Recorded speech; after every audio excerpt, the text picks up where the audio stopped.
Hey friends, at last, it's time for me to sit down and share some of my mysterious experiences from around the world with you. How have you been sleeping lately? Don't worry, I'm always here to help you relax and get a better night's sleep. So be sure to subscribe and turn on notifications for the channel. Now, snuggle into bed, switch on your nightlight, and let's drift into tonight's mysterious stories. Sleep tight.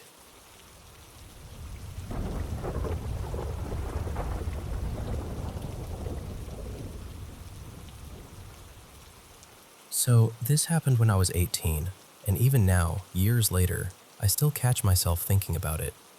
I'm 26 now, and out of everything I've experienced in life, this is still one of the few moments I truly cannot explain. It happened at my friend Mariella's house. I'd known her forever. She only lived a couple of streets away, and I was over there all the time growing up. She had a big family, and since my house was usually pretty quiet, theirs always felt full of life. I was constantly there, hanging out with Mariella, her younger brother Braden, or one of her sisters. Anyway, one afternoon, Mariella and I made one of our usual fast food runs for smoothies and fries. We were sitting in the car afterward, just talking, when she got unusually serious. She told me strange things had been happening at her house. She'd been waking up with little scratches on her arms, random bruises she couldn't explain. And one night, right on the edge of falling asleep, she heard a voice say, "We're here, Mariella." Now, I believed that she believed it, but at the time, I was still trying to make sense of it. I figured maybe she was having vivid dreams, sleep paralysis, something like that. I didn't think she was making it up. I just thought there had to be an explanation. Then, not long after that, her youngest brother got home from school one day and swore he saw someone looking out through the front curtains at him. He got so scared he didn't even go inside. He ran straight to a neighbor's house and waited there until someone else came home. Again, I remember thinking, okay, maybe he got spooked.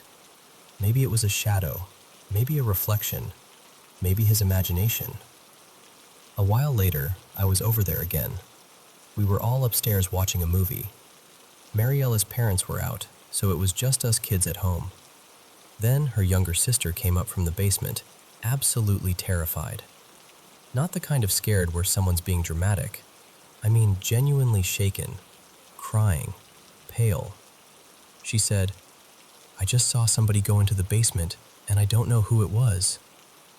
At that point, all of us assumed there had to be an intruder. So we got up fast.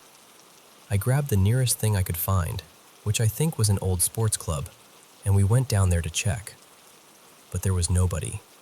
No door open, no windows disturbed, no sign that anyone had come in or gone out. And their basement wasn't the kind of place where somebody could just disappear.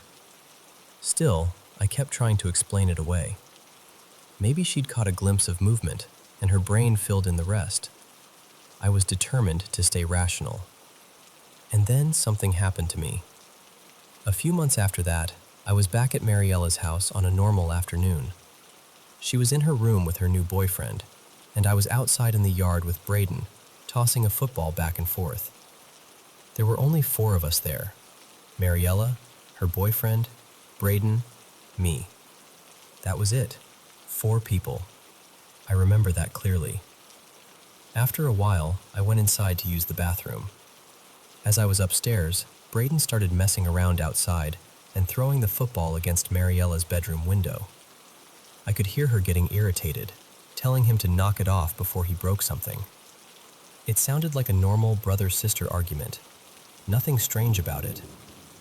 Then I stepped out of the bathroom and saw Mariella storming down the hallway. She looked irritated, moving fast, like she was headed to the front door to yell at Braden face to face. I barely even questioned it at first, because I thought I knew exactly who I was looking at. But then something in me made me stop. I turned back. Mariella's bedroom door was still shut. I opened it, and there she was, still inside with her boyfriend. I froze. Then I looked out the window, and Braden was still outside in the yard. I remember asking him, Did you just come inside? That moment hit me like ice water, because I had just seen someone walk down that hallway. Not a blur, not a shadow, not some vague movement out of the corner of my eye. I saw a person move past me and turn the corner. And more than that, I heard them. Bare footsteps on the hardwood floor. Soft, quick, unmistakable, clear as anything. We searched the whole house, every room, every corner, called out to see if anyone else had come home. Nobody. There was no one there besides the four of us. And to this day, that's the part I can't shake. I've replayed it in my head so many times. I've asked myself whether my eyes filled in details because I assumed it was Mariella. I've wondered whether my brain just connected sounds and motion and made something ordinary feel strange. But honestly, deep down, I know what I saw. I know I heard someone walk down that hall. And what makes it even harder to explain is how normal the day was. It wasn't late at night. We weren't telling ghost stories. Nobody was trying to scare each other. It was the middle of the afternoon on a completely ordinary day. That's what has always stayed with me. It happened in broad daylight, in the middle of regular life, when nothing about the moment should have felt supernatural. But it did. And I still don't have an explanation for it. I just know that someone, or something, walked down that hallway and then vanished.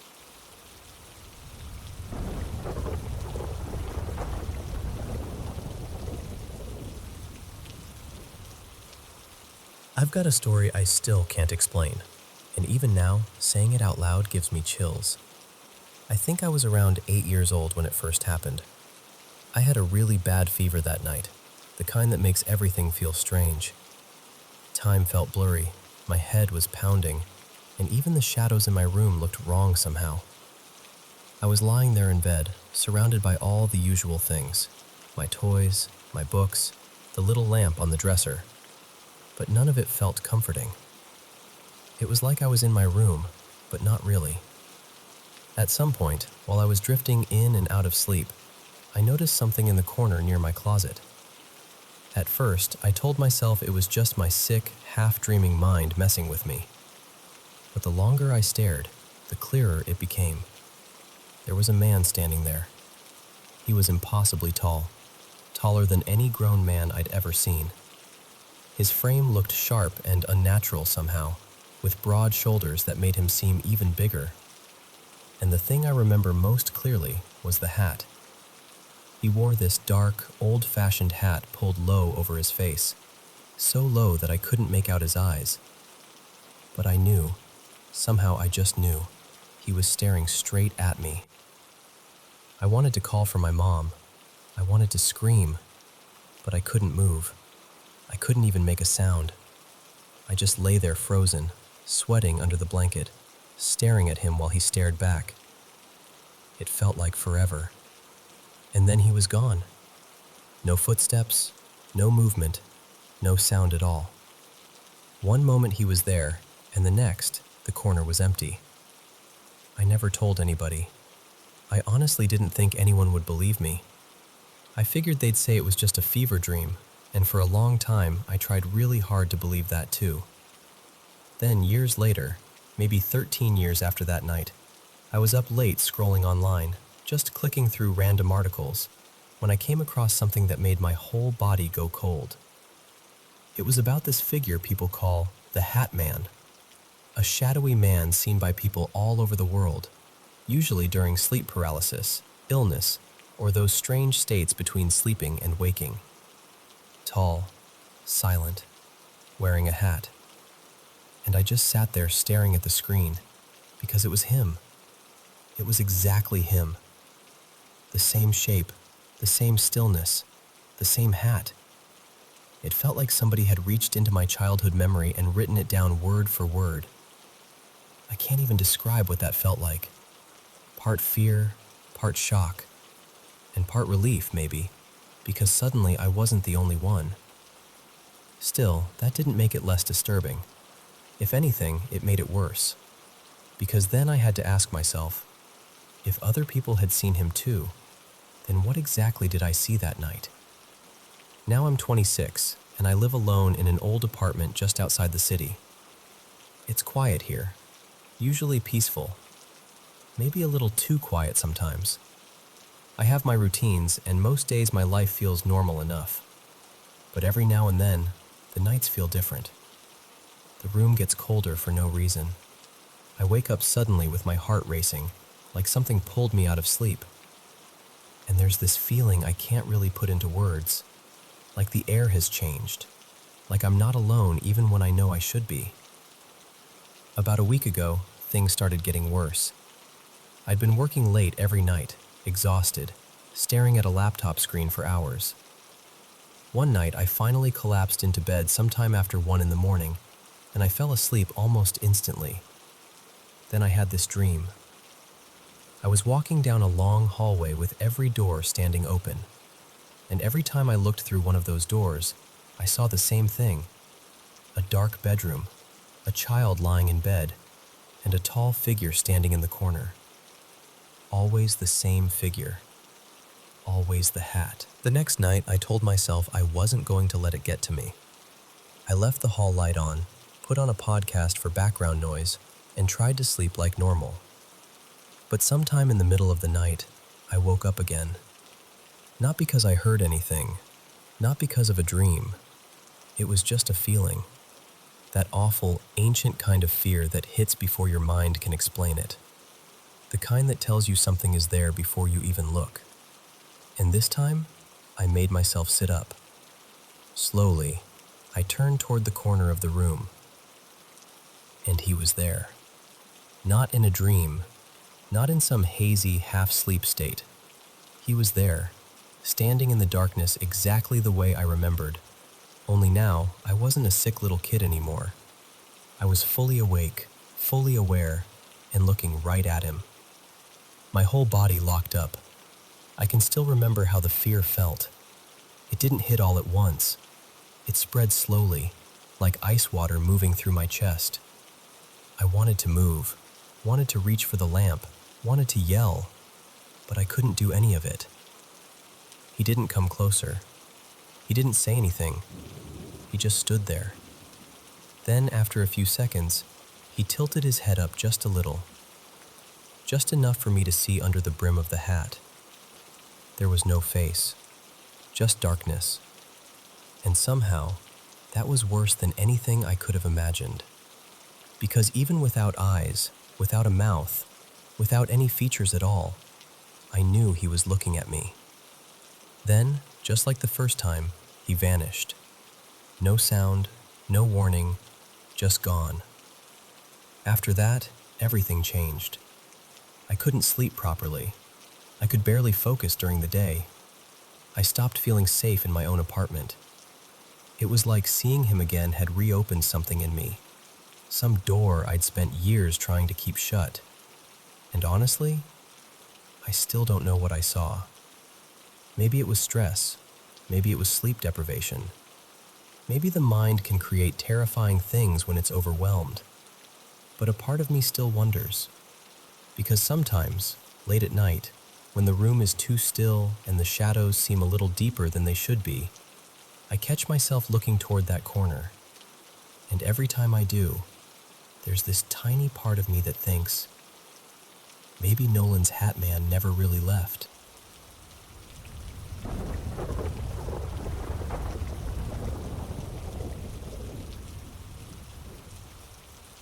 So this happened last autumn, when two of my friends, Tyler and Mason, and I headed up for a weekend camping trip in the Upper Peninsula.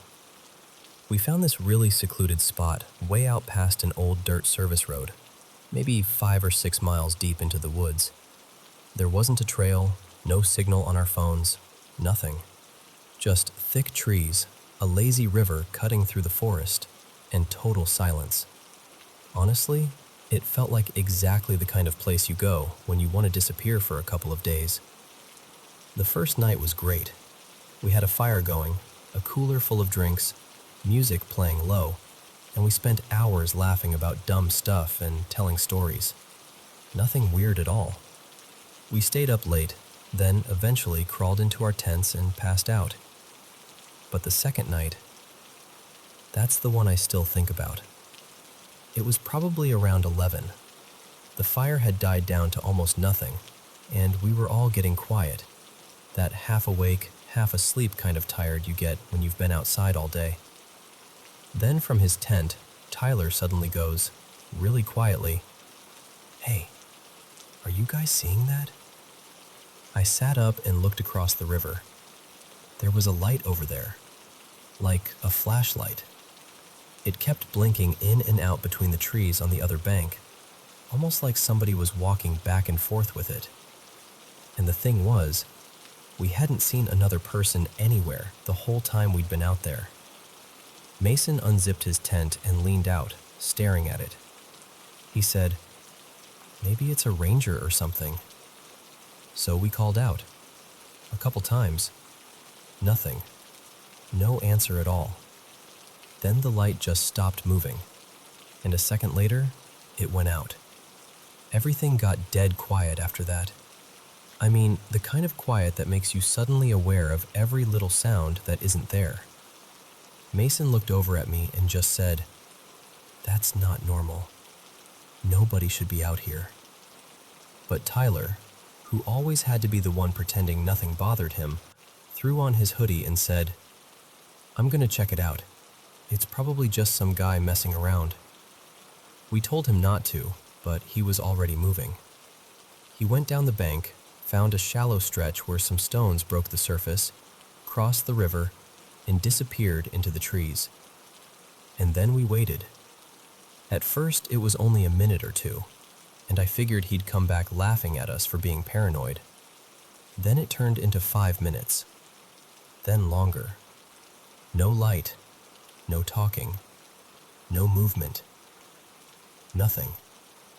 I was just about to yell for him when all of a sudden we heard branches snapping hard through the woods, like somebody running full speed. Then Tyler came crashing out of the tree line on the other side, soaked, panicked, eyes huge, stumbling back across the rocks. And he just screamed, "Grab your stuff! Right now! We're leaving!" I didn't even ask why. None of us did. We threw whatever we could into our bags, left half our gear behind, and got out of there as fast as we could.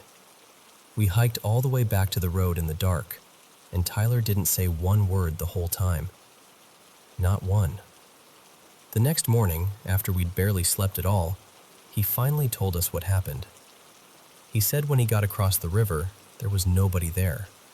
No campsite, no person, no fire, nothing. Just that flashlight lying on the ground, still on but barely, flickering like the battery was dying. He said he called out a few times and didn't hear anything back. But then, behind him, somewhere in the trees, he heard breathing. Not footsteps, not someone walking around, just breathing. Heavy, quick breathing, like someone, or something, was standing just out of sight, close enough to hear him, just watching and waiting. He said the second he heard it, he ran. And honestly, I believe him. None of us have gone camping since.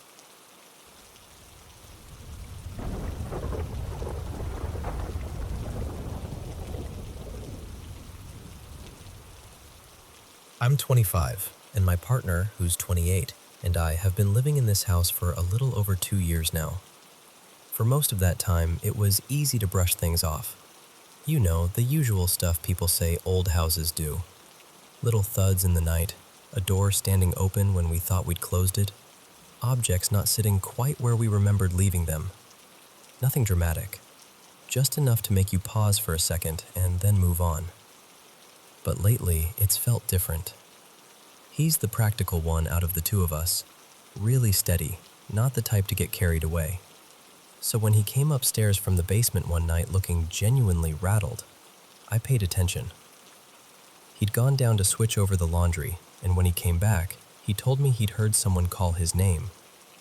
Not vaguely, not like a noise that could be explained away. He said it was clear. What got to him most was that it sounded exactly like his grandmother's voice. She's still alive, and of course she wasn't there, but that's what shook him. Ever since then, he refuses to go downstairs alone. He brings our dog with him every time. At first, I didn't know what to think. Part of me wanted to explain it away because that felt safer than believing it. But then something happened to me too, and now I can't really do that anymore. A couple nights ago, I was staying at my parents' house while they were away, and my partner and I had fallen asleep on a video call with our laptops open. In the morning, he left for work and forgot to end the call, but I left mine going because I could still see our dog curled up on the bed at our place. I was just half watching a movie, glancing over at the screen every so often to check on her. My younger brother, Mason, sometimes stops by our house during his work break, so when the dog suddenly started barking, I assumed it was him. It didn't even register as strange at first. Then I looked over at the laptop screen and saw someone reach into frame. I saw these long arms lean in, pet our dog on the head, and say really calmly, "Good girl." The dog relaxed right away, like she knew whoever it was. Then the person stepped back out of view. For the next several minutes, I could hear movement off camera. Just little sounds, like someone shifting things around or looking for something. And I kept thinking it was Mason, because who else would it be? Then I heard someone cough. And I don't know how to explain it, but the second I heard that, this cold feeling just hit me. I got up and went straight to the other room, because Mason was at my parents' house with me. He had been there the whole time. He hadn't left, not even once. We both came back to look at the laptop screen, and by then, everything had gone quiet. Our dog was just asleep on the bed like nothing had happened. I remember my mind going straight to the most normal explanation I could find, which was that somebody had broken into the house. I called our roommate immediately. She told me she'd been home the whole time, just quietly in her room, and she hadn't seen or heard anyone. And I know people will always ask that, but no, it wasn't her. I'm completely sure of that. That's the part I can't stop replaying. I know what my brother looks like. I know his voice, his build, the way he moves. I saw something that looked enough like him for me to believe it was him without question. And our dog reacted like it was someone familiar. She wasn't scared. She interacted with it. And now he's talking about trying to speak to whatever this is. Not with a Ouija board or anything like that. Just waiting until late at night and calling out, seeing if something answers. But honestly, that scares me more than the activity itself. I don't know if acknowledging it makes things worse. I don't know if ignoring it is smarter, or if that even matters. So that's where I am. I'm trying to hold on to logic, but I can't deny what I saw. And when something seems to know your family's voices, your family's faces, and can make your dog trust it, that's the part that really gets under your skin.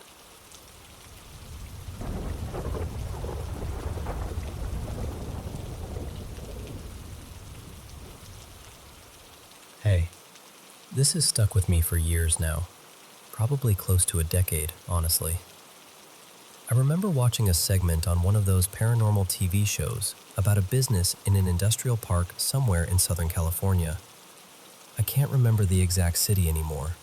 Maybe Orange County, maybe the South Bay, but that part never left me. What made it so memorable was the kind of business it was. It wasn't some old inn or abandoned house. It was a high-tech engineering company, the kind of place where people worked with lasers, machinery, and precision equipment. The staff were engineers and scientists, which made the whole thing even more fascinating to me, because these were exactly the kind of people you'd expect to be skeptical. And they were. But they were also genuinely curious. The employees talked about strange activity happening inside the building after hours, and apparently, a lot of it had been captured on security cameras. What I loved was that they didn't come across as frightened or dramatic. They seemed calm, thoughtful, and deeply interested in figuring out what was happening from a scientific angle. They were actually trying to test it, observe it, and make sense of it. That alone would have made the story interesting, but there was another layer to it. Before the engineering company moved in, the same space had been used by a limousine business. The show interviewed some of the former employees from that company too. A lot of the drivers would come back late at night after finishing jobs, dropping off keys, wrapping up paperwork, sometimes even resting there between shifts in the early hours of the morning. And they had their own stories. They talked about objects shifting on their own, keys going missing, sudden noises, flickering lights, all the classic unsettling stuff. But unlike the engineers, the drivers were terrified by it. From what I remember, some of them would bolt out of the building the second something strange happened. I got the impression that the fear around those experiences may have even played a part in the limo company eventually leaving, though I'm a little fuzzy on that detail now. The footage the newer company caught was the part that really blew me away. I remember seeing chairs slide across the floor, laser equipment activating by itself, robotic arms moving when no one was there, bright flashes, and these awful screeching sounds. One detail that really stayed with me was a partition wall or cubicle panel tipping over, which was what apparently made them go back and review the recordings in the first place. Ever since then, I've tried on and off to track down that place again, and I never seem to find the right lead. Every time I search for it, I end up getting unrelated results. Halloween attractions, haunted house events, things like that, but never the industrial park or the business I remember from the show. I guess what I really want to know is whether that company, or maybe a similar one there now, ever kept testing the activity. Whether anything else happened. Whether the strange events continued. For some reason, the fact that the witnesses were researchers and technical people made the whole story feel especially compelling to me. Not because that proves anything on its own, but because they seemed careful, observant, and serious about what they were seeing. And honestly, even now, I still find it incredibly intriguing. It's one of those stories that lingers with you.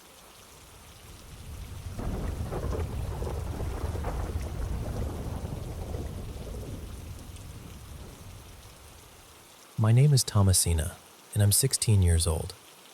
I've always been really close to my grandmother. She's deeply religious, so her house has always been filled with crosses, little saint statues, framed prayers, that kind of thing. It's just how her home has always felt. When I was about 13, I stayed with her for a few days. The room I slept in was full of religious items too, like a crucifix above the bed and small figures of Jesus on the dresser. I remember arriving that first morning, and she was already standing at the front door waiting for me. I had barely stepped inside when I started heading toward the kitchen to get a glass of water, since it was right across from the entrance. But my grandmother stopped me right away and said she would bring it to me herself, and that I needed to go straight to my room and stay there for a while. That immediately felt strange to me, but I listened. She was pretty strict, and I didn't feel like arguing. So I went into the room and started setting my bags down on the bed so I could unpack. While I was doing that, I suddenly heard a loud noise from the kitchen, like a glass had crashed onto the floor. I yelled out, asking my grandmother if she was okay, but she didn't answer. At that point, I got worried and started toward the door. But before I could even leave, the crucifix above my bed fell down, and the bedroom door slammed shut. The window was open, so I told myself it was probably just the wind, but I was already scared. I hurried to open the door, wanting to check on my grandmother, and somehow it wouldn't open. It felt stuck. I started shouting for her, panicking a little, and then all of a sudden, she walked in holding a glass of water like everything was completely normal. I just stared at her and asked what had happened, and she looked at me very seriously and said, "I told you not to leave your room." That only confused me more. I asked her what she meant and told her I'd heard something break in the kitchen. She said nothing had broken, and that she had no idea what I was talking about. Then she told me she'd be in the living room and that I could come out whenever I was ready. I told her I'd come out after I finished unpacking. Then I turned and looked at the bed, and the crucifix was back on the wall. I hadn't touched it. That honestly scared me more than anything else. I didn't know what to think, so I lay down for a while and tried to calm myself. I must have drifted off, because when I woke up, it was already close to dinner time, and my grandmother still hadn't called me. I figured I had a little more time to finish putting my clothes away. While I was organizing some shirts in the closet, I noticed a Bible pushed way in the back. It looked almost brand new from the outside, like it had barely been used. I thought maybe my grandmother had forgotten about it, so I took it with me to give it back to her. When she called me to eat, I handed it to her. The second she opened it, her whole face changed. She went pale. Then she looked at me and said, in this sharp, shaken voice, "Where did you find this?" I told her it had been in the back of the closet. She just stared at it for a second and muttered something like, "So that's what this was all about." I asked her what was wrong, and then she showed me the inside. Even though the Bible looked new on the outside, the pages inside were torn, words had been scratched out, and there were these disturbing, dark drawings all over some of the pages. I felt this instant chill.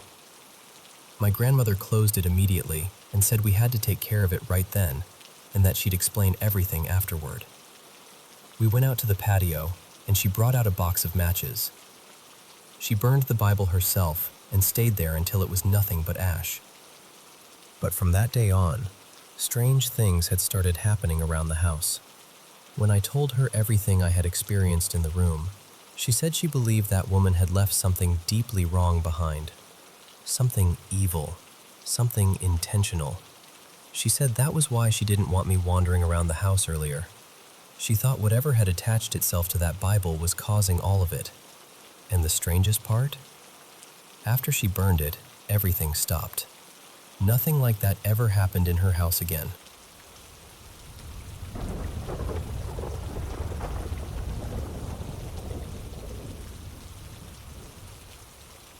I grew up in this old country house with more rooms than we really needed. And when I was about 6, I got what everyone called my big girl room. My parents thought it would be exciting for me, like this big milestone, you know? But from the very beginning, I hated that room. It wasn't because I was some especially fearful kid either. I really wasn't. Even back then, I wasn't the type to get scared of the dark or jump at every little noise. I was usually pretty bold. But that room? It felt wrong in a way I could never explain. One of the weird things was the light. The bulbs in there were always acting up. Sometimes they'd flicker so dimly they barely changed anything, and the room would still feel covered in shadow. Other times, they'd just go out altogether. My dad even had someone come out to look at the wiring, but apparently nothing was wrong. Still, it never felt normal in there. I had nightmares constantly when I slept in that room. Eventually, I got so upset about staying there that I flat out refused. My dad finally moved my bed into the hallway instead. And even then, I remember lying there, just staring at that bedroom door, feeling deeply unsettled for no clear reason at all. Years passed, and that room mostly stayed shut.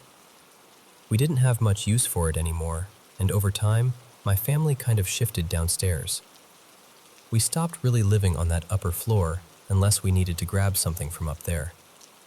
By then, I was maybe 13 or 14, and I was still scared of that one room in particular. Whenever I stepped inside, I had this awful feeling that someone was standing right behind me. Not across the room, not in the doorway, right behind me.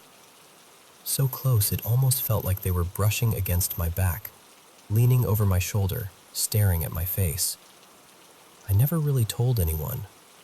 I just convinced myself it was leftover childhood fear and kept it to myself. Then one day, a priest came to bless the house. It was the first time the place had ever been blessed. Everything was going fine until he reached that room. He suddenly stumbled and went pale. I remember noticing it immediately. He didn't really explain much, but that was one of those moments that made me think, okay, maybe this isn't just in my head. Not too long after that, my dad got diagnosed with cancer. Around the same time, his old clock, one he'd had for decades and that had always worked, suddenly stopped. No one could fix it, so we replaced it with another one, and that one quit almost immediately too. When we put batteries in again, it started running, but backwards. That really upset my dad. More than you'd expect from just a clock. He took the batteries out and put both clocks away in a cabinet. After he passed, my mom took the newer one back out, put batteries in, and it worked perfectly. Then, just out of curiosity, she tried the older one too. Same thing. It worked like nothing had ever been wrong. There was something else that happened around that time that stuck with all of us. My dad had a friend who struggled with serious mental health issues, and at the funeral, which was held at that same country house, he came up to my mom and asked her not to think he was crazy. Then he told her he'd seen something leap off the balcony and run off. He said it was tall, completely black, almost like it was made of shadow. A couple of months later, my mom told that story while we were visiting the house with my aunt, my dad's sister. That finally pushed me to talk about my own experiences there. After I shared that, my aunt got quiet and then admitted that when she was a child, she had also slept in that same room and had terrible nightmares there. She said she always felt watched and eventually had to switch rooms because she couldn't bear it. Once that came out, more stories followed. Other relatives started saying they'd always felt uneasy in the house too, like they were being observed, like they needed to leave. One family member said she once felt someone standing just over her shoulder. She tried to brush it off at the time, thinking maybe it was my dad's spirit visiting the home he grew up in. But even saying it aloud later made her uncomfortable. After all of that, nobody felt quite the same about the house anymore, especially my mom. We visited less and less, and eventually, one last thing happened that made those visits stop completely. My sister, our cousin, and my mom were out on the balcony one day with my dad's favorite music player. They brought it outside to play some songs. Somehow, it started playing gospel music. Funeral-type gospel music. The thing was, it wasn't connected to the radio. There was no Bluetooth on, no CD inside, nothing plugged in. That stereo couldn't just store songs by itself. It only worked if something was actively playing through it. My mom said she kept pressing next, over and over, but every single track was another mournful gospel song. They got so frightened they left the music player right there on the balcony, got in the car, and drove away. My grandfather had to go back later to bring it inside. And then there's the older family story, the one that makes everything feel even stranger. My great-grandmother and her husband were the ones who built that house on that land. According to family lore, she suffered multiple miscarriages and stillbirths, one after another, until she finally went to see a local spiritual healer. She was told that every time she became pregnant, she needed to buy the weight of a newborn baby in meat and bury it in the backyard. As disturbing as that sounds, she did it. And after that, she went on to have 3 healthy children, my grandfather, his brother, and their sister. So when people ask why that house always felt wrong, why that one room terrified me even when I was a child who wasn't easily scared, why so many people in the family have similar stories, that's the first place my mind goes. Because maybe some places really do hold on to something. And maybe that house never let go.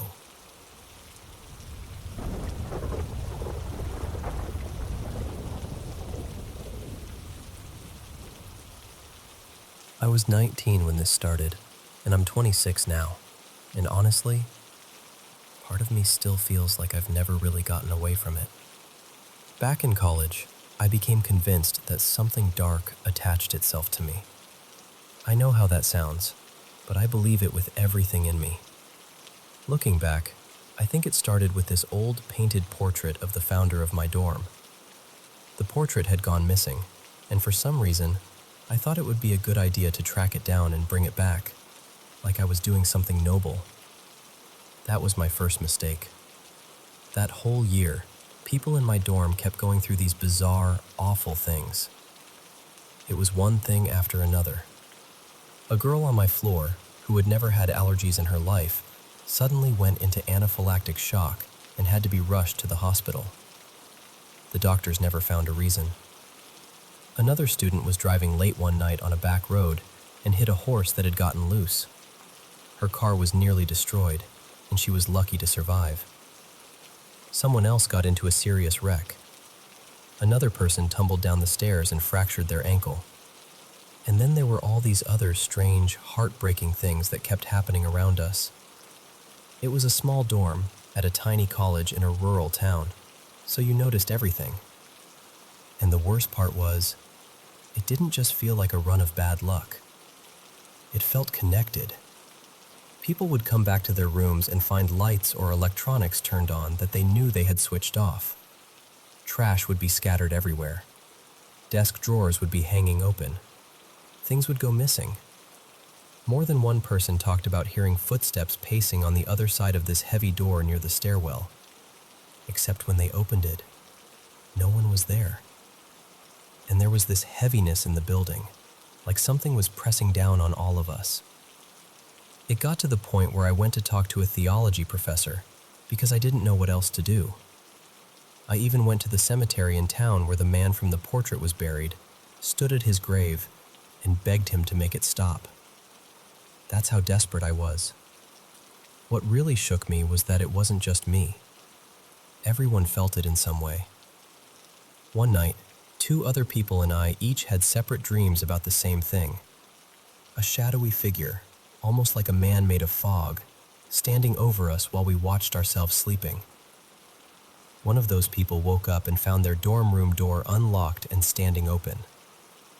By the end of that school year, I couldn't do it anymore. I moved out and got an apartment off campus. But that summer, before I officially left for good, I was still working for the school while youth camps were using the dorms. After one camp checked out, another worker and I had to do a routine walkthrough of my old building. I went back up to my old hallway, and for some unbelievably stupid reason, I called out to whatever had been there. I don't know what I expected. Maybe I wanted proof. Maybe I wanted to feel brave. Instead, I heard this sudden, violent pounding on a huge metal door at the far end of the hall.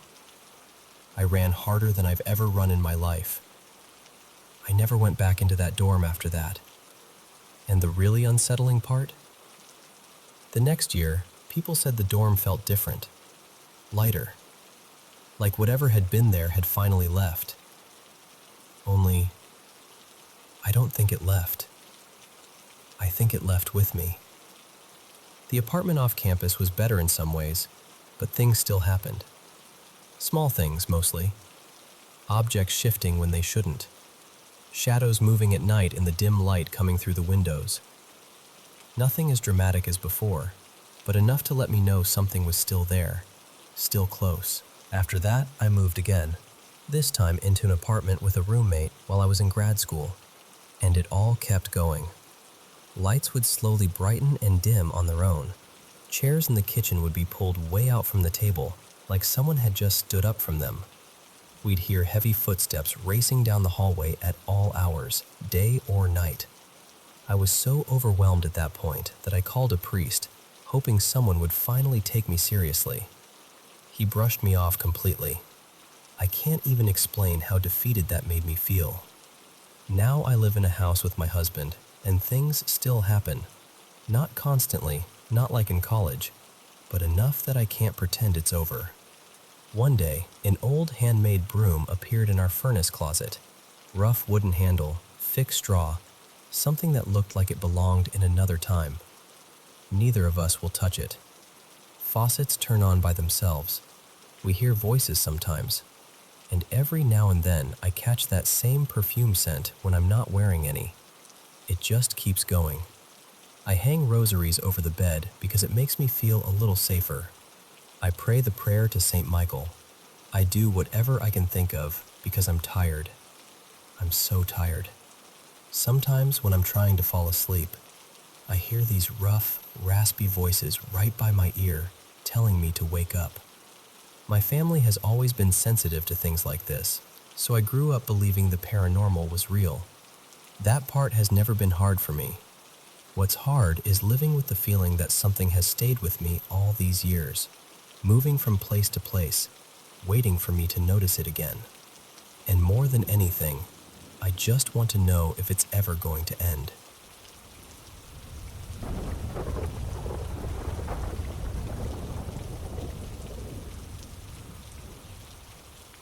So, we moved into this old house from the 1800s a little over a week ago, and ever since the first day, something about it has felt off. Not dramatic, just this quiet, unsettling feeling that I can't really explain. Anyway, last night it was almost 1 in the morning, and I was still awake in bed with my laptop, just mindlessly scrolling and waiting to feel tired. I wasn't half asleep or imagining things either. I was completely awake. Then I heard noise coming from downstairs. It sounded exactly like someone opening and rummaging through a drawer in the kitchen, like they were looking for medicine or searching for something small. At first, I didn't think much of it. I figured maybe my dad was downstairs and needed to grab something. A few minutes passed, and then I heard this howl. Not a normal dog sound, not even close. It was deep and strange, almost wolf-like, but also weirdly human, like someone crying out in pain. Then there was a second one right after it. Now, I have 2 dogs, but they're tiny, older dogs. One of them is Milo, and he's been with us since he was a puppy. The other is an older female rescue named Poppy. Neither of them should be able to make a sound like that, especially not Milo. It didn't sound like a small dog at all. Right after the second howl, Milo started whining loudly. Not barking, not growling, just this really distressed, panicked whining that instantly put me on edge. So I got up and went downstairs, expecting to find my dad there. But no one was there. That's when I started feeling really uncomfortable. I forgot all about the drawer at first because my focus went straight to the dogs. Milo was clearly upset, and there was this small lamp on nearby, which I assumed one of my parents had left on for them. I tried to calm him down, but he wouldn't settle, so I went to get my mom. The whole time, I had this horrible feeling that we weren't alone. You know when nothing is happening in front of you, but every instinct in your body is telling you something is wrong? That's what it felt like. My mom came downstairs and stayed with me and the dogs for a bit. After a while, when I started heading back upstairs, she looked at the lamp and asked, "Wait, how did this light get turned on?" I told her I didn't turn it on. I said I thought they had left it that way. She just looked at me and said they hadn't. And that honestly shook me more than the noises. I know there are logical explanations for some of this. Milo could be stressed because of the move. He's old, and this is a completely new place. Poppy was pretty calm, but she's been rehomed before, so she's more used to change than he is. But the sounds? The drawer? The lamp turning on by itself? That's the part I can't explain. And I swear, it's not just me. The dogs feel different here too. It's like the house has this energy that they noticed before we did. Maybe there's a normal reason for all of it. I honestly hope there is. But last night really felt like the house was awake.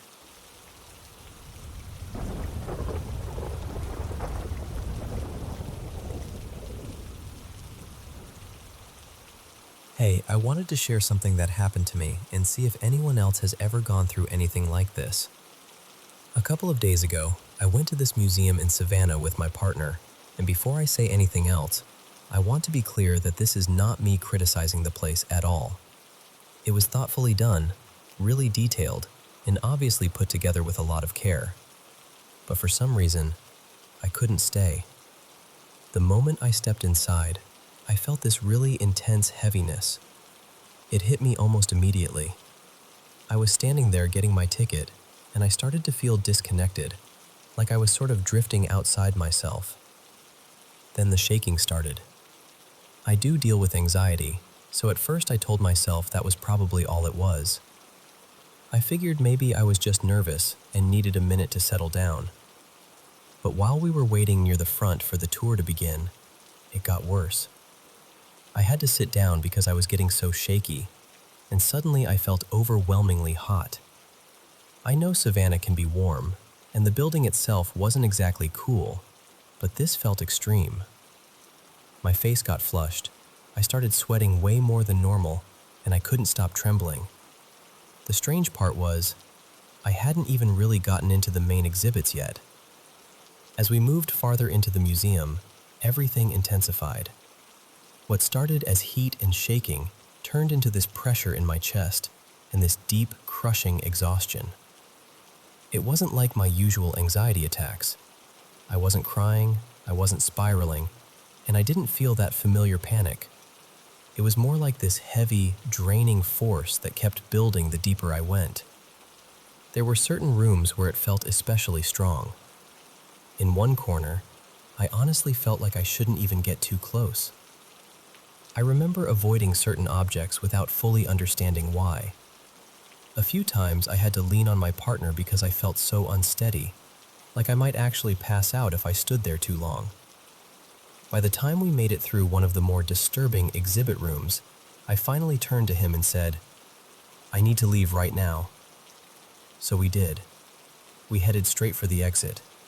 And even after we got outside, it didn't stop right away. I was still shaking and sweating for close to an hour afterward, and I felt unbelievably drained. Then, little by little, my energy came back. What really stays with me is how different it felt from normal fear or anxiety. I've been to creepy places before. I've seen unsettling exhibits, old buildings, all kinds of things, and I'm usually fine. Growing up, my sisters and I had experiences we couldn't explain, and even my kids have said things over the years that made me believe there's more out there than we always understand. So I've never been someone who automatically dismisses strange experiences. But this felt different. It was physical, emotional, and heavy in a way I've never felt as an adult. So now I'm left wondering what that was. Was it just my nerves reacting to the atmosphere and the subject matter? Was my body trying to tell me something? Was I just more sensitive than I realized? I honestly don't know. Part of me wonders if I should try going back, since the ticket is still valid and I didn't get to finish. But another part of me feels like maybe I shouldn't push it. Whatever it was, it didn't feel good, and it definitely didn't feel normal for me.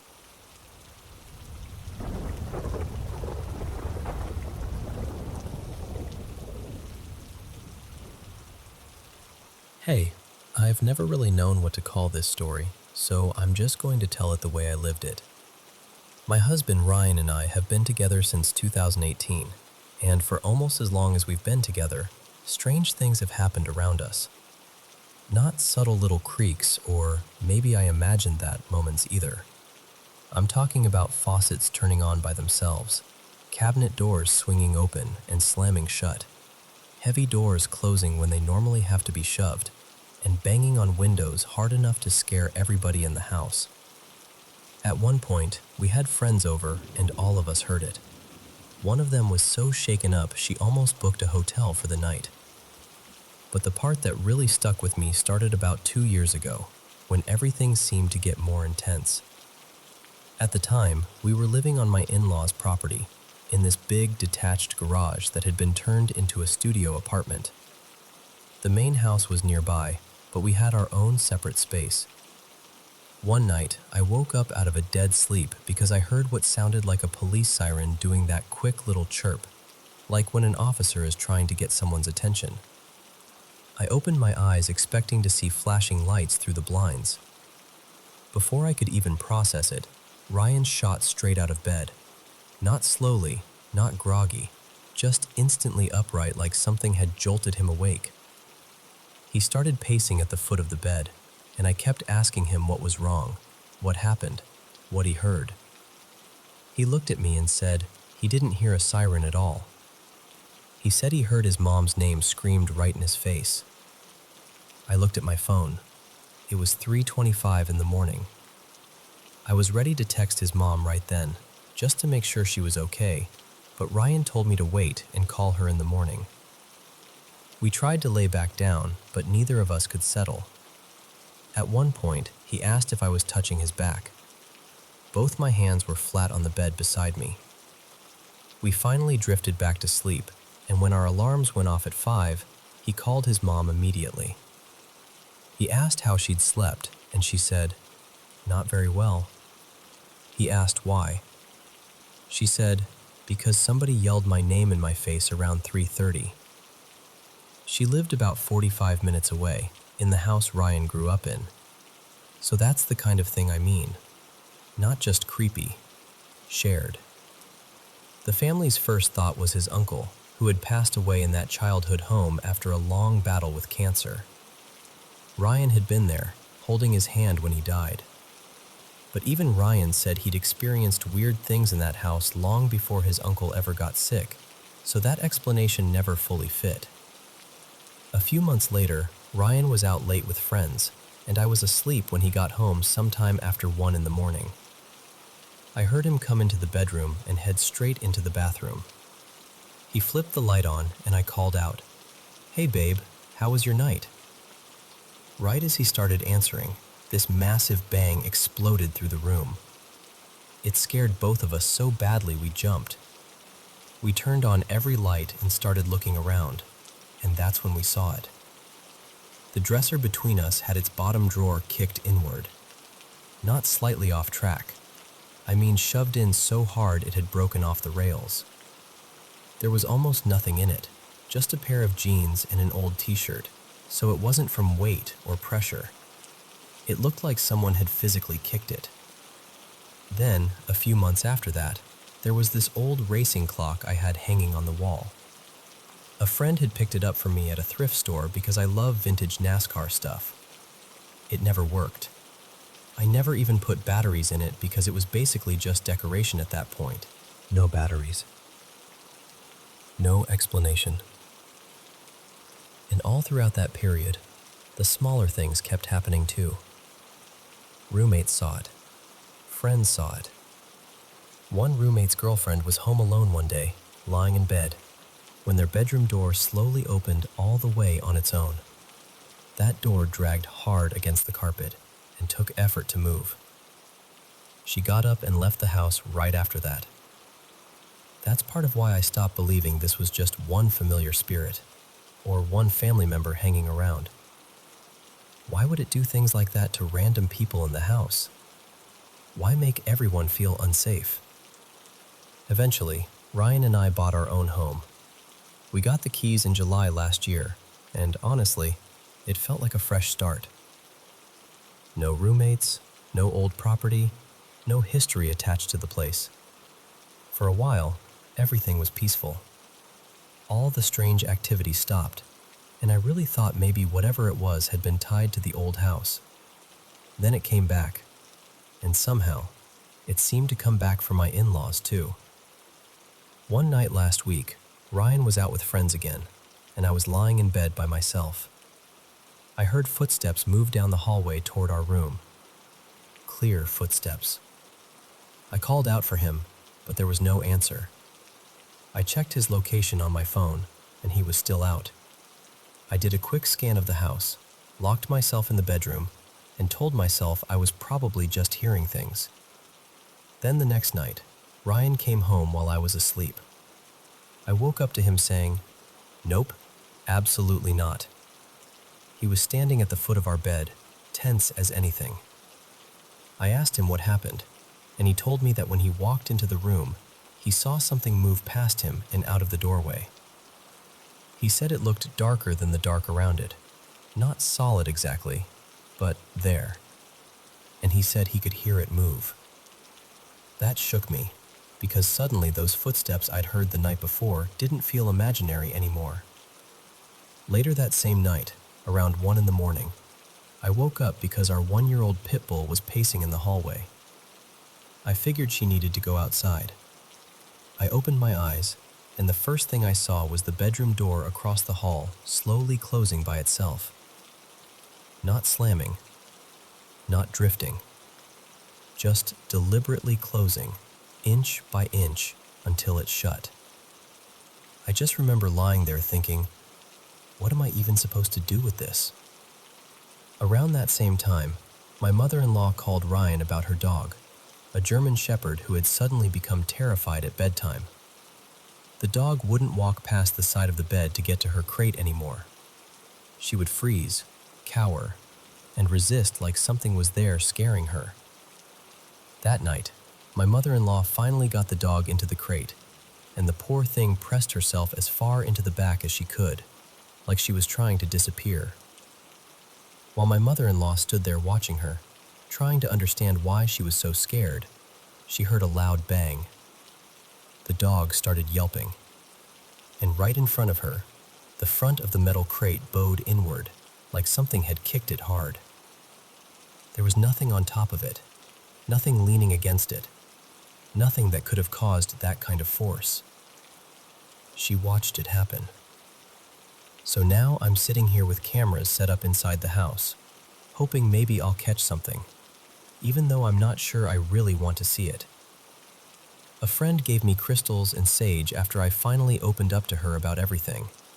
And what's strange is that before I even told her the full story, she had come over for Ryan's birthday, stood in the driveway with me, stared at the front of the house, and said, "Does it feel like something is watching us?" That was exactly how I'd been feeling. More than anything, I think I'm telling this because I want someone to understand how unsettling it is to live with something you can't explain. When it happens once, you can dismiss it. When it keeps happening, and other people see it too, and even the dogs react to it, it starts to feel like whatever this is has its own pattern, its own presence. And honestly, that's the part that scares me most.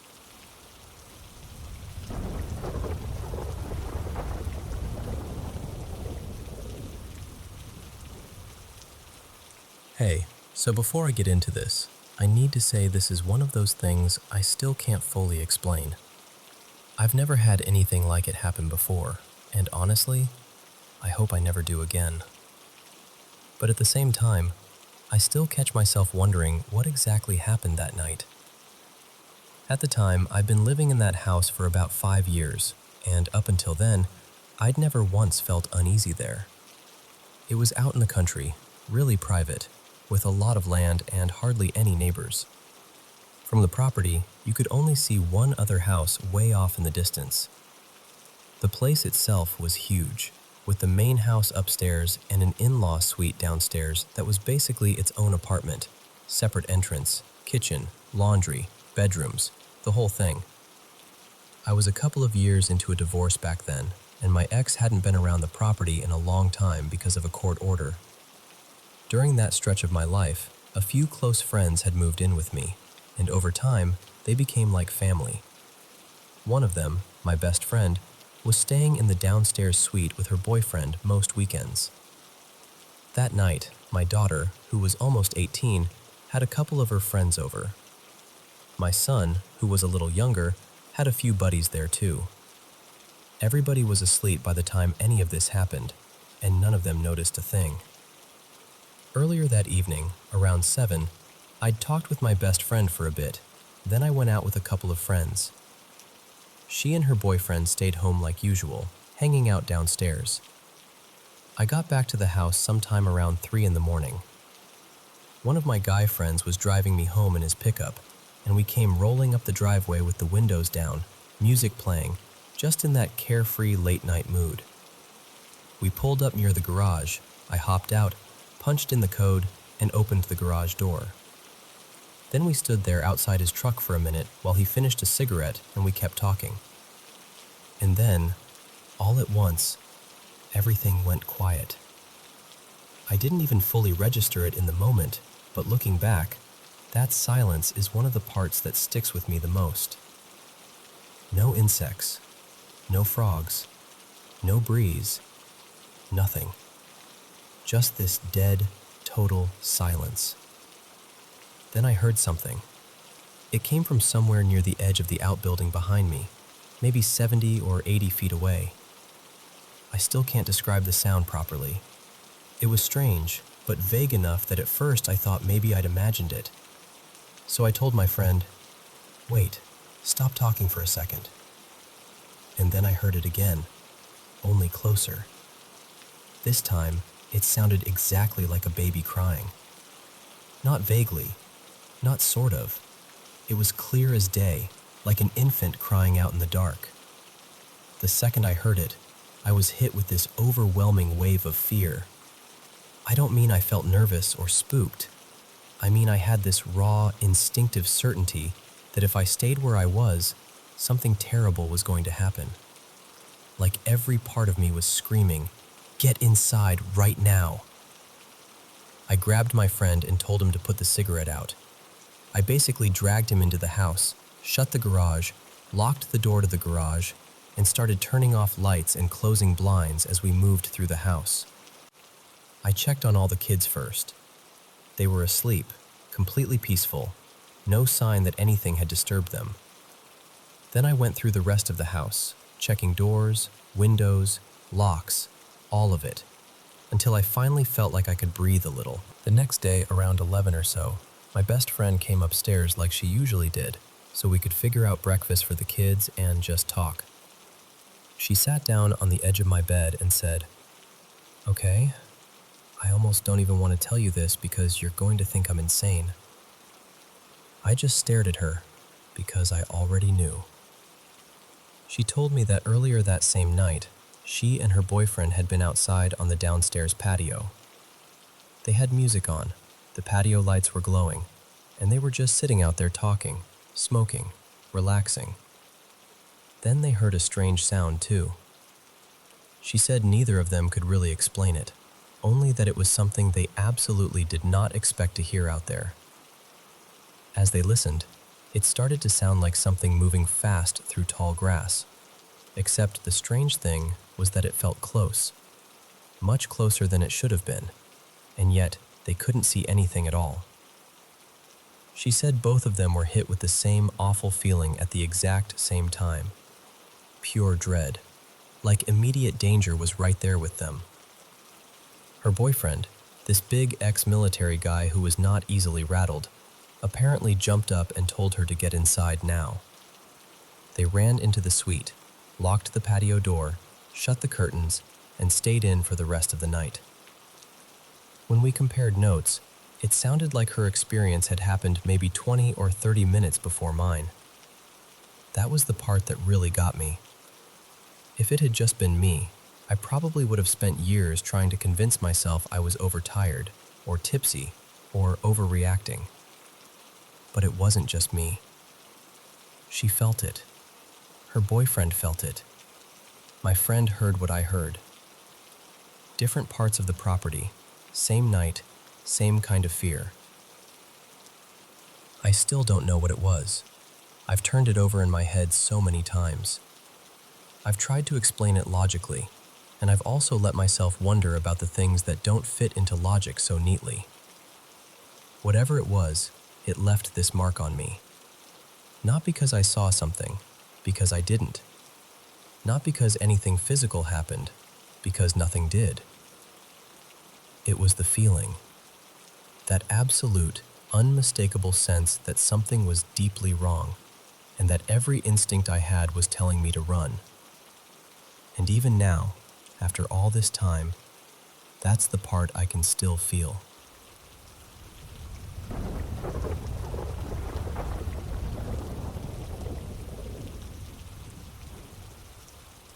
So, this happened maybe 10 minutes ago, and I still can't quite shake it. My boyfriend and I were sitting together on the couch in the living room, just winding down for the night. I was scrolling through Amazon, half focused, and he was listening to me ramble about random stuff like he always does. Then there was this little pause in the conversation, and out of nowhere, we both heard it. This long, sad meow. And I mean, it sounded exactly like my old cat Millie. She was this tiny Siamese girl I had for years, and when she got really old, especially near the end, she'd sometimes cry out at night in this lost, hollow way. It was like this confused, "Where is everybody?" kind of meow. One of us would go to her, and the second she saw us, she'd do this soft little happy chirp and come trotting over like everything was okay again. It became such a familiar part of life with her. I had to say goodbye to her about 4 months ago. She'd been fighting small cell intestinal lymphoma for close to 2 years, and near the end, she also developed kidney disease. On top of that, she kept getting UTIs, and between that and the side effects from treatment, she was just getting weaker and weaker. I still carry some guilt about it, honestly. I keep wondering whether I should have taken her in sooner for more supportive care, whether I missed something, whether I could have bought her a little more comfort or a little more time. But deep down, I know I didn't make the wrong decision. She was fading fast. She didn't care about her favorite foods anymore. She stopped playing. She was tired. I loved her too much to let her keep suffering. Since she passed, I've been dreaming about her a lot, like constantly. Not every single night, but often enough that it feels significant. And in those dreams, she's always healthy again. Always her old self. We're usually back in my parents' house, where I grew up with her, except everything feels softer there somehow. Brighter, calmer, almost too beautiful to be real. She'll curl up against me, knead on me, and I'll pet her, and it feels so real that when I wake up, it almost hurts. Sometimes there's even this weird continuity between dreams, like I'll leave a toy out for her in one dream, and it'll still be there in the next. I know that's probably just grief and memory doing what they do. Still, a part of me likes to wonder. Anyway, back to tonight. At first I thought maybe I was imagining it, but before I could even say anything, my boyfriend looked at me and went, "What was that?" And we both just knew.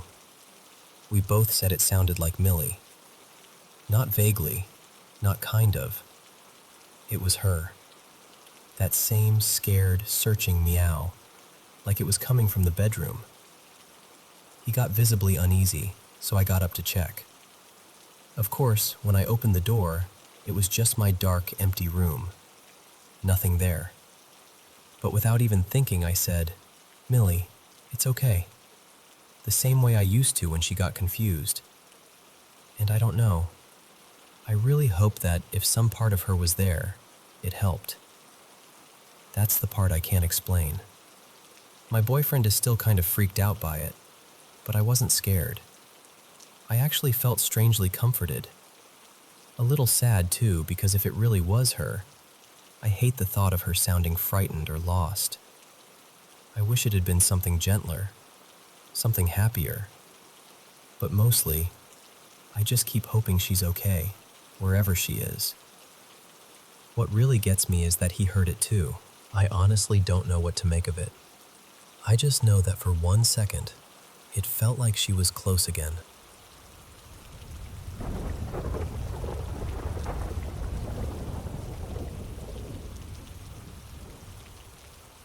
Okay, so I've been working in this little metaphysical shop for almost 5 years now.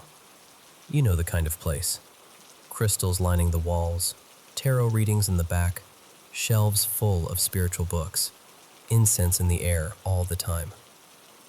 The owner, Mara, is in her 70s, and for a long time I honestly thought she was one of those rare people who just seemed touched by magic in the best possible way. And before I tell you what happened, I guess I should say this. I'm not someone who believes everything right away. I'm actually pretty skeptical by nature. I've got 2 bachelor's degrees, a master's, and a doctorate, so I'm used to questioning things and looking for explanations. I'm not saying that to brag.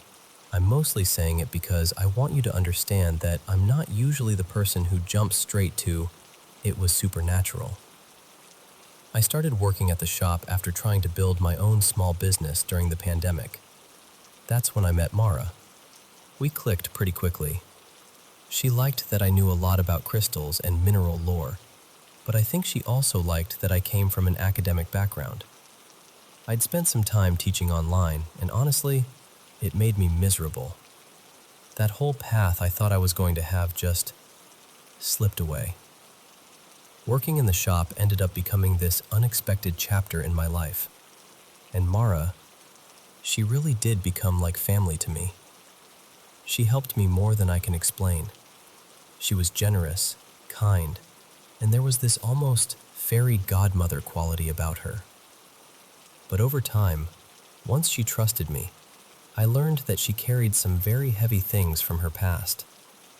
I'm not going to share her personal business because that wouldn't be right. But I will say this. There was a long-term addiction, a deep source of shame, and a very dark stretch of her life that she had buried so thoroughly that, because of her age and memory issues, she sometimes seemed to forget she'd ever told me about it at all.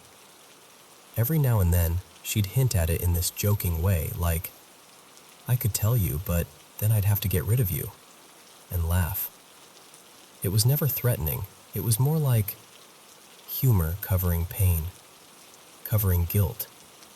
A lifetime of it, honestly. So one afternoon, I was alone in the shop. A regular customer had come in, a young mom who sometimes brought her baby with her. She'd let him toddle and crawl around on the carpet while we talked. And that day, we were both sitting on the floor, half chatting and half making sure he didn't start chewing on books or pulling things off the lower shelves. It was quiet. No one else in the store.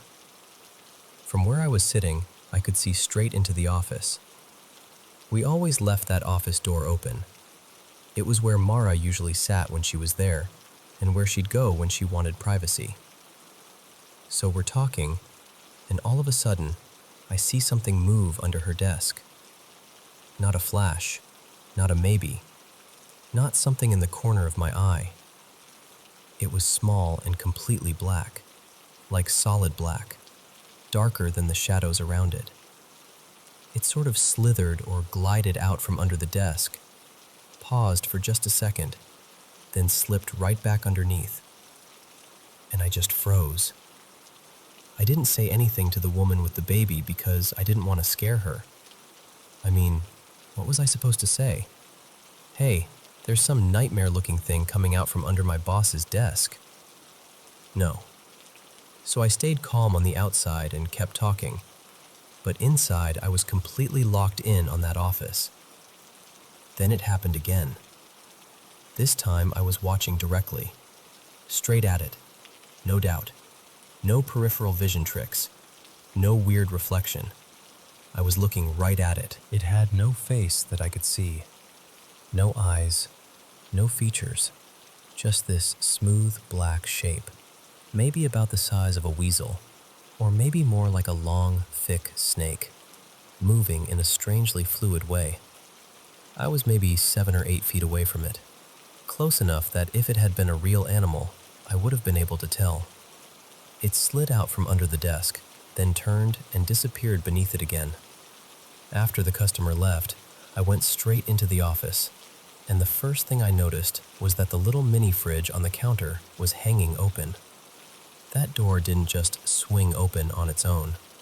I'd never seen it do that before. Not once. I looked everywhere, even though the office was tiny.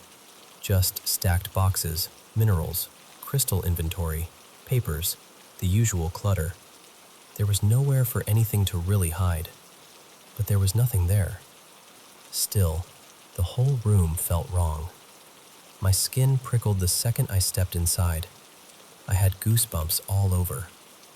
Later on, I couldn't shake the feeling that whatever I saw had something to do with Mara. Not her exactly, but maybe something attached to her. Something old. Something dark that had followed her through life, feeding on the pain and secrecy she carried. That's just a feeling, obviously. I can't prove that. Maybe there's another explanation. Maybe someone out there would hear this and know exactly what kind of thing it sounds like.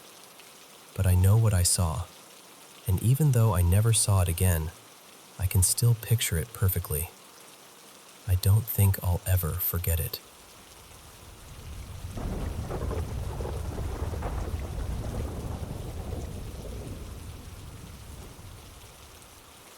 Hey everyone! My favorite part of the day is finally here. Getting to sit down and share some mysterious stories from around the world with you. Thank you so much for sending in all your incredible experiences. Don't forget to subscribe and turn on notifications so you'll be the first to know when a new video goes live. And now, without further ado, let's get into today's mysterious stories. Good night.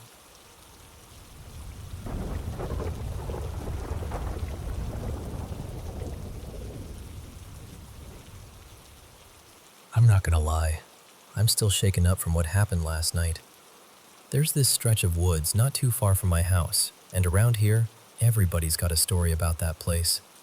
People say it's haunted, and honestly, after everything I've experienced out there, I don't really laugh that stuff off anymore.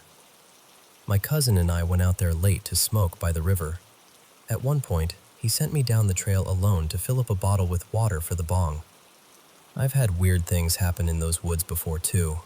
Tall, shadowy figures, something pale running on all fours near the road one night. That heavy feeling like you've stepped somewhere you absolutely do not belong. Just a lot of stuff that leaves you with this deep, sick feeling in your stomach. But that night, I wasn't listening to any of that. I was feeling way too confident. We had a weapon back at the car, and I guess I let that get in my head. So while I was out there alone, way too far from my cousin, way too far from the car, I said something stupid. I actually called out into the woods. I said, "Hey, Spooky Joey, you out here?" The second I think back on that, I cringe. It was so dumb.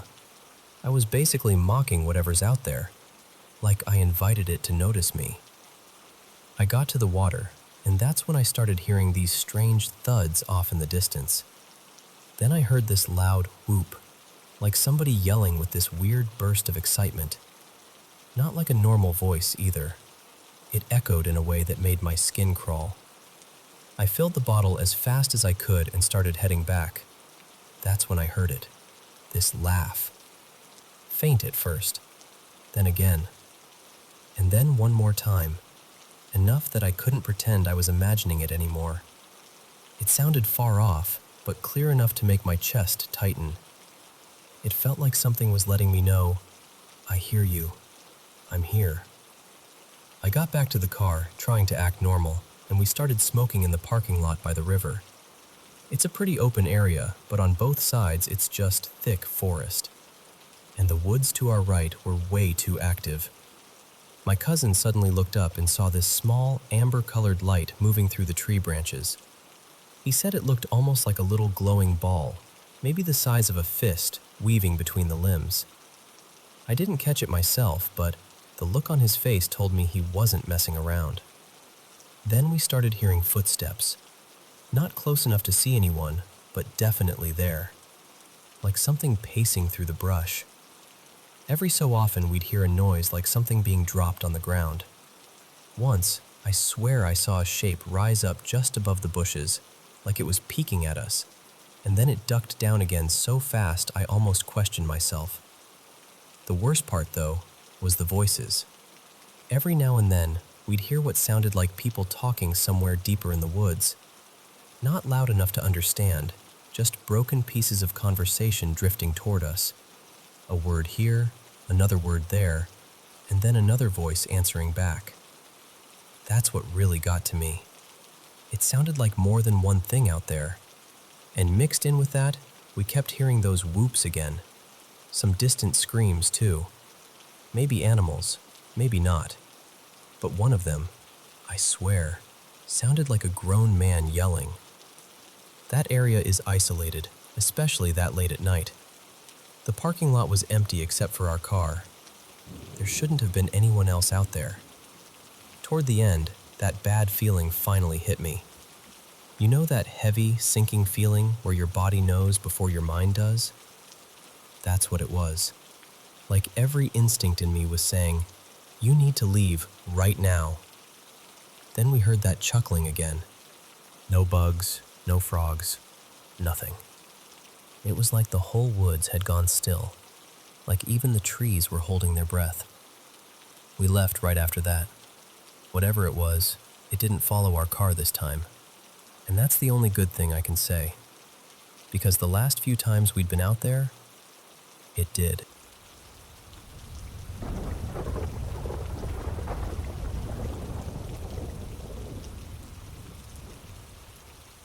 You know, looking back, I think I felt something was wrong with that house long before I ever had a reason to say it out loud. It was a fairly new place, built sometime around 2001 or so. A 3-bedroom duplex with 2.5 bathrooms and a finished basement. My parents owned it, and I rented it from them. And no, before you ask, there was definitely no family discount involved. At that point in my life, work was unstable, and everything felt kind of up in the air. So I wanted somewhere I could leave without getting tangled in a long lease. My parents liked the setup too, because if they ever needed to stay nearby for a few days, they had a place. On paper, it sounded perfect. But once I actually moved in, it just never felt right. I lived there by myself, which normally I liked, but honestly, the place felt way too big for one person. I barely used half of it. The basement was finished, and I had boxes of old collectibles and hobby stuff down there, but I almost never went in. There was a guest room upstairs with a bed my parents had put together, and that room mostly just sat there, untouched. Really, I only lived in a few corners of the house. My bedroom, the bathroom, the kitchen, and my office where I'd mess around on my computer. Even then, I had these habits that didn't make much sense. I never played games with headphones on. I always hurried to my room at night. And I never slept with the bedroom door open. Ever. Closed and locked every night. I had lived alone before, so it wasn't that. It was just that something in that house made me feel constantly on edge, like I could never fully relax. I used to hear noises all the time too. Thumps. Heavy bumps. What sounded like slow footsteps. Since it was a duplex, I kept telling myself it had to be the neighbors. But the weird thing was, I never heard normal neighbor sounds. No TV, no music, no muffled conversations. Just those dull, heavy thuds, like someone walking around with purpose. About a year later, my girlfriend started staying over more often. Things were good between us, and she helped me make the place feel warmer. We moved furniture around, added softer lighting, tried to make it feel less sterile. And still, no matter what we changed, there were parts of that house that felt deeply wrong. The guest room felt wrong. The upstairs hallway felt wrong. And the basement was the worst of all. It always felt like someone was standing just out of sight, watching. One night, we decided to try using the basement like a normal room. We brought blankets down, turned on a movie, tried to have a cozy little movie night. We lasted maybe half an hour. That was it. We both started feeling so uncomfortable we had to leave. My chest felt tight, and my girlfriend said it felt like something was pressing at her throat, like it was getting hard to breathe down there. That should have been enough for me, honestly. But the worst part of living there wasn't even when I was awake. It was the nightmares. There was one night when my girlfriend and I fell asleep with the bedroom door open, wide open, which almost never happened. That was the first time I saw it. In the dream, there was this figure standing at the foot of the bed. It was impossibly tall, almost touching the ceiling, maybe 8 feet or more. Its body was thin and bone-white, like it had been carved out of something dead and dry. Its hands ended in long, hooked claws. Its face was hollow, with deep black eyes, but way down in those sockets there was this red glow, like embers buried in ash. Its mouth hung open full of sharp teeth, and behind it were these wing-like bones, almost like the frame of bat wings without any skin or flesh. And it just stood there, staring at me, growling. I got up, went straight to the bathroom, then came back, shut the door, locked it, and only then could I even think about sleeping again. The thing is, that nightmare didn't happen once. It happened again, and again, and again. At least 5 more times while I lived there. And every single time, the bedroom door had been left open. Sometimes not even all the way, just cracked. At one point, I even tested it. I asked my girlfriend to wait until I was asleep and then open the door without telling me. I didn't know she'd done it. That night, I had the nightmare again. After a while, it stopped feeling like a dream and started feeling like some kind of pattern I couldn't explain. Then one night, something happened that changed the way I looked at all of it. I'd had that same nightmare again, but this time I woke up on my own before my girlfriend could shake me. I turned, half awake, trying to settle back down, and for just a second, I saw a woman standing beside the bed. She looked young, maybe mid-20s, light blonde hair, a dark headband. She had on a pale shirt and denim overalls. What struck me most was that she wasn't looking at me. She was looking toward the foot of the bed, exactly where that thing usually stood in the nightmare. Then I fully woke up, and she was gone. After that, both my girlfriend and I started to feel like there were maybe 2 different presences in the house. There was whatever that awful thing was, and then there was her. I'd be playing violin in the house by myself and get that prickling feeling that someone was listening. I'd turn around and almost catch movement slipping around the corner into the hall. My girlfriend would be folding clothes and suddenly swear she'd seen a woman in her peripheral vision. She'd hear noises when I wasn't even home. And somehow, over time, the feeling of being watched didn't always feel threatening. Sometimes it felt more like being observed by someone curious, quiet, present. The last really major thing that happened was not long before we moved out. I got hit with a brutal stomach bug one night, and my girlfriend had to be up early for work. I didn't want to keep her awake running back and forth to the bathroom, so I took a blanket and went into the guest room. Since I felt so sick, I left the door open. I was lying there, curled up, miserable, when I heard footsteps in the hallway. Not subtle footsteps, not house creaks. Actual footsteps. Slow, heavy, unmistakable. They came down the hall, into the guest room, up behind me. Then I felt the mattress dip, like someone had sat down on the edge of the bed. And then I felt a hand on my back. I mean that literally. I felt a hand resting on my back. And the strangest part is, I wasn't scared. The second I felt it, this huge wave of calm came over me. It was like all the pain and panic just softened. The hand moved gently, almost the way someone might rub your back when you're sick. Like it was saying, "You're okay, just rest. You'll be all right by morning." And that night, for the first time with an open door, I slept straight through. No nightmare, no terror, nothing. After that, whenever I felt like I caught a glimpse of that woman around the house, I'd just say out loud, "Can you give me a little space right now? Thank you."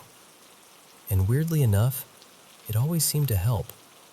I honestly got the feeling she liked being nearby when we were just living our lives. Cooking, folding laundry, playing music, moving through the house. Almost like she was drawn to that kind of ordinary warmth. And whenever one of us was hurting, it felt like she came closer, not to frighten us, but to comfort us. We did have one eerie bit of confirmation, if you want to call it that. A mutual friend of ours was into psychic stuff, and one time she came by during a party. With a bunch of people in the house, she said she didn't pick up much of anything. But later, when it was just the 3 of us, her whole expression changed. She looked upstairs and said, "It was outside your room before. Now it's downstairs. I really don't like whatever's in the basement." Then she described seeing a blonde woman with a headband in the upstairs hall. I had never told her that detail. Not once. That really stayed with me. It's been well over a year since we moved out now, and ever since leaving that place, everything stopped. No nightmares. No strange footsteps. No feeling of being watched. Nothing paranormal at all in our new home. And honestly, part of me still kicks myself for not trying harder to document it, because I know how unbelievable it sounds when you say it out loud. But when I think back on that house, what stays with me most isn't even the fear. It's the feeling that whatever was there wasn't just one thing. And somehow, in the middle of all that darkness, there was also something that seemed to care whether we were okay.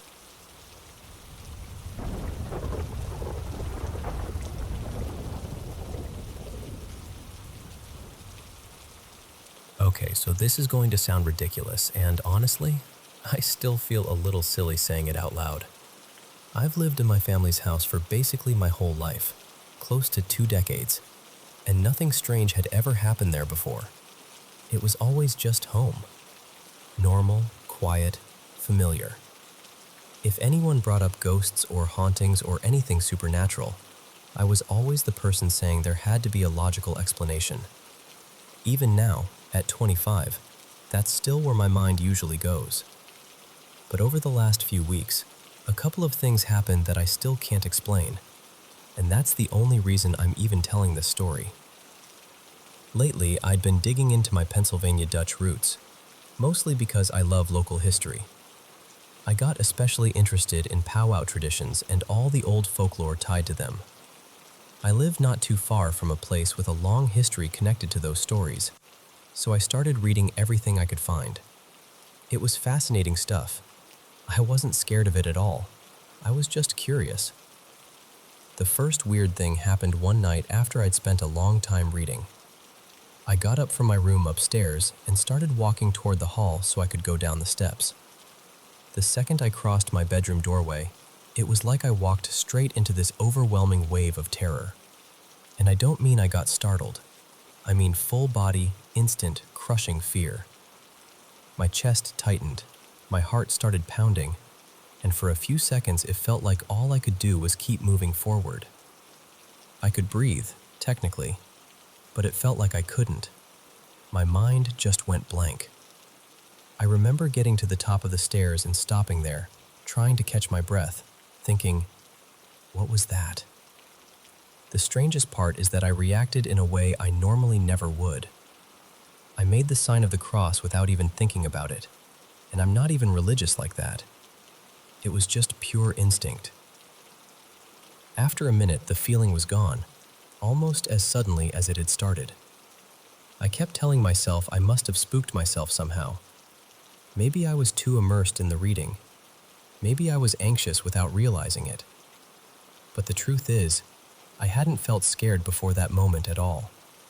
I was interested, not frightened. So that explanation never sat right with me. I didn't tell anyone. It sounded made up, even to me. Then a little while later, something else happened. It was daytime this time, bright out, and I was home alone. A delivery driver had just dropped off groceries, and my dogs, like always, started barking. Once the driver left, one of them settled down, but my older dog kept acting like somebody was still there. He went straight to the basement door and got weirdly focused on it. He was sniffing around, pacing a little, whining, staying right by the door like he was waiting for someone to come up. He only really acts like that when a family member comes in through the basement entrance. So I remember thinking it was odd right away, because I knew for a fact nobody else was home. So I walked over, and then I heard it. Footsteps. Very clear footsteps coming up the basement stairs. They were light, not heavy like boots or anything, but unmistakable.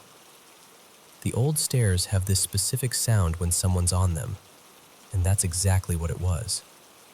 Step by step, getting closer to the door. Then it stopped. I just stood there frozen for a second, and then I locked the basement door. A few seconds later, the footsteps started again, but this time they went back down, Slow, steady, calm. Not rushed, just descending until the sound faded out. And my dog stayed right there, still watching the door, still waiting. Since then, nothing else has happened. And honestly, that might be the part that gets me the most. My house had always felt completely ordinary before, and now it does again. Whatever those moments were, they came out of nowhere and then just stopped. The only pattern I can think of is that both things happened when I was really deep into researching that history. Maybe it's connected. Maybe it isn't. Maybe I just noticed things I normally would have brushed off. I still don't know what I believe. I just know that for the first time in my life, my home felt unfamiliar, and I still can't fully explain why.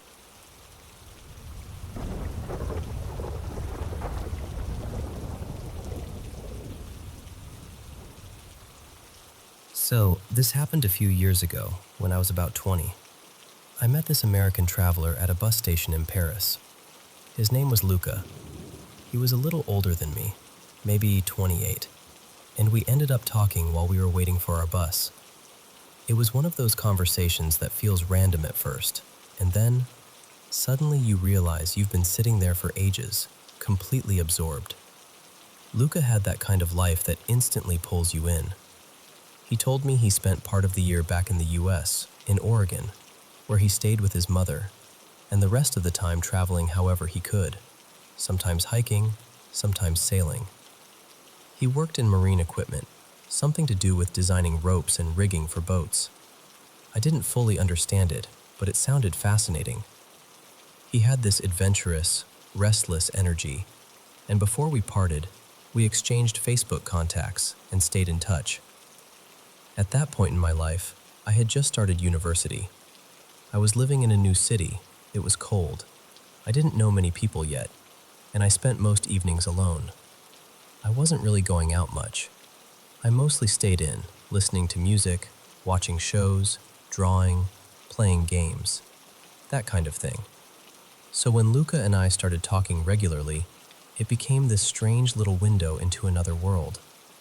Because of the time difference, we usually spoke very late at night. Sometimes I'd still be awake at 2 or 3 in the morning, just listening to him tell story after story. And every single time, it felt like he had lived 10 lives already. He'd tell me about solo hikes, storms at sea, nights in tiny ports, strange encounters in the wilderness. Once he told me that while hiking alone in the mountains, he came across wild coyotes and had to fire his pistol into the air to scare them off. I remember just sitting there thinking, what kind of life is this? It felt so far from mine, almost unreal. At first, I was just captivated. He came from this place that seemed exotic to me, and everything about him felt bigger, rougher, more cinematic. Talking to him was an escape from my quiet little routine. But after a while, his stories started getting stranger. One night, he told me that while sailing near the Caribbean, he had seen the Flying Dutchman. I laughed immediately. I thought he was joking, but he wasn't smiling. He was completely serious.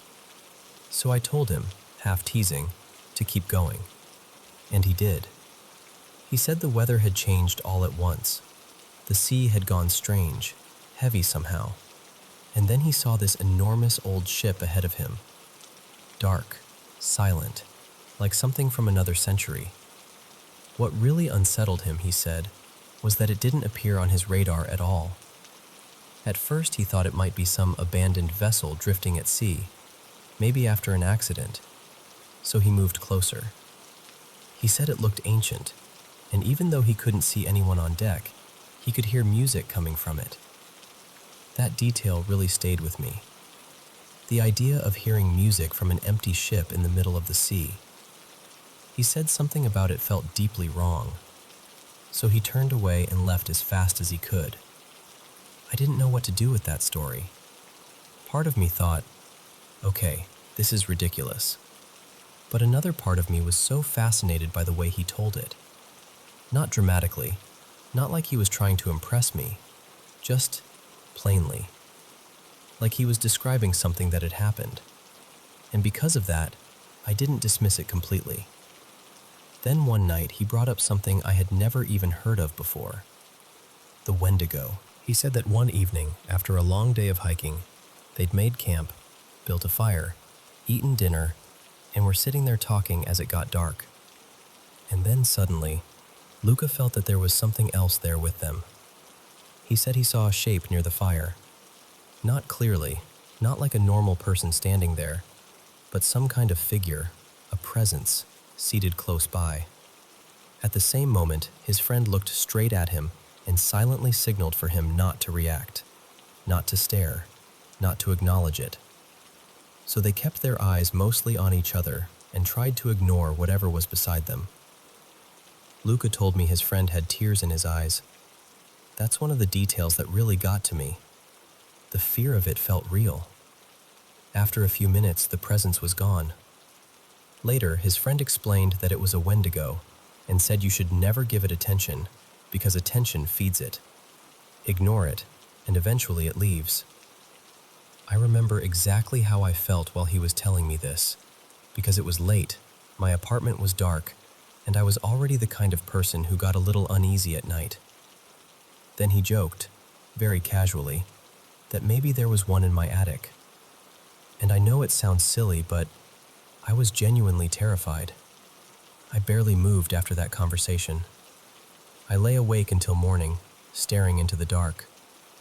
What made it so disturbing wasn't just the story itself. It was the sincerity. He never sounded like someone trying to scare me for fun.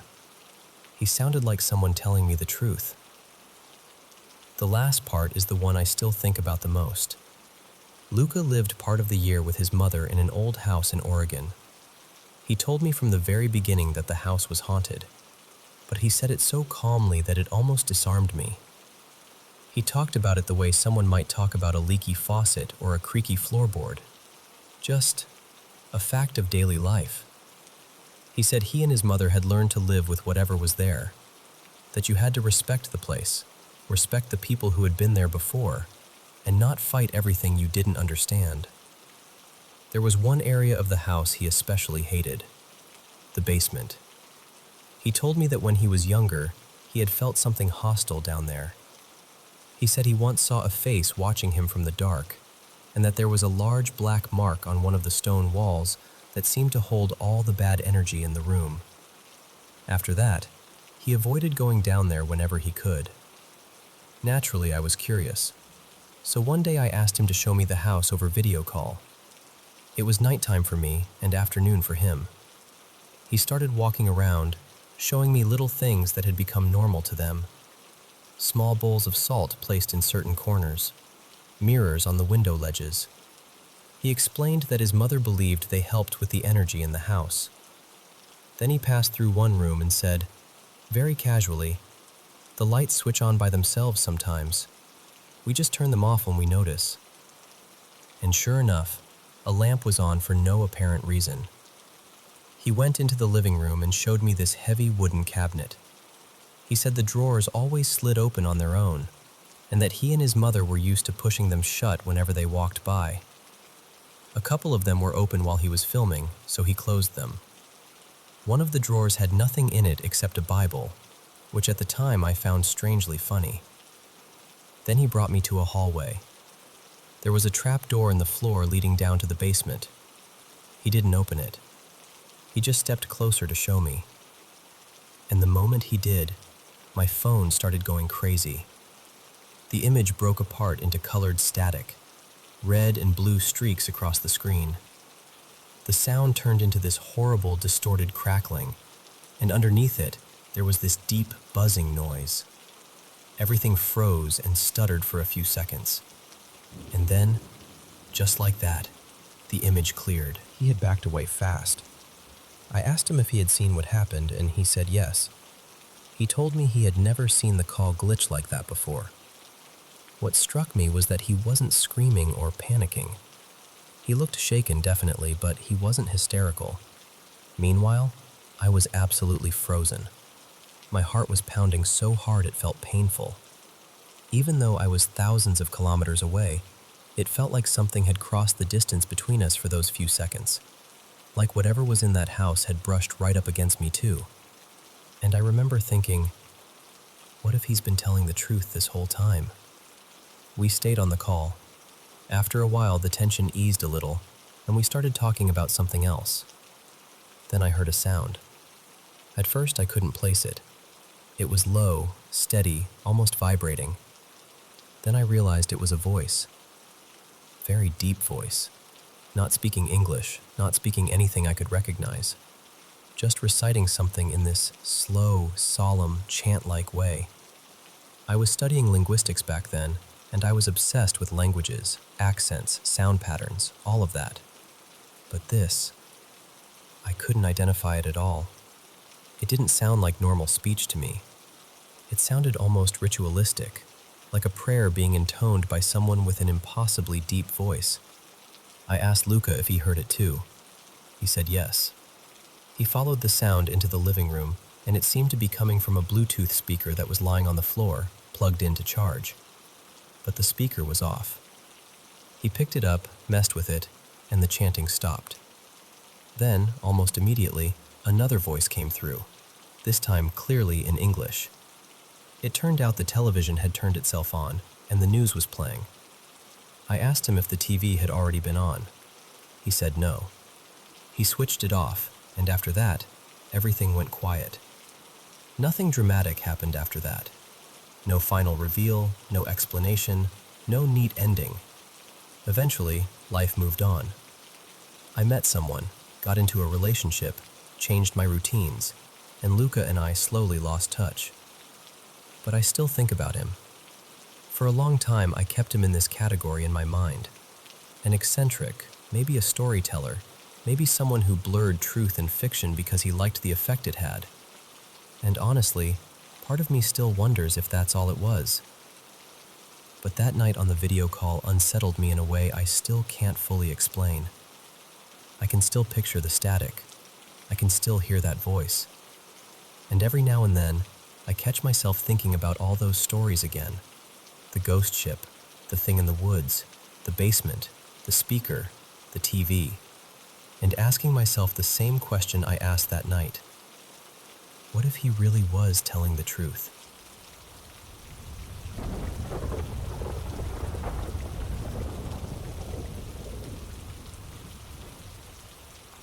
I need to tell you about something that happened to me, because even now, I still can't fully explain it.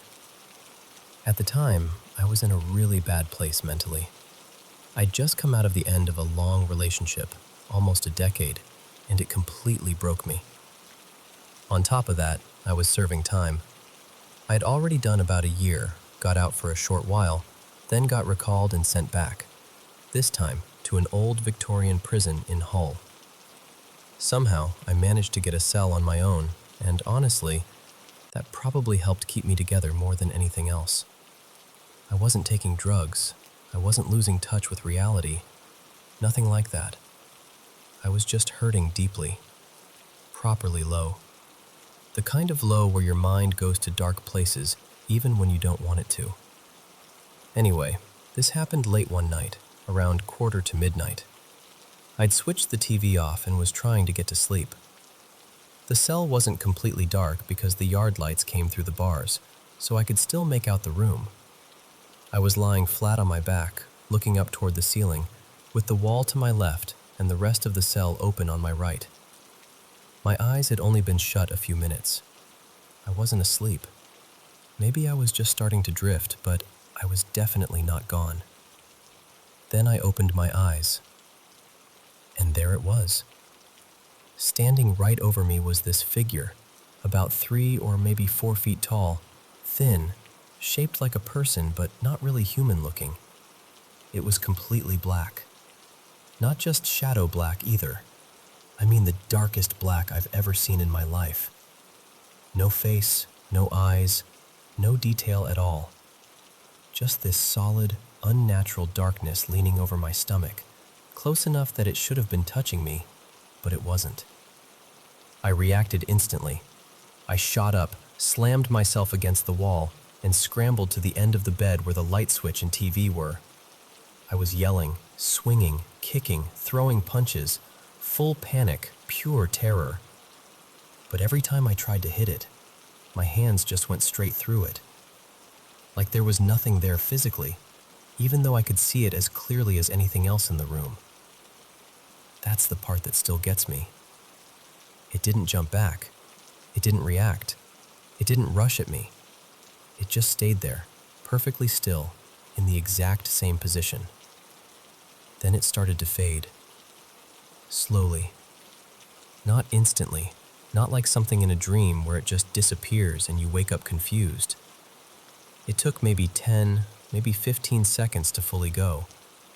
And I was wide awake the entire time, absolutely hysterical, heart pounding so hard I could hear it.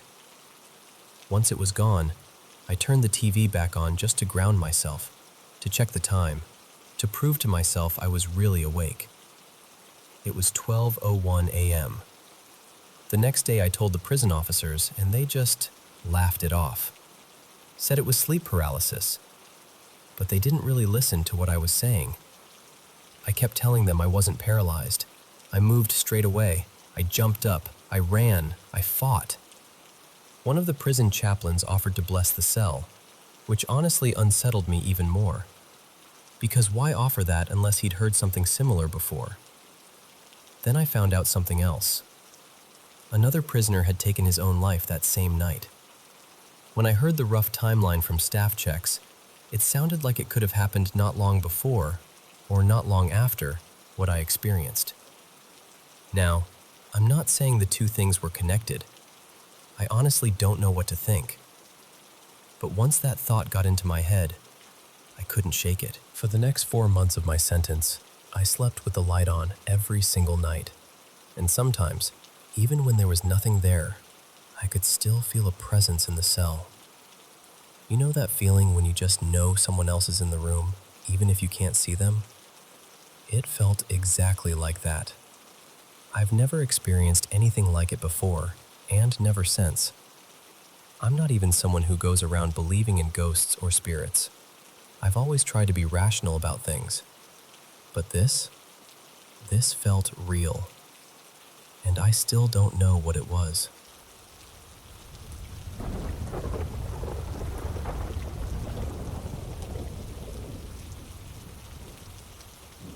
So, this happened in early August of 2023, when I was wrapping up the 5th day of a solo motorcycle trip back home. I've been on the road for days, just me, my bike, and whatever I could strap down and carry. That night, I booked a campsite near the lake at Lincoln Trail State Park in Marshall, Illinois, thinking I'd have a simple place to rest before finishing the trip. But when I got there, the site that was marked online as a tent campsite was actually covered in rough gravel. It was obviously meant more for an RV than for somebody trying to sleep in a little tent. Since I was traveling light, I didn't have any extra padding or ground cover with me, nothing that would make sleeping on that gravel even remotely comfortable. So I started looking around. Just north of the campsite, the ground dropped off toward the lake through a wooded slope. I tied off a bright guideline to a tree and made my way carefully down the incline. A little ways in, maybe 15 yards or so from the water, I found a patch of level, dry ground where the trees opened up just enough. It felt tucked away, quiet, and a lot softer than the campsite above, so I decided that was where I'd set up for the night. I pitched my tent, laid out my sleeping gear, and then climbed back up using the guideline just to make sure I could get in and out safely. Back at the main site, I had a simple dinner, one of those ready-to-eat meals, washed up as best I could, and turned in sometime around 9:30. I wasn't especially on edge that night. I was tired, sure, but not completely worn down. Honestly, I usually enjoy traveling alone. There's a kind of peace in it, you know? No schedule, no pressure, just the road and your own thoughts. And I'm not somebody who remembers dreams very often, which is part of why this stuck with me the way it did. At some point in the night, I dreamed I was sitting outside my tent in that exact same spot, except it was daytime. Bright, still, calm. I was facing the lake, just looking out over the water, when all at once everything went silent. And I mean completely silent. No birds, no insects, no movement in the trees, not even wind. It was the kind of silence that makes your skin go cold before your mind even catches up. That's when I noticed someone coming toward me from along the shoreline to the east. At first, it was just the figure of a woman moving slowly in my direction. But the closer she got, the more wrong she looked. She seemed frail, almost unnaturally so. Her skin had this pale, grayish cast to it, like all the life had drained out of it. She was wearing a plain, faded dress, stained with dirt, and her hair, what looked like thin silver hair, hung in muddy, tangled clumps around her face.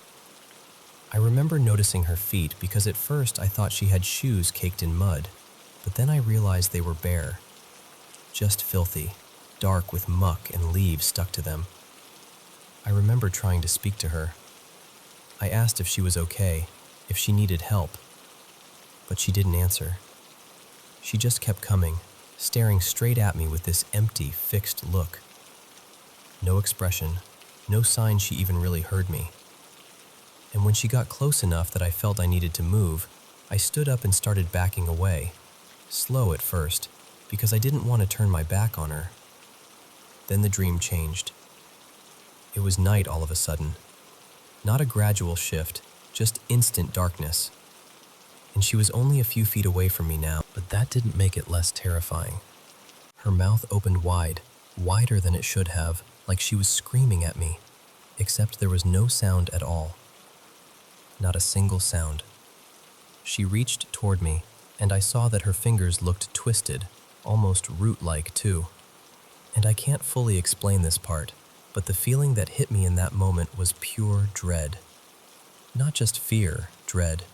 Like every part of me knew that if she touched me, something terrible would happen. Right before her hand reached my arm, I forced myself awake.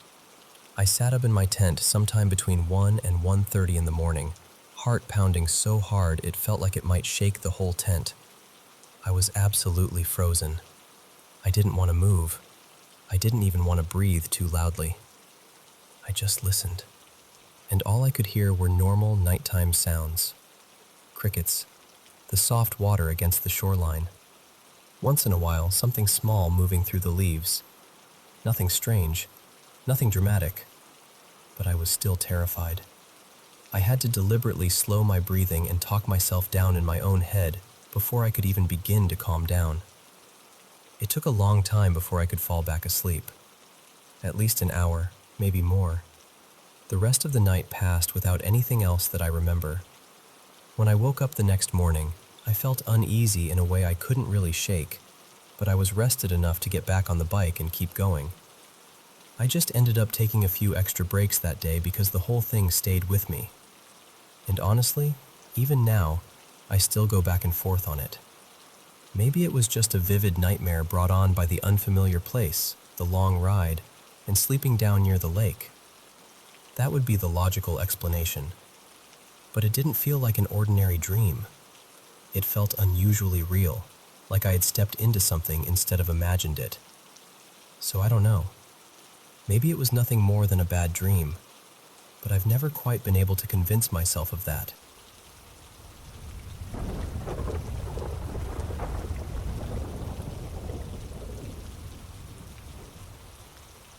You know, this happened more than 20 years ago, back when I was studying electronics. In those days, I never went anywhere without music. This was long before streaming, of course, so my soundtrack came through a cassette Walkman. Mine was a slim, old Sony model with a key lock switch on the side, and that little detail matters more than you'd think. Every day I followed the same route to school.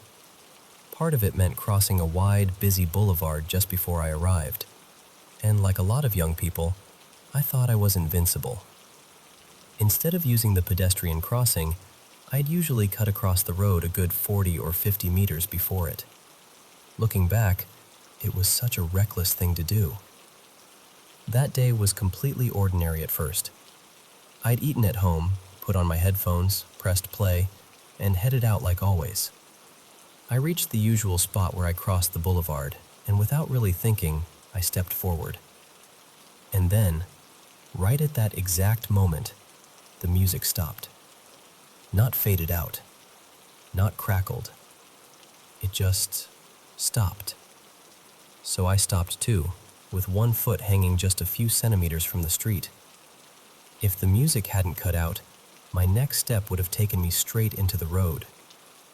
At that same instant, a city bus tore past in front of me at full speed. When I say it brushed past me, I mean it. It was so close I could see my own reflection in the windows as it flew by. I can still picture it now. Everything felt like it slowed down for a second. The music cuts out. I freeze. The bus flashes past my face. It all happened in less than a heartbeat, but it felt endless. I remember thinking, my God, I nearly got myself killed. Then the shock hit me all at once. I started shaking. I was furious at myself. I hadn't even looked before stepping out. I just stood there trembling, feeling sick, completely rattled, with my Walkman suddenly silent in my hands. I moved under a nearby bridge to catch my breath and calm down. My first thought was that the batteries must have died at the perfect moment. That had to be it, right? So I pulled the Walkman out from inside my jacket and tried turning it back on. Nothing. Then I noticed the hold switch was still on. That meant I hadn't accidentally pressed anything. The controls had been locked the whole time. I switched the lock off, pressed play again, and the machine came right back to life. The battery indicator showed they were still full. I just stared at it. I was already shaken, but that's when I felt truly stunned. The Walkman had shut off for no reason I could understand, at the exact second it needed to. And because it did, I stopped before stepping into the road. Call it luck, a glitch, fate, divine intervention. I honestly don't know. But whatever it was, it saved me that day. One more step, just one, and that bus would have hit me. What stayed with me most was that glimpse of my own face in those windows. So close it was like looking into a mirror. I've never forgotten it.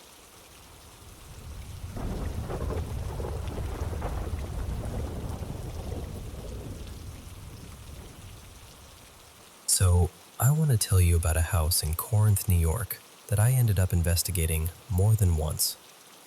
Part of the reason was simple. We got more strange, unexplainable activity there than almost anywhere else. But the bigger reason was the woman who lived there. She was deeply worried about her teenage daughter, who had gone through this sudden, unsettling shift in behavior. Mood swings, depression, things that just didn't feel like her. The house had belonged to their family for generations, and they knew for sure that at least 2 people had died there. There was also this old family rumor that, years and years before, someone had done some kind of ritual or witchcraft in the attic.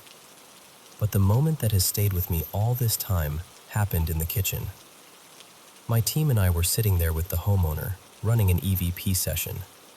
Honestly, at first, it felt pretty quiet. Nothing especially intense. We were just about ready to call it and move on when, all of a sudden, the space under the kitchen table turned ice cold. Not a little colder, drastically colder. It felt like the temperature had dropped 20 degrees in an instant. I had a handheld thermometer with me, so I leaned down and checked the air beneath the table, then compared it to the air above it. The difference was real. Sharp. Immediate. Now, this woman's mother had passed away in that home. More than that, she had died right there in that same kitchen. And in that moment, I got this strong feeling that maybe her mother was with us. So I looked at the woman and gently said, "I think your mom might be here. Is there anything you want to ask her? Anything you want to say?" She started speaking to her mother. I don't remember every word she said, and honestly, most of it isn't what matters. What I do remember is this. She stopped in the middle of talking, looked upward for a second, and then, in this soft, almost fragile voice, said, "Do you remember that little squirrel we used to feed every morning? Do you remember what we used to call him?" A week or so later, I was reviewing the audio. When I got to that part, I noticed a fluctuation in the waveform right after she asked the question.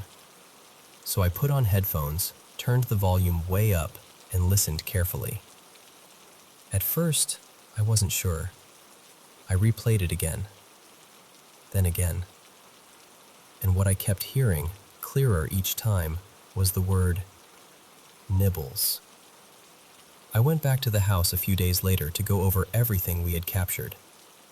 There were a few other odd bits of evidence, but nothing that came close to this.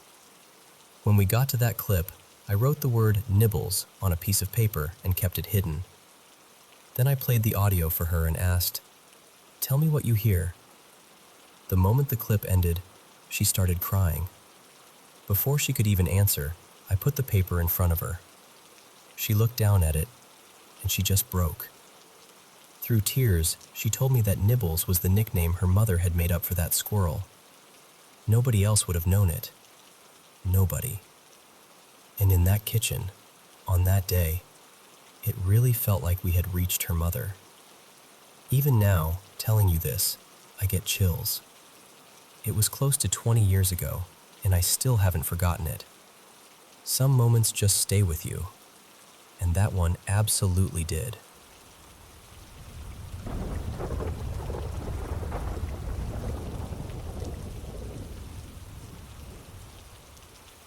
I've had this happen to me a couple of times in my life, and even now, saying it out loud feels strange. These weren't ordinary dreams. They happened when I was in that half-asleep, half-aware state, sometimes lucid, where I knew I was dreaming and could usually guide what was happening. But these moments were different.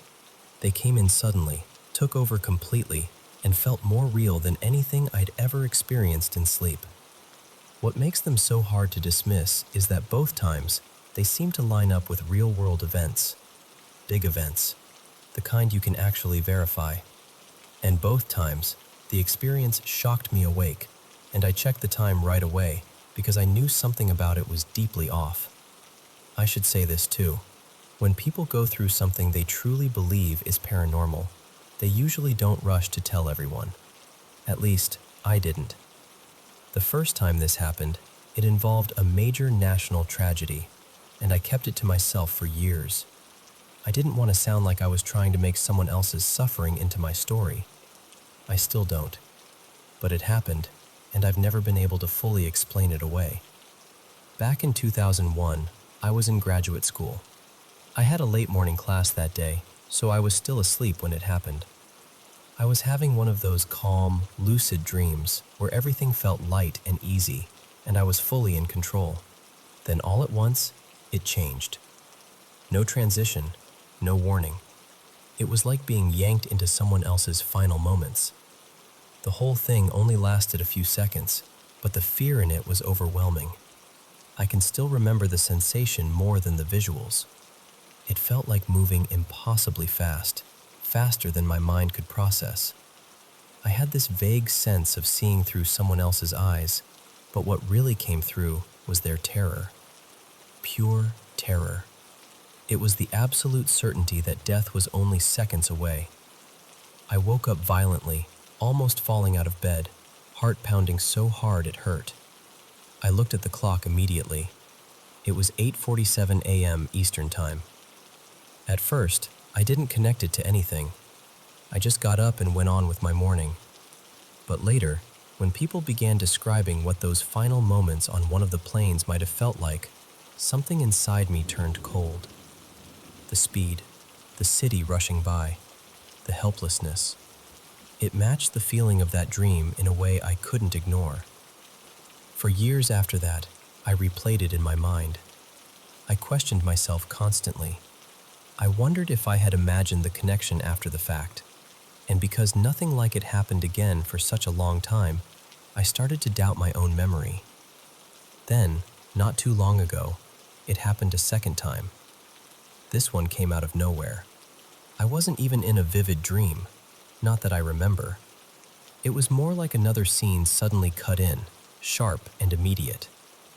I found myself looking out over a bright open square, somewhere warm and sunlit, with a fountain or shallow pool nearby. It should have been peaceful, but it wasn't. The ground was shaking beneath me, and I could feel that unmistakable rolling vertigo of an earthquake. Again, I wasn't exactly myself. It felt like I was inside someone else's perspective, feeling their fear as if it were my own. But this time, unlike the first experience, the person didn't die. The moment stretched on.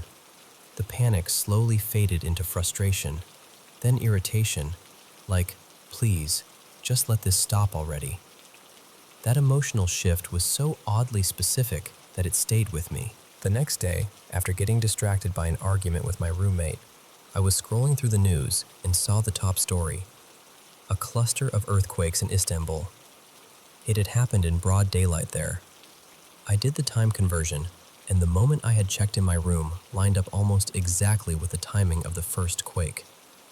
That was the second time I felt like I had somehow stepped into someone else's experience from very far away, while in that receptive state between sleeping and waking. So now I'm left wondering whether anyone else has ever experienced something like this. Have you ever been half asleep or lucid dreaming and suddenly found yourself seeing through the eyes of someone far away, especially someone in fear? Not just seeing it, but feeling their emotions as if they were your own?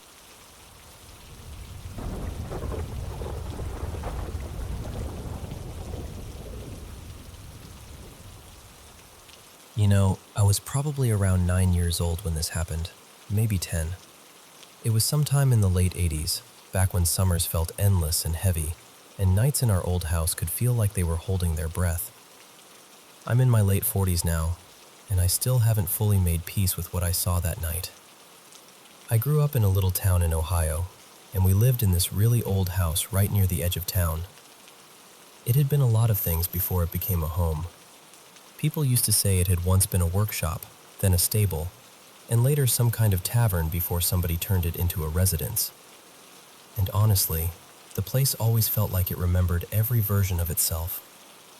Anyway, it was early summer, one of those nights where the heat just sticks to your skin. We didn't have air conditioning, so the windows were cracked open, hoping for even the smallest breeze, but there was nothing. I remember falling asleep feeling hot and uncomfortable. Then, sometime in the middle of the night, I woke up all at once. It wasn't because of a sound. Nobody called my name. Nothing moved. I just suddenly felt aware, like something wanted me awake. I opened my eyes and sat straight up in bed. The first thing I noticed was that the room felt cool. Not just a little cooler, I mean noticeably cold compared to when I'd gone to sleep. That alone felt wrong. And then, I heard a voice. Not out loud, not with my ears exactly. It was inside my head, clear as anything. I'm here. I shared the room with my older sister, Mara, so of course the first thing I did was look over at her bed. She was completely asleep, didn't stir at all. And then I got this strange feeling, almost like a nudge in my mind telling me, no, keep looking. So I did. My eyes moved slowly down toward the foot of her bed, then past it, toward the dark corner near the closet. And that's when I saw them. 2 red eyes, glowing, just fixed on me from the shadows. I went completely still. And the weird part is, for a second, I wasn't even afraid. I think my brain was trying to make it make sense. I thought maybe it was our dog, Rusty. Maybe he'd wandered into the room, and the light from outside was catching his eyes. Then that voice came again, calm as ever. Look at your sister's bed. So I looked back, and there was Rusty, curled up right at the foot of her bed. That was the moment everything inside me dropped. Because if the dog was there, then whatever was standing by the closet was not him. I yanked the covers over myself so fast, like a blanket could protect me from something I didn't understand. I stayed there, barely breathing, listening. But there was nothing. No footsteps, no growl, no movement at all. Just silence. Thick, unnatural silence. Our parents' room connected to ours through this old doorway because the house had been remodeled so many times over the years. I remember calling for my dad. Once. Then again. Then louder. It felt like my voice was moving through syrup, like time had slowed down in the room. Finally, I heard my mother answer me. But before she came in, I heard something else. A laugh. Soft. Quiet. Definitely not hers. Then the voice said, "Look outside." I don't even know why I listened, but I did. I turned toward the window, and I watched the light from our neighbor's garage go out. Then another house went dark. Then another. One by one, all down the street, the whole town seemed to lose power in this slow, eerie chain. A second later, my mom came into the room and tried the light switch. Click. Nothing. She tried it again. Still nothing. I told her I thought something had been in the room. She barely looked around. She just told me it was a bad dream, that the power must have gone out, and that I needed to calm down. I looked back toward the closet. Whatever had been there was gone. She told me to lie back down and try to sleep, and eventually I did, at least physically. But I never truly rested after that night. Even now, all these years later, I cannot sleep with a closet door open. Not ever. I don't care how silly it sounds. Something was in that room with me. I can't prove it, and I can't explain it, but I know what I felt. I know what I saw. And more than anything, I know it wanted me to know it was there.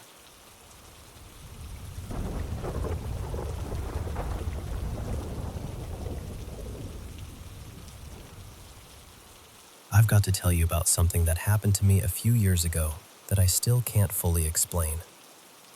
My band and I were driving through Northern California, and on one of our off days, we ended up in San Jose. Somebody suggested we check out the Winchester Mystery House, and honestly, I didn't know a thing about it. To me, it just sounded like one of those famous roadside attractions people visit because they feel like they're supposed to. Before the tour started, we hung around the lobby for a bit. I bought a bottle of water and sat down beneath this portrait of Sarah Winchester. Nothing felt strange at first. It all seemed pretty ordinary. Then I accidentally spilled some water on the table, and in the back of my mind I heard this thought so clearly. Clean it up. Respect the lady of the house. I brushed it off. I figured it was just my conscience talking. But once the tour began, things shifted. Right near the start, there was this man in a red short-sleeved shirt talking to an older couple. Out of nowhere, he turned, looked right at me, and said, "Spirits can move through time." Then he just turned back around like nothing had happened. That got my attention. Our guide came in a moment later, and there was something about her energy I couldn't settle with.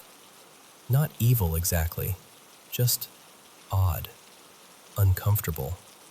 Like she knew more than she was letting on. For a while, the tour was just a tour. Strange house, strange history, stained glass, stories about Sarah Winchester and her obsession with patterns and numbers. Then we stepped into Sarah's bedroom, and I don't know how else to say it except that I was suddenly overwhelmed. I started tearing up out of nowhere, and standing beside me was that same man in red. Only later did I learn his name was Will. The older woman from earlier was there too, along with her husband. And here's what made it feel so strange. Throughout the whole tour, people kept drifting around, splitting off from the groups they came in with. But somehow, no matter where I ended up, Will kept appearing near me. In that bedroom, as I was trying not to completely lose it, I thought about my grandmother. She died when I was 13, and I never got to say goodbye to her. The second that memory hit me, that older woman turned toward me with tears in her eyes and gave me this soft, knowing smile. She had an oxygen tube and a little bag at her side, and for one impossible moment, I felt like my grandmother was somehow there with me. Not in a dramatic horror movie way, in a quiet, aching, deeply personal way. Like love had found a crack in time and slipped through. I know how that sounds. I do. But that's what it felt like. Later, we stopped in a room overlooking the garden, and in my head, I started speaking silently to her. I was thinking, I miss you. Look at the man I became. This is my band. This is my life. The whole time she kept looking at me with tears in her eyes, smiling gently. And then the second I stopped, her expression went blank. Just like that, she was a stranger again. Not long after, I heard Will again, but not out loud. That's the part that still bends my mind. It was like hearing words inside my head that weren't mine. Clear as intuition, but sharper, more deliberate. What I heard was something like, "Yes, this is happening, and don't let the tour guide know you can hear me." From then on, I was rattled. A little later, we did that awkward thing where two people both gesture for the other to go first. I finally stepped ahead, and behind me, out loud this time, he said, "Thanks for the dance." I answered, "You're welcome. It was lovely." And then he disappeared back into the crowd. By then, I was barely holding it together. I was trying to act normal, but inside I was spiraling. I kept asking myself, am I imagining all this? Am I losing it? Then it got stranger. Near a library area, I was standing beside a young woman with glasses when I heard another voice in my head, not mine again, saying something like, "Protect her." A little later I thought, what is happening to me? And a blonde woman behind me laughed out loud at the exact moment I thought it. I answered her silently in my head, "Don't laugh. This is new to me." And she laughed again, like she'd heard me. There was also this moment by the famous door to nowhere. I looked through a pane of glass and caught my reflection, but only half my face was lit. The other half was swallowed in shadow. Standing behind me in the reflection was the older woman's husband. He looked at me with this hard expression and said, out loud, "I hope it was worth it," then walked off. I had no clue what that meant. Then came the part that really shook me. There was a stairway leading one way and a narrow staff passage leading another. The guide specifically told everyone not to use the staff passage. Almost everyone ignored her and went through it anyway. I didn't. I started up the stairs instead. When I looked back, Will was behind me, and now he was holding hands with the blonde woman who'd laughed earlier. We entered another room, and a little blonde boy had just stepped away from a mirror over the mantel. In the reflection, I saw Will and the woman staring back at me, both slowly shaking their heads. Then I heard this disembodied message in my mind. "If you have children, he'll take them from you." That one hit me like ice water. I still don't know what to make of it. Then we reached the kitchen, and that's where the guide suddenly focused on me. She mentioned water heaters, twice, and that stopped me cold, because at the time I worked as a water heater technician. Then she told the group, almost playfully, that she had a friend who liked bringing certain people to the house so they could play a kind of game, a test involving the history of the house. She said she usually won. Most of the group looked confused. I didn't. By the end of the tour, we all gathered in the last room, and the arrangement of people felt strangely ceremonial, almost like everyone had taken their places without being told. The guide said something about Star Wars, and that caught me because I've been thinking about Star Wars imagery all through the tour. Light and dark, tests, spirits, all of it. Then I looked around and realized several people near me were wearing Star Wars shirts or dark clothing, including one of my bandmates. I can't explain why that mattered. It just did, in the moment. It felt like symbolism was happening all around me, and I was the only one reading it. When the tour ended, I hurried into the gift shop, trying to find Will. I spotted him heading toward the exit, and I followed him outside. He was standing near the garden fence, and the blonde woman was walking toward a silver minivan. She called out, "Come on, Will, make it quick." I walked up to him and shook his hand. I asked him as honestly as I could, "I felt something in there. What was that? Can you tell me anything else?" He looked at me with this little half smile and said, "Enjoy the basement." Then he got into the van and drove away. And as it pulled off, I realized everyone from that strange final room formation, except the guide, was in that vehicle with him. Family, maybe. Or something else. I still don't know. I went back inside to rejoin my band, and they were all just sitting there, casually waiting for the next tour, like nothing had happened. I was still stunned, still trying to process it, and when the second tour started, our guide was the same woman from before. Only now she seemed lighter, almost smug, like some private little contest had ended in her favor. That whole day has stayed with me. I still remember it clearly. Every room, every look, every word. I think it happened in 2019, maybe 2020. I've only told a couple of people because I know how unbelievable it sounds. But I'm telling you exactly how I lived it. Maybe it was intuition, maybe grief, maybe suggestion, maybe something spiritual. I honestly don't know. What I do know is that I walked into that house as a bored tourist, and I walked out feeling like reality was bigger, stranger, and far more alive than I'd ever allowed myself to believe.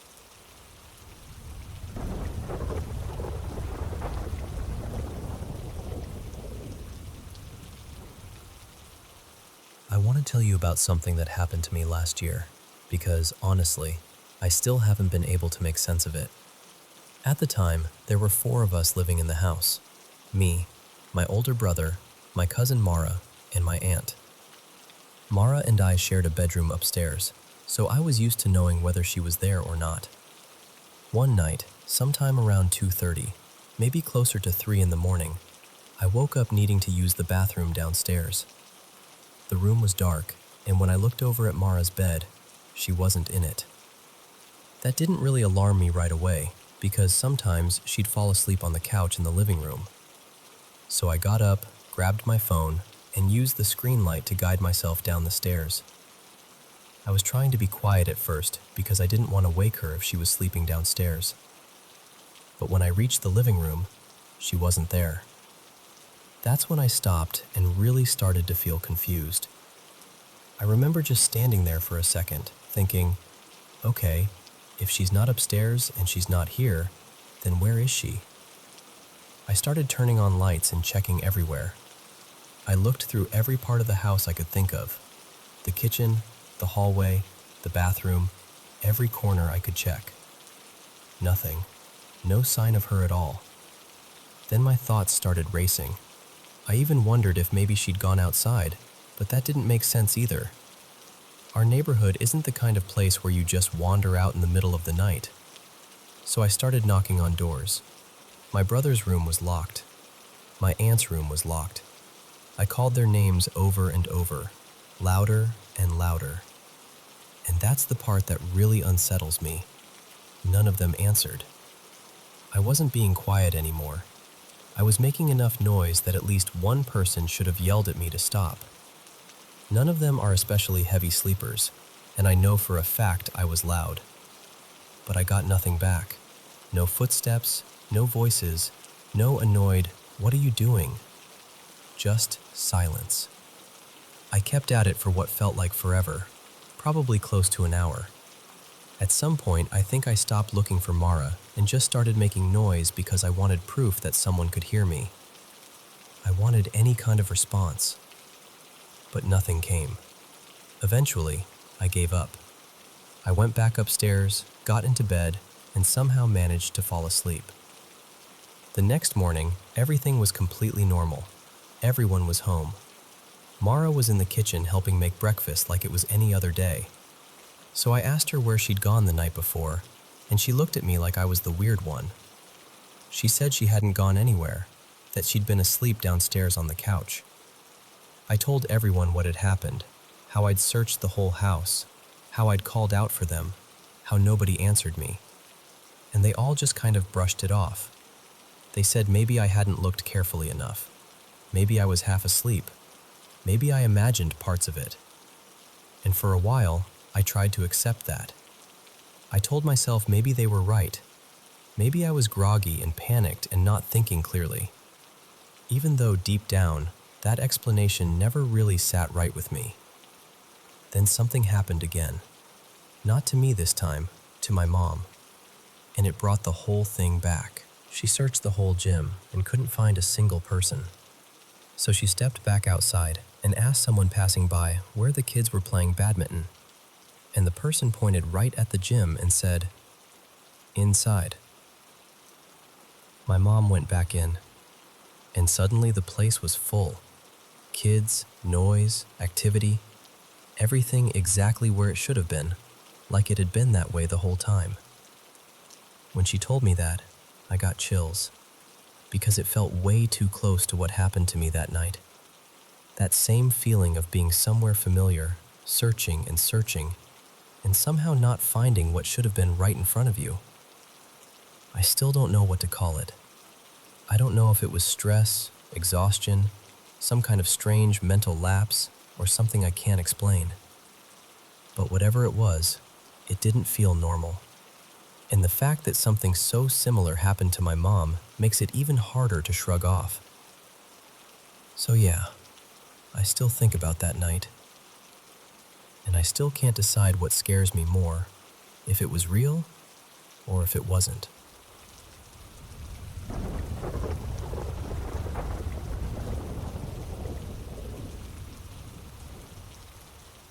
I still think about this sometimes, even now. It's been about 20 years, and for some reason, that memory never really left me. I was probably around 11, maybe 12 when it happened. We were living in the Philippines then, and summer had this very particular feeling to it. Everything moved slowly. The afternoons felt endless. The sunlight came in thick and golden through the wooden windows, and you'd hear mangoes dropping onto the roof outside like little warning knocks from nowhere. My older brother Marco and I shared a bedroom on the second floor. The room had this wooden divider in the middle, but during the hotter months, we'd take it down and slide both doors open to let the air move through. We always hoped for that cool breeze from the north. That was the one that made sleeping easier. It would come in through those silver-framed windows and soften the heat a little. Our room faced north and west. On the north side, there were mango trees standing close to the house, maybe 10 feet away, just beyond the kitchen roof below. On the west side, you could see the neighboring houses, low and quiet, especially at sunset when everything turned orange and gray. One night, the divider was down, the doors were open, and the air was completely still. No breeze at all. My brother had already fallen asleep on the bed to the left side of the room, and I was lying awake on the other side, just staring at the ceiling. I remember hearing insects outside, the wood settling now and then, and that kind of silence that feels deeper at night. And then, for no reason I could explain, I woke up. Not because of a loud sound, not because somebody called my name. It was just that strange kind of waking, where your eyes open and you immediately feel like something is wrong, even though everything around you is quiet. So I stayed still for a moment, listening. Nothing. No voices, no barking dogs, no movement from outside. I tried to go back to sleep. I kept staring into the dark, waiting for my eyes to adjust. And that's when I saw them. 2 small red dots outside the northern window. They weren't moving. They were perfectly still, evenly spaced, just suspended there in the darkness like a pair of eyes looking in. I can still remember the way my whole body went cold. I didn't scream. I didn't move. I just lay there pretending I hadn't seen anything, because somehow that felt safer. I closed my eyes and tried to force myself back to sleep, but of course I couldn't. I stayed awake for what felt like hours, just waiting for the sky to lighten. When morning finally came and the room started to fill with that pale, early light, I looked again. They were gone. At breakfast, I told my parents what I'd seen. My mom listened, smiling in that calm way she had, and told me it was probably just a reflection from the control switches in their room.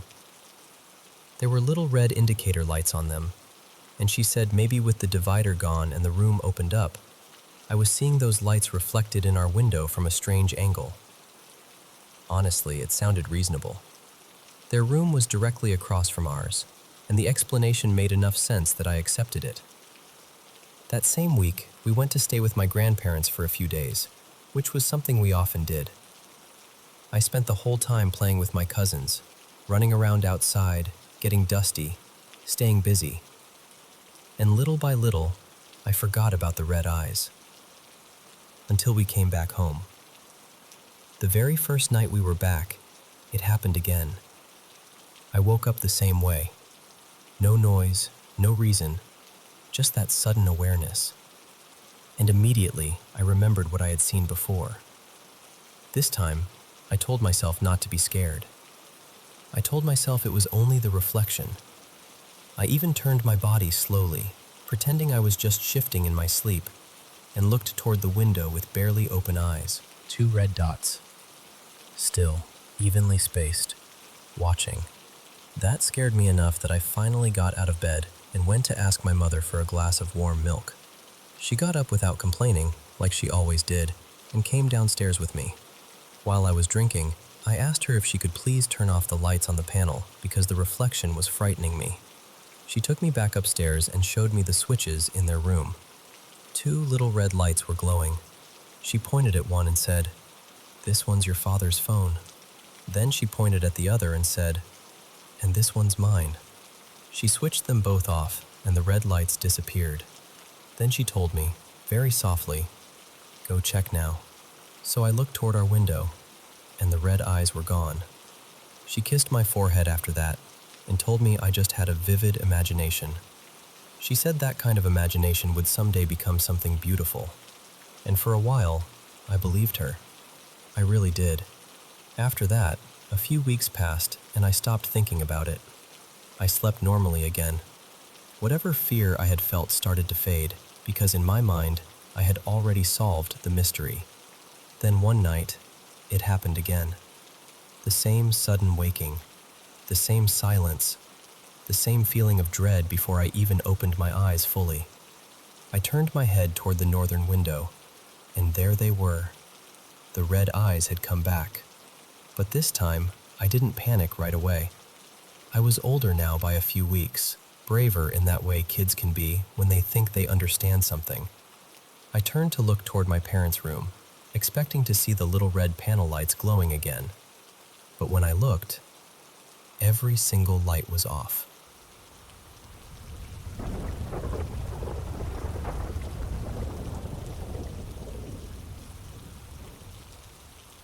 I work overnights, so most mornings I'm walking home just before sunrise, when everything feels half asleep and a little unreal. A few nights ago, I caught something moving out of the corner of my eye, cutting across the road fast. At first I told myself it was probably a deer. I live in a tiny Midwestern town, and at that hour, you get used to seeing all kinds of wildlife out and about. So I tried not to think too much of it. I'm a single mom, and my little boy, Mason, is 6. On weekends, my mom keeps him for me sometimes so I can catch up on sleep and pick up extra shifts. That night, I was just focused on getting home like always. But after a while, I started hearing this strange shuffling sound behind me. It wasn't loud, but it was enough to make the hairs on the back of my neck stand up. I took my earbuds out right away. There's a hotel near the road I walk, and with all the road work happening lately, there have been a lot of out-of-town workers staying there. Maybe that sounds judgmental, but when you're walking home alone in the dark, you don't take chances. I looked around, listening hard, but there was nobody there. No footsteps, no voices, nothing. After a minute, everything went quiet again except for the crickets and frogs, and I told myself I was just being paranoid. But then I turned onto my road, and that's when I heard it. It was this distant sound that almost reminded me of a scream, but not quite. It happened every few seconds, the exact same way, from what sounded like the exact same spot every time. At first I thought maybe it was an animal, like a rabbit caught by a fox or something. That happens around here. But this was too steady, too repeated. Real animals don't sound that precise. I can't explain it any better than that. It just felt wrong. I didn't run. I didn't speed up. I'd heard enough stories growing up to know that if something feels off out there, you don't call attention to yourself. So I just kept walking at the same pace, acting like I didn't hear a thing, even though every instinct in me was screaming to get home. Ever since then, I've been terrified to make that walk. But I don't really have another option. I still work nights, and I still have to get home somehow. Every time I pass those trees now, I feel like something is watching me. And here's why I think whatever it is didn't stay outside. A few mornings later, my mom had Mason with her again so I could rest after work. I got home around 5, sat down in the living room, and turned on the TV to unwind. I had only been there a few minutes when I heard, clear as day, "Mama," coming from my son's bedroom. It was Mason's voice. I froze, but I didn't answer. I knew he wasn't there. I knew he was with my mom. A little later, I heard it again. "Mama." Same voice, same room. I still didn't react. I just sat there and tried to act normal, even though I could feel my chest pounding.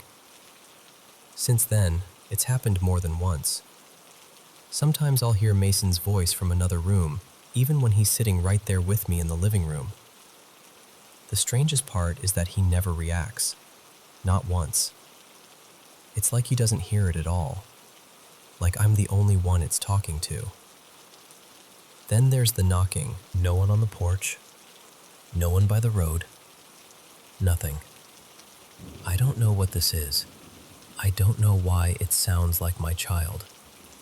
And I don't know what I'm supposed to do when something outside starts sounding like it already knows its way inside my home.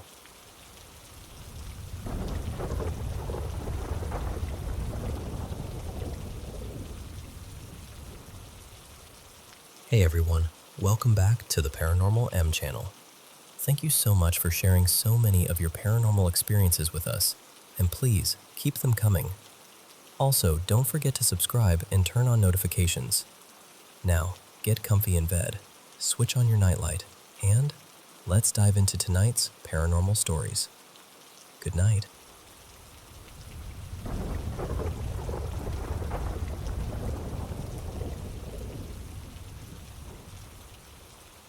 I wanted to share something that happened to me because, honestly, it felt so unusual that I still don't quite know what to make of it. I've had sleep paralysis before, especially around certain times in my cycle, so it isn't completely new to me. Usually, it's pretty straightforward. I wake up, can't move for a little while, panic a bit, then eventually pull myself out of it. Every now and then, I'll drift into something that feels almost out of body, but nothing that ever left me this shaken or this curious. The night before this happened, I barely slept. I'd been dealing with a stretch of insomnia, stayed awake way too late, sat through an online meeting in the morning, and by then I was completely drained. So I decided to lie down for a nap. The moment I started dozing off, it felt like I was dropping into REM sleep almost instantly, then jolting back out, over and over again. As that was happening, I started seeing all these vivid visuals. At first, it was swirling geometric patterns, almost like glowing kaleidoscope shapes. Then it turned into something more organized, almost like scenes unfolding in front of me, the way those surreal generated videos look when they shift from one image into another. And weirdly, whenever I tried to really focus on what I was seeing, I'd get hit with this wave of laughter. Pure, random, euphoric laughter. It was like something in me couldn't stop giggling. I must have slipped in and out of sleep paralysis 3, maybe 4 times within less than an hour. But then one episode happened that was completely different from anything I'd ever experienced before. I saw this soft white orb glowing in front of me. Not harsh or blinding, more like a warm, living light. And the strangest part was that it didn't feel threatening at all. It felt familiar, comforting, almost intimate, like it belonged to me somehow or had known me for a very long time. The thought that came into my mind was, is this some kind of angel? And even now, looking back, that thought feels less like a question and more like a recognition. Then it started speaking. I can't remember the exact words, which frustrates me, because I know whatever it said felt important. But I remember how the voice felt. It was deeply calming. It sounded layered, like several voices speaking together in harmony. There was something both feminine and masculine in it, something gentle but also powerful. It didn't just sound comforting, it felt comforting, like the voice itself carried reassurance. What really unsettled me was the way it moved. I was lying on my side facing out into the room, and at first the orb was right there in front of my face. Then it slowly floated upward, hovered above me, and drifted behind me where I couldn't see it anymore. It kept speaking while it moved, and that's when I started to panic a little, because once it was behind me, I had no idea what it was doing. Then I felt this sensation in my upper back, almost between my shoulders, like the light was entering me, or being absorbed into me. It wasn't painful. It was just incredibly strange and impossible to ignore. And the second that happened, everything stopped. The paralysis ended. The visions ended. The whole experience just lifted. What's also wild is that even though I'd only slept a few broken hours total, I woke up feeling completely restored. Not groggy, not drained, just deeply rested, like I'd had a full night of real sleep. Part of me thinks maybe it was my subconscious trying to speak to me in the only language it could at that moment. Maybe it was my mind processing something profound and turning it into this vivid, symbolic experience. Or maybe it was just one of those rare sleep paralysis episodes that felt unusually peaceful instead of terrifying. I don't know exactly what it was. I just know it felt meaningful. And even now, when I think back on that glowing light and the way it seemed to know me, I can't shake the feeling that, for a few moments, I touched something I was meant to hear.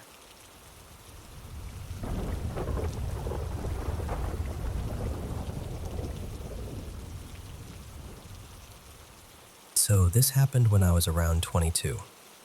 I was at a friend's place in Rehoboth, Massachusetts, sitting around a backyard fire with a group of people I knew well. We did that kind of thing all the time, just hanging out, talking, laughing, a few people drinking, a few smoking cigars or weed. Nothing wild. We were all pretty laid back, responsible people. At that point in my life, I'd only recently started drinking, and I'd never touched weed or anything stronger. No history of mental illness, nothing like that. That night, I'd had maybe 3 or 4 hard ciders, and I'd also been smoking these unbelievably cheap, cherry-flavored cigars we'd picked up on a trip out of state. They were terrible. I remember thinking afterward that maybe whatever happened to me had to be connected to those cigars, or maybe the mix of that and the alcohol. I was trying hard to explain it away, but after a couple of hours out by the fire, something changed. Out of nowhere, I felt this strange wave come over me. The only way I can describe it now is that it felt like the beginning of a panic attack, but at the time, I'd never even had one before, so I had no frame of reference. It was this growing heaviness, this dread that seemed to settle over my whole body. It felt wrong. It scared me immediately. But I didn't say anything because I didn't want to alarm anyone or make a scene. And then, at the peak of it, I wasn't there anymore. I know how unbelievable that sounds, but I'm telling you exactly how it felt. Instead of the fire and my friends, I was seeing this completely different place. It looked dark and futuristic, almost like the deck of some strange ship, with a pool in the middle, lit in that cold, artificial way sci-fi movies always look. There was a girl there, around my age, talking to me like she knew me. She looked oddly familiar, but I didn't actually know who she was. There were other people around too, moving through the space, but I can't clearly remember them. Then just like that, I snapped back. I was sitting by the fire again with everyone else, like nothing had happened. I didn't react outwardly. I kept it all inside. But in my head, I was thinking, what just happened to me? The weirdest part is that even though I was scared, part of me was also curious. A part of me almost wanted it to happen again. And it did. A little while later, that same heavy, terrifying sensation came back. And once again, I was somewhere else. Not the exact same moment as before, but the same place, or at least something very close to it. I remember moving through that dim room, trailing behind people near the water, like I was inside a scene that was already happening without me. It felt real while it was happening, more real than it should have. I don't know how many times it happened altogether, but after a while, the fear started to win out. I got to the point where I couldn't just sit there pretending I was okay anymore. So I left. I got in my car and started driving home, which was about half an hour away. As soon as I got in the car, I called my girlfriend.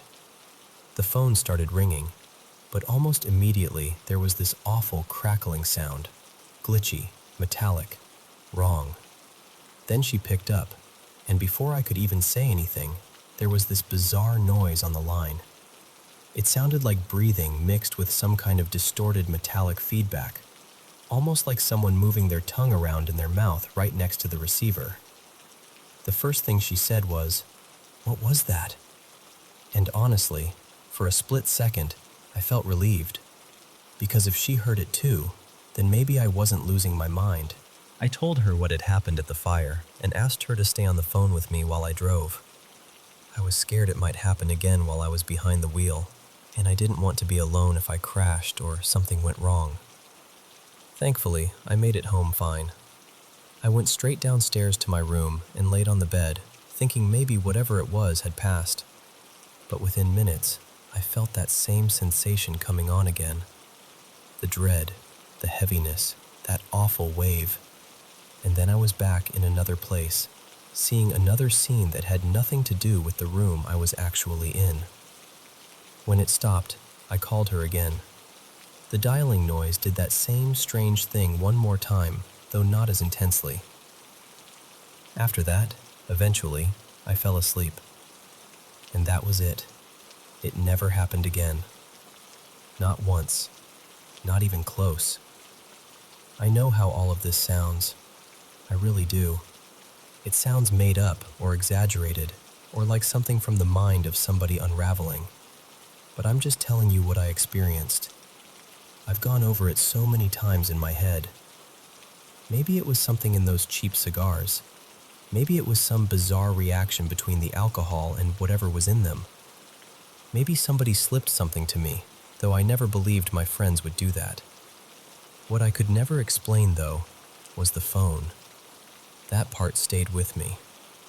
My girlfriend and I broke up years later, and every once in a while I still think about reaching out to ask if she remembers that night, especially those sounds on the call. But enough time has passed now that it would feel strange to bring it up. So mostly, I just live with it as one of those things I can't explain. A night that lasted only a few hours, but never really left me.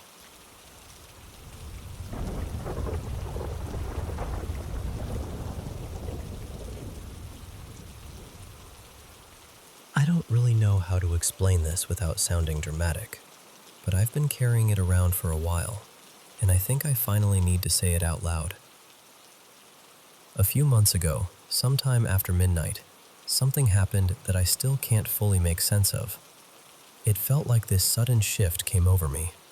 My ears popped hard, almost like the pressure in the room changed all at once. And then there was this strange rush of energy through my whole body. Not painful, just intense, unsettling. I remember hearing songs I'd heard 100 times before, but that night they sounded different, like there was something hidden underneath them, some deeper meaning I was suddenly able to catch. It wasn't like hearing voices exactly. It was more like I could feel something trying to communicate, almost brushing up against my thoughts. When I finally went to sleep, I didn't rest well.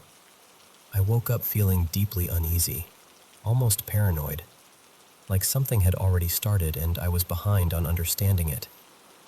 That morning, I heard about a helicopter incident on the news, and for whatever reason, it felt connected, even though I couldn't explain why.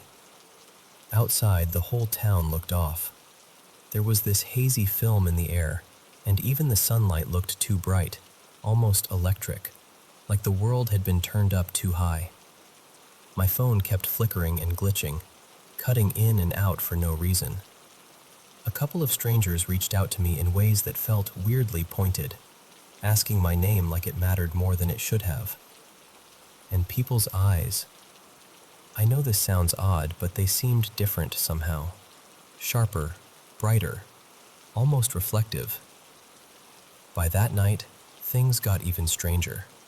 Streetlights and house lights around me started shutting off in sections, not just one bulb here or there, but whole stretches at a time.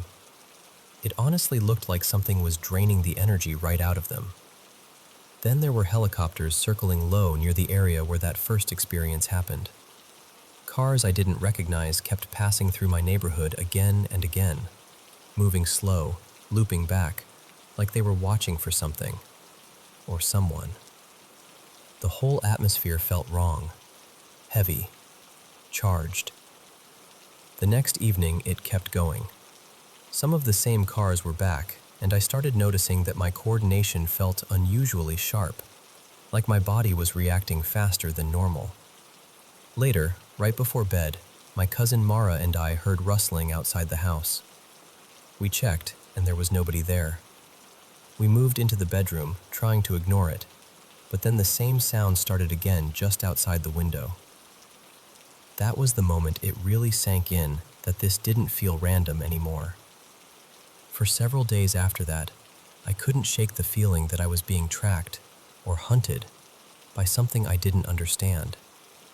Maybe not just people, maybe something beyond that, or people who knew more than they should. At the same time, I felt weirdly heightened, like my awareness had expanded. I was noticing patterns everywhere, picking up on things I would have normally missed, seeing connections that felt hidden in plain sight. Then, little by little, it stopped. That's almost the hardest part. It didn't end with some answer or clear event. It just faded. And ever since then, I've been left trying to figure out what actually happened. What makes it harder to dismiss is that I wasn't alone for a lot of it. 2 other people witnessed most of what happened after that first night. They saw the lights go out. They noticed the cars. They heard the sounds outside. So whatever it was, it didn't feel like it was only happening inside my head.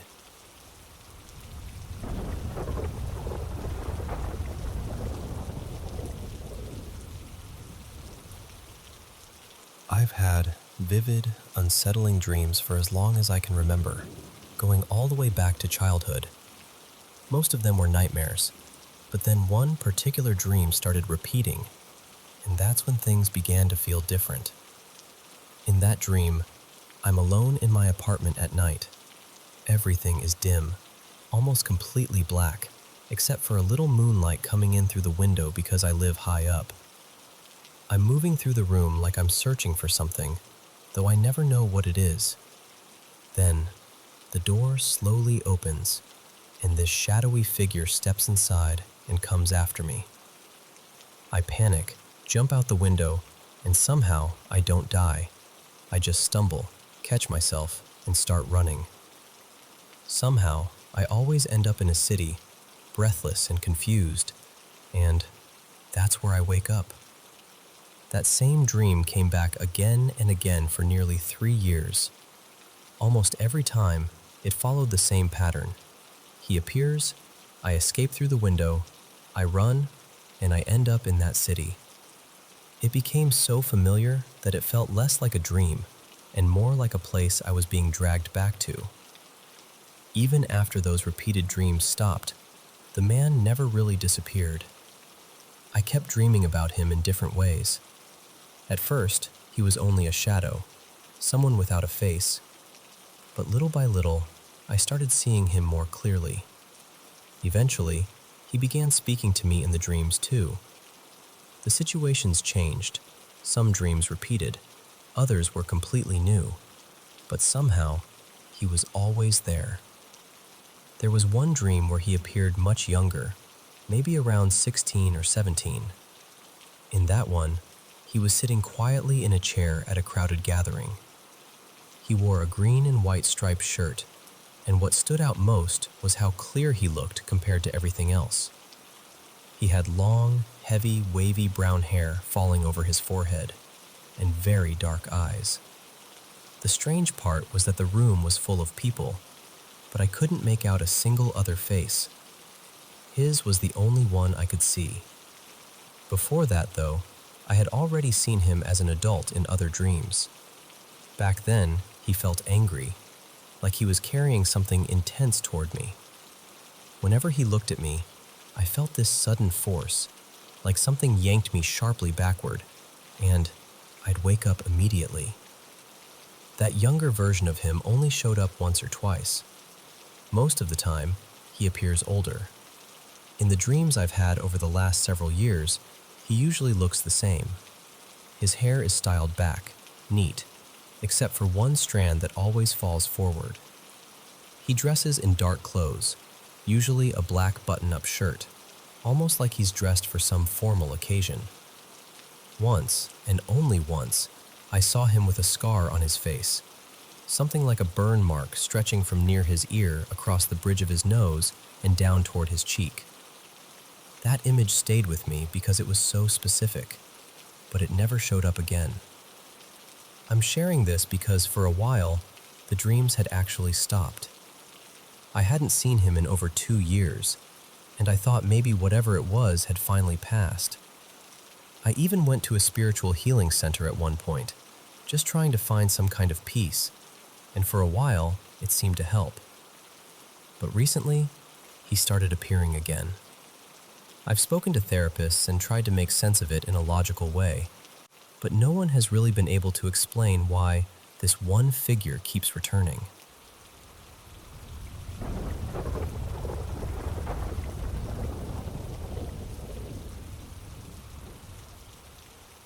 So this all happened over the span of maybe a month, and even now, when I think back on it, I still get that same feeling. It started one evening when I was out playing basketball with 3 friends at a local rec center near my neighborhood. I'll call them Jake, Sarah, and Mariah.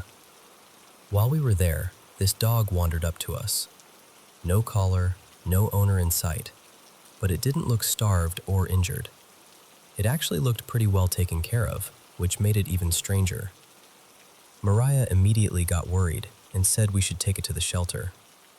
I didn't love that idea because I kept thinking about how animals can end up getting put down if nobody claims them. But she felt strongly that we had to do something. By the next day, she'd made flyers, and since it was my area, I helped everyone figure out the best places to hang them up around the parks and neighborhood streets. By the time we finished, it was late. We stopped at one last corner and put up the final 2 flyers. Then we all got back into Mariah's car, trying to decide where to go eat.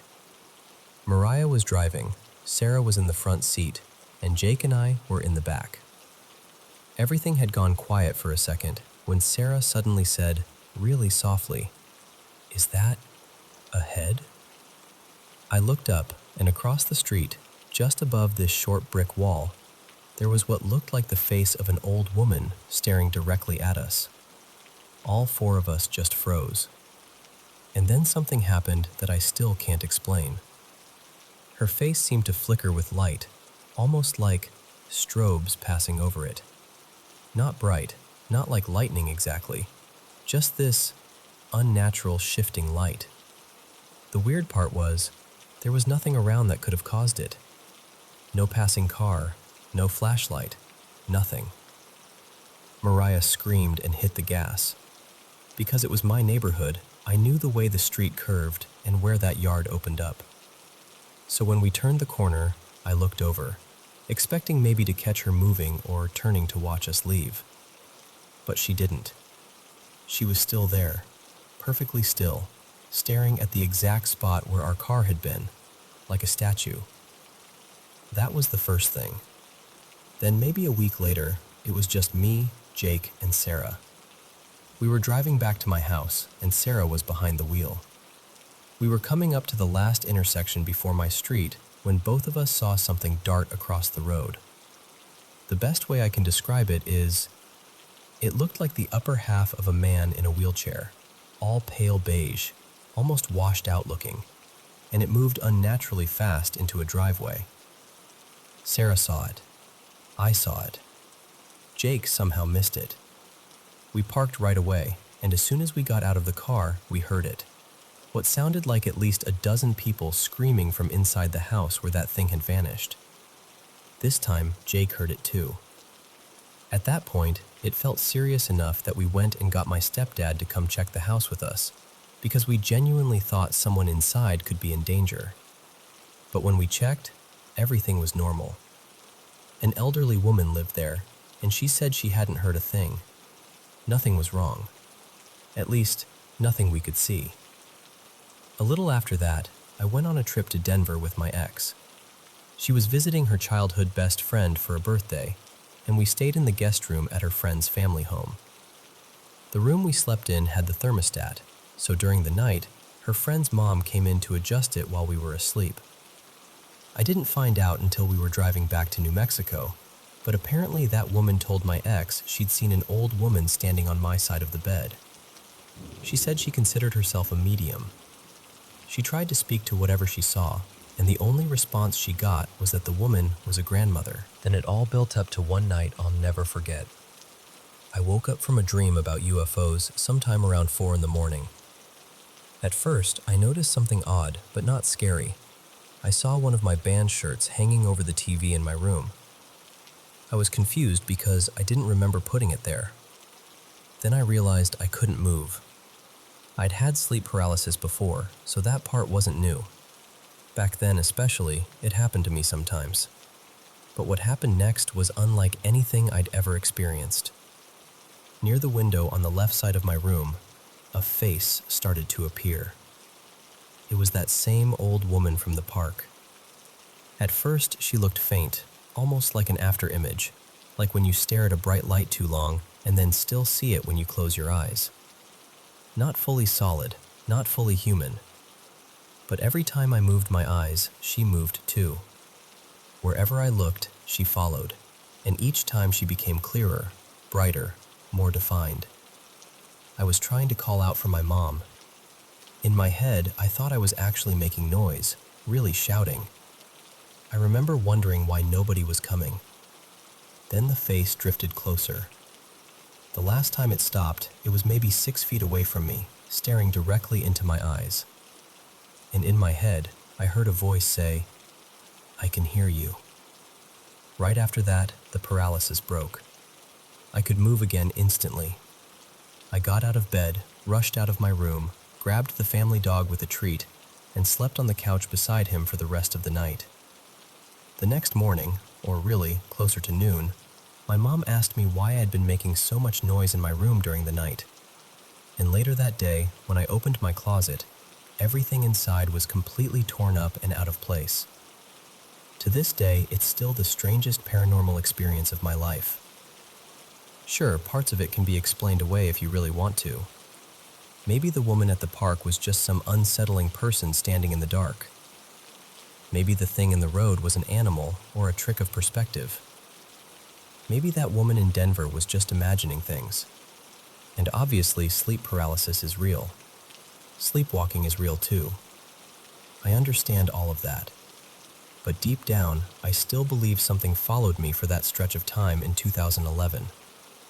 Something I can't really explain, and something I've never forgotten.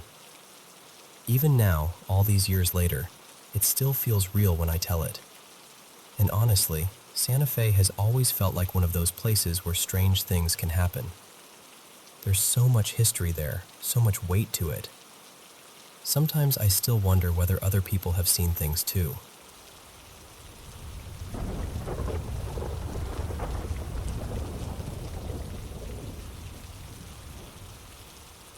Hey everyone, I was talking with my sister recently about the strange things that happened to us growing up in our old house, and the memories still give me chills.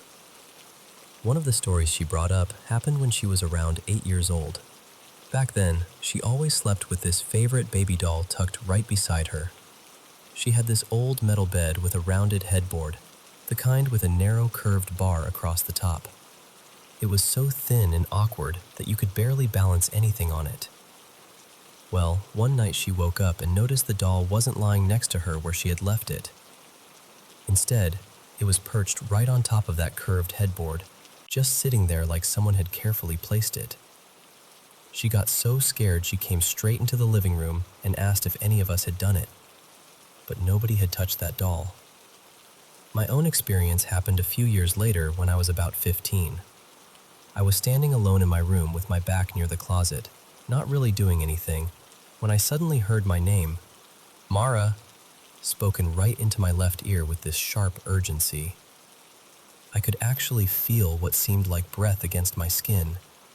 It was so close that I was sure someone was standing directly behind me. I spun around, fully expecting to see my sister messing with me. But there was nobody there. Just the dark closet, half open, staring back at me. I searched the room, checked the closet, even looked around for one of my siblings thinking it had to be some kind of prank. Then I rushed into my sister's room, and she was just sitting there on her bed, totally confused about why I was panicking. After that closet door felt different. Before then, it had never really bothered me. But once I heard my name like that, I couldn't look at it the same way again. Still, for some reason, I didn't start closing it at night. I slept on the side of the bed that faced it directly. Then one night, I woke up staring at the ceiling. Right away, I knew something was wrong.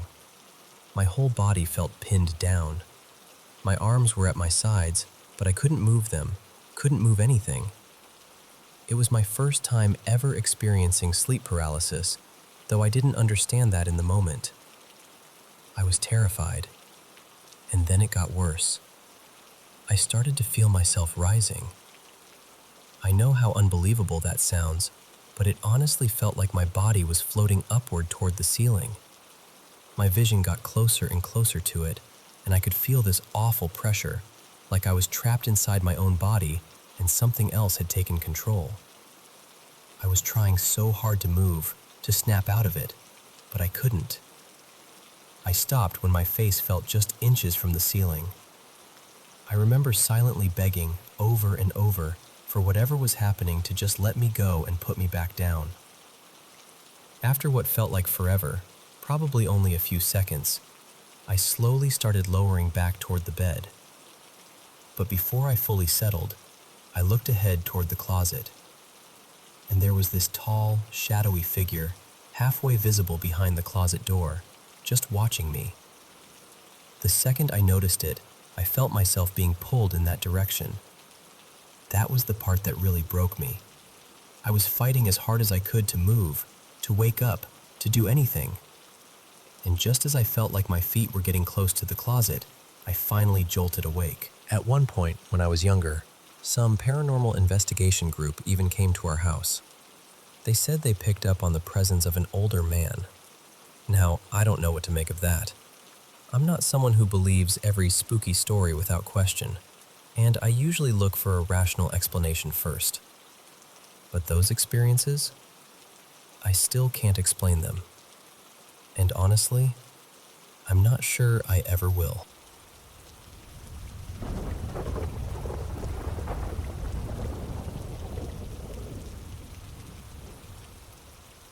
Hey, So this happened years ago, but I still remember it like it was yesterday.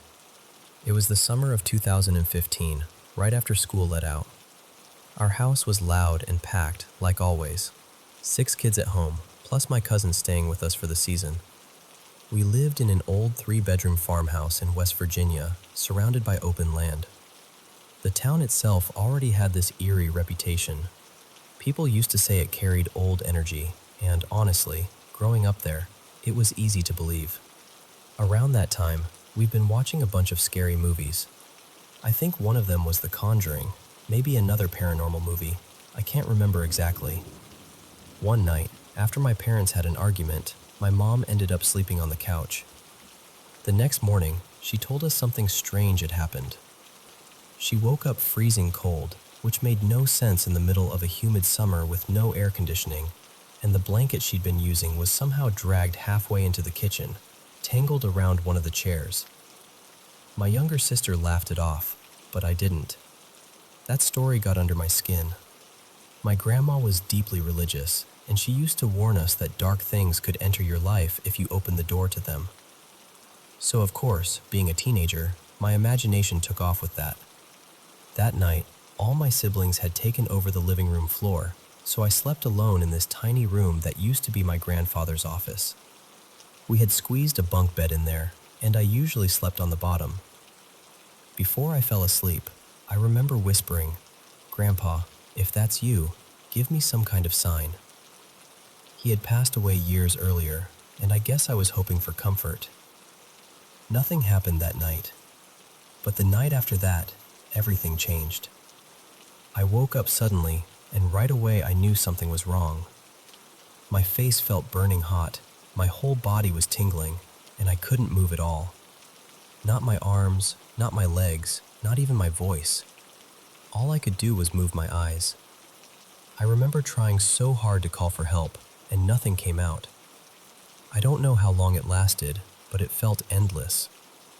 The next morning, I told my family, and nobody believed me. They said it was probably a nightmare, or that I was half asleep and imagining things. So I tried to believe that too. But then it kept happening, night after night. At first, I didn't see anything. It was just that same terror, waking up trapped in my own body. After a couple of weeks, I got so scared of sleeping alone that I begged my sister to switch places with me. I took the top bunk, she took the bottom. That night, it happened again. And when I finally came out of it, I tried to mess with her a little. I started counting down in Spanish to scare her. But then, in the middle of it, I felt myself lose control again. My body locked up, and I couldn't stop talking or move at all. It terrified both of us. By then, I was exhausted in a way I can't really describe. Not just tired, drained. Like sleep wasn't helping anymore. Like something in me was being worn down. I begged my parents to take me seriously, and the only solution they offered was to let me sleep in the living room instead. So I did. That was the first night in weeks that I woke up feeling rested. But then my grandma noticed bruises on my upper arm, clear marks, like fingers had grabbed me hard. And what made it worse was that I'd fallen asleep on the couch, but woke up on the floor several feet away from it. That scared me more than anything, and from there, it got worse. Every night, I'd wake up frozen and feel pressure at the foot of the bed, like something heavy had climbed onto it. Then, little by little, I'd feel it getting closer. The mattress would shift, the springs would creak. It felt like something was moving on all fours beside me, inching its way toward my face. I never fully saw it, but I felt every bit of it. One night, I felt something drag my arm down the bed and brush my hair away from my face. And then there was this crushing weight on my chest, so heavy I could barely think. I honestly believed I was being haunted. Finally, I told my grandma everything, every detail. I expected her to dismiss me like everyone else had, but she didn't. She just listened, really listened. And then she looked at me and said she was sorry I was going through it. That night, I went to bed expecting the same nightmare. but it never came. The next morning, I woke up with sunlight in the room, calm for the first time in months. My grandma was standing at my door, and the first thing she asked was, "Did anything happen last night?" I told her no, and she said, "I prayed for you." And that was it. After all those nights, all that fear, it just stopped. Completely. I've never experienced anything like that again. I still can't explain it. Maybe it was sleep paralysis. Maybe it was something darker. I honestly don't know. But I do know how real it felt, and I know I'll never forget that summer.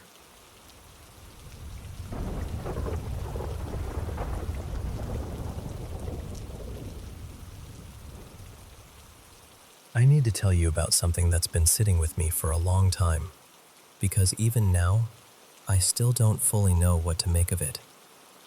My old best friend Jame died in December 2024.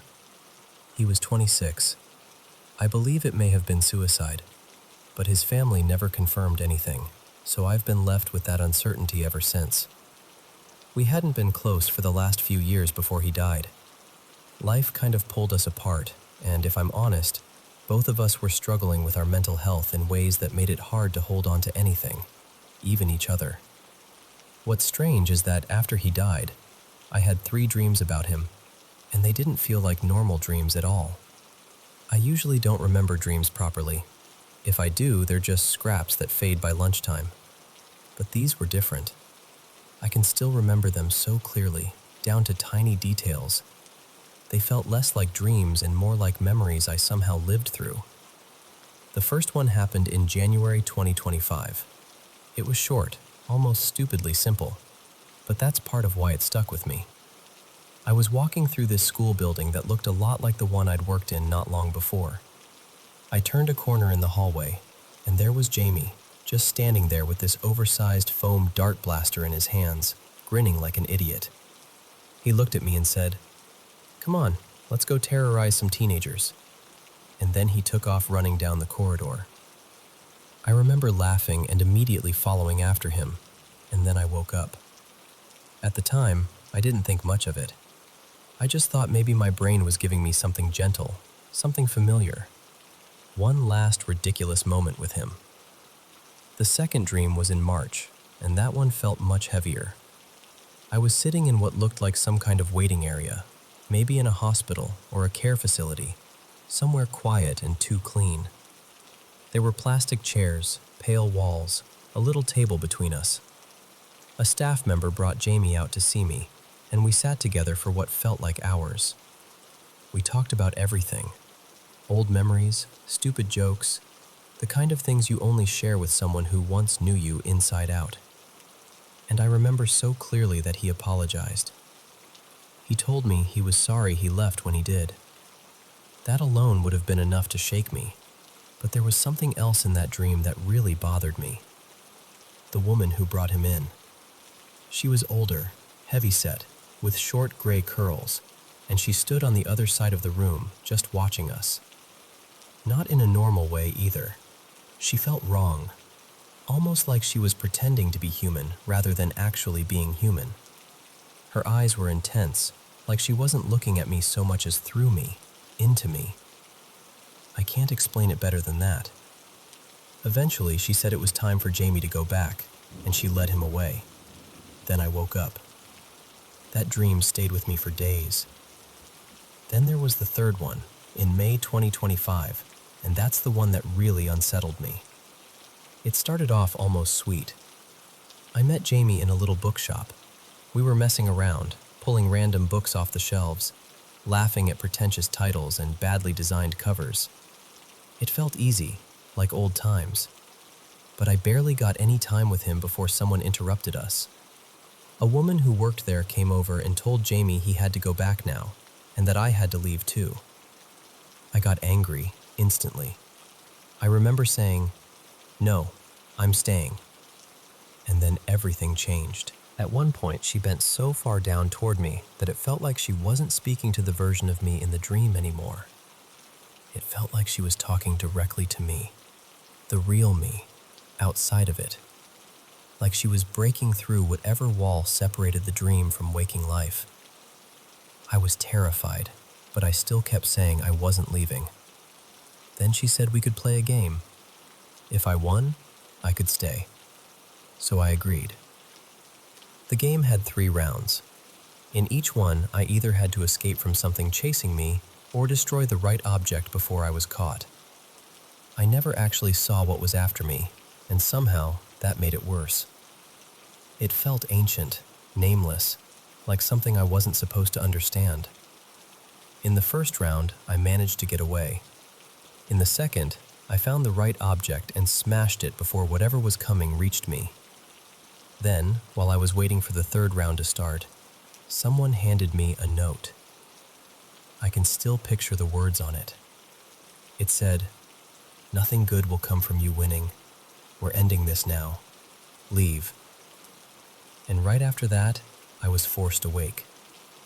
When I woke up, I had this splitting headache that lasted the rest of the day. Nothing helped. Not painkillers, not food, not water, not going back to bed. It just sat there like the dream had followed me out. The first 2 dreams felt comforting in a strange way. Whether it was really Jame reaching out, or just my mind trying to give me some peace, I could live with that. They felt gentle, like maybe, somehow, everything was okay. But that third one didn't feel gentle at all. That one felt like I went somewhere I wasn't supposed to go.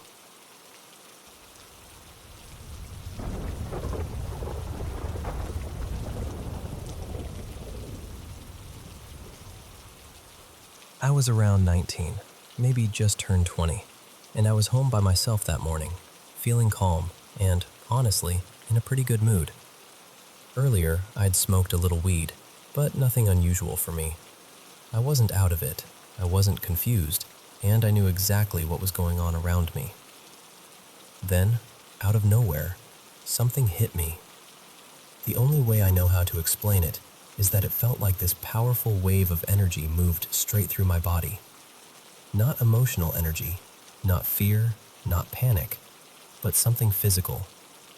Dense, intentional. Almost like some invisible force passed through the room and right into me. The second it happened, my whole body went weak. It was like gravity suddenly got way heavier. I dropped to the floor, and I could not get myself back up. My arms felt impossibly heavy, like they weren't really mine anymore, like they were made of concrete. I remember trying to push myself up and just not being able to do it. Every little movement felt painfully slow, like the air around me had turned thick and heavy. It took everything I had just to try to move. And at the same time, I heard this sound. I still can't explain it.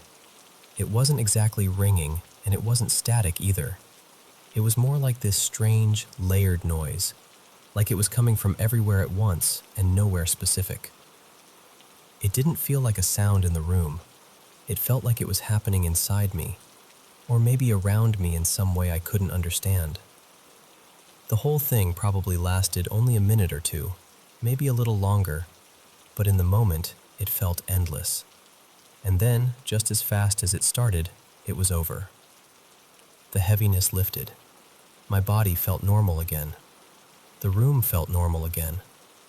It was like someone flipped a switch and everything went back to how it had been before. But I was deeply rattled. The first person I called was my mom. I remember asking her if she was okay, because I honestly thought whatever had just happened to me must have happened everywhere.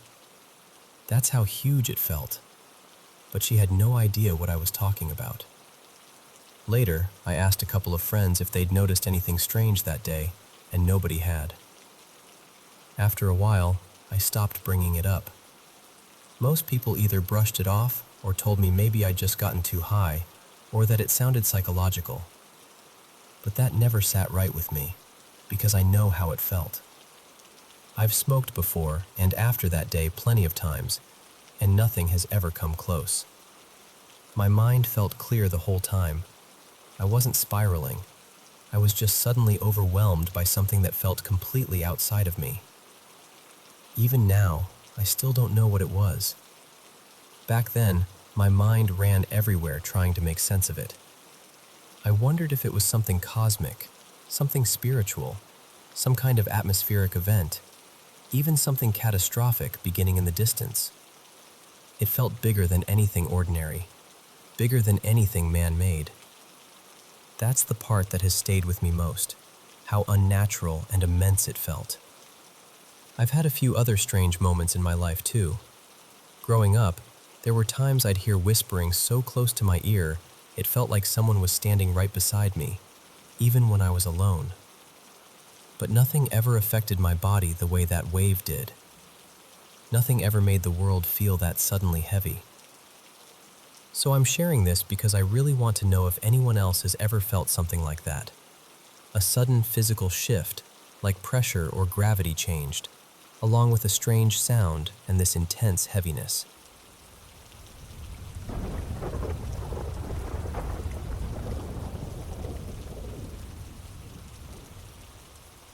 I still don't fully know how to explain this, and honestly, even now, I'm not sure what I believe about it. This happened years ago when I was living in a college residence hall. One night, I just could not sleep. I kept drifting off and then waking up again and again, like my body was tired, but my mind refused to settle. After a while, I gave up trying. I got out of bed and felt this strange urge to leave my room. I couldn't have told you where I was planning to go or what I thought I needed to do. I just felt pulled to step outside. So I did. The second I walked out, I ran into a guy I knew from the floor above me. His name was Ethan. He was heading back to his room for the night. We exchanged a quick hello, nothing unusual, just a normal passing moment.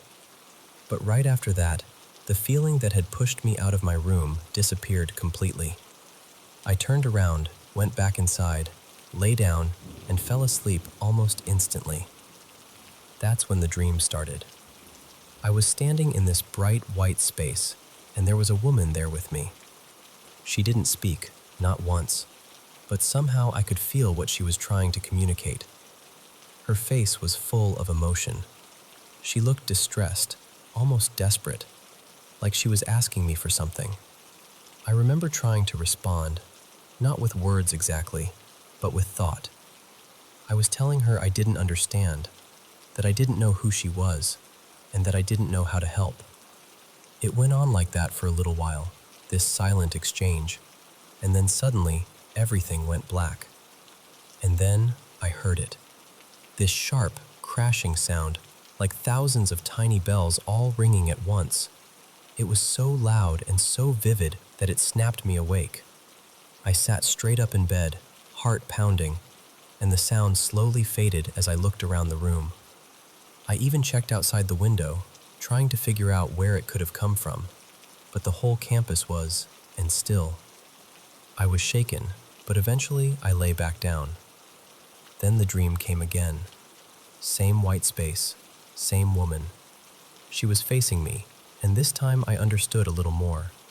She still wasn't speaking, but I could feel her fear and her sadness more clearly. What I got, more than anything, was that she didn't want to leave. She wanted to stay. Stay where, I couldn't say. I just knew that was what she was trying to express. And again, I kept trying to tell her that I didn't know what she wanted from me, that I didn't know how to do anything for her. I felt completely overwhelmed in the dream, like I was being asked something impossible. Then it all went dark again. The bells came back just as violently as before, and once again, they woke me up. Same panic, same fading echo. By then, I was seriously unsettled. I'd had restless nights before, and weird dreams too, but usually I'd forget them by morning. I told myself this had to be some kind of stress dream, something brought on by exhaustion, and I tried to go back to sleep one more time. The third time was different. There was no white room now, no light at all, just darkness. The woman was gone. I remember looking around in the dream, almost calling out for her, though there was no sound. But she wasn't there. And somehow I knew deep down, that she was truly gone. Then the bells rang again. Only this time, when I woke up, I wasn't confused. I had one clear thought, immediate and certain. Ethan's mother had died, and the woman in my dream had been her.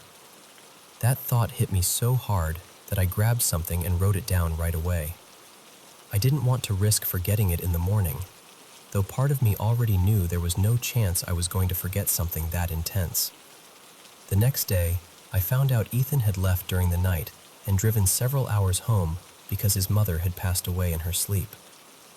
And that's the part that has stayed with me all these years. What shook me wasn't just the dream itself. It was waking up to find out that the one thing I couldn't explain had turned out to be true. I've always been a skeptical person. I still am, honestly. So I'm not telling this story because I think I have some neat answer for what happened. I don't. I still go back and forth in my mind about it. All I know is that it happened, and I've never forgotten it.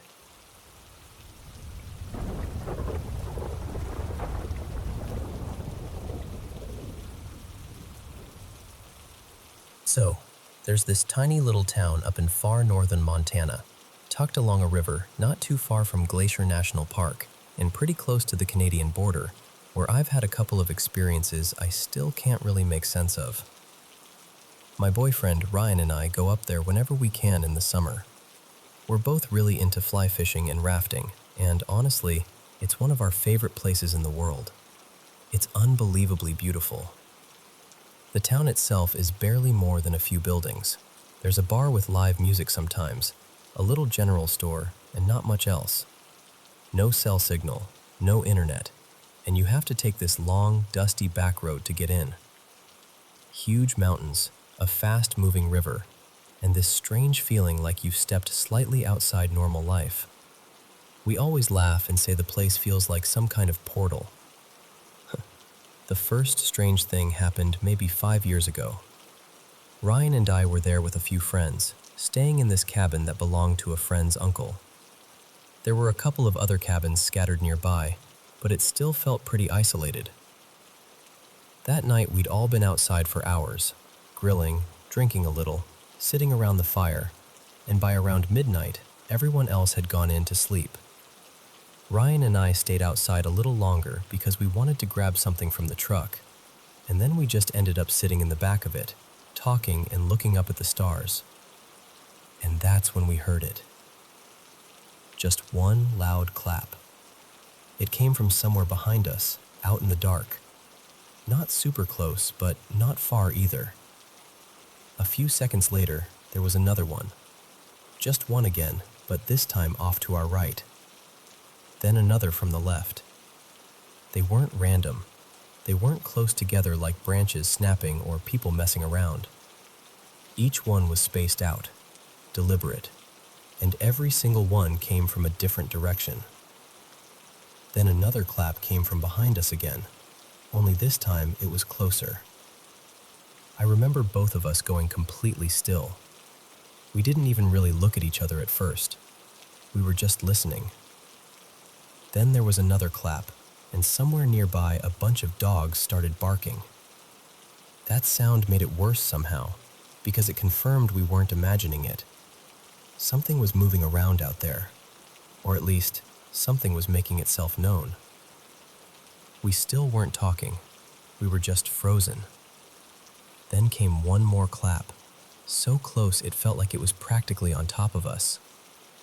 And without saying a word, both of us jumped down and ran for the cabin. I mean full sprint. Pure panic. Not just being startled, that deep, instinctive fear where your whole body is telling you to get inside now. We got through the cabin door, slammed it shut, and almost immediately heard one last clap from the trees right outside. Maybe 15, 20 feet away. I still get chills thinking about that. Then the second thing happened last summer. We were back in the same area, but this time camping maybe 10 miles farther down the road at this quieter riverside spot where we'd been floating during the day. There were probably 6 or 7 of us total, spread out in a few tents. Not far from us, there was a man staying in a camper van. He seemed nice, and we chatted with him for a bit earlier in the evening. At one point, he mentioned he'd served in the military. I think he said the Air Force. At first, I thought it was just a shooting star. But then it stopped. It literally stopped.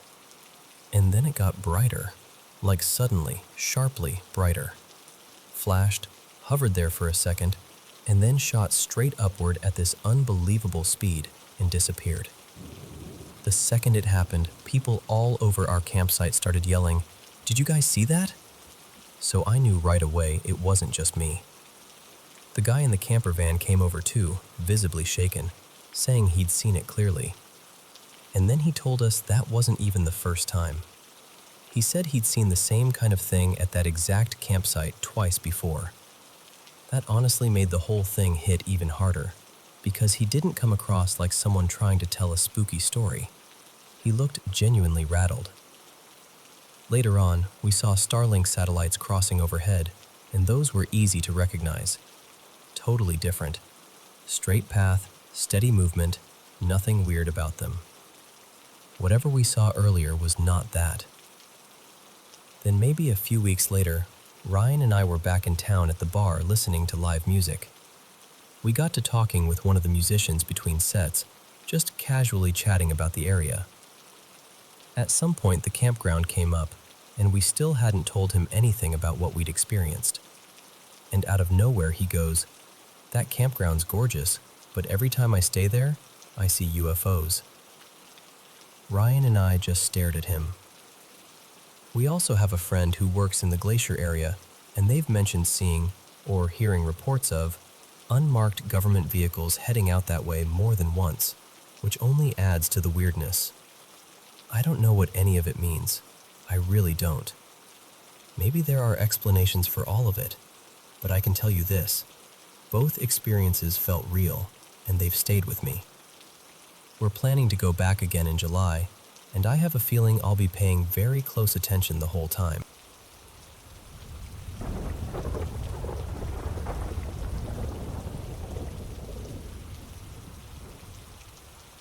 You know, my grandpa Louise passed away in 2021, and I was 21 then.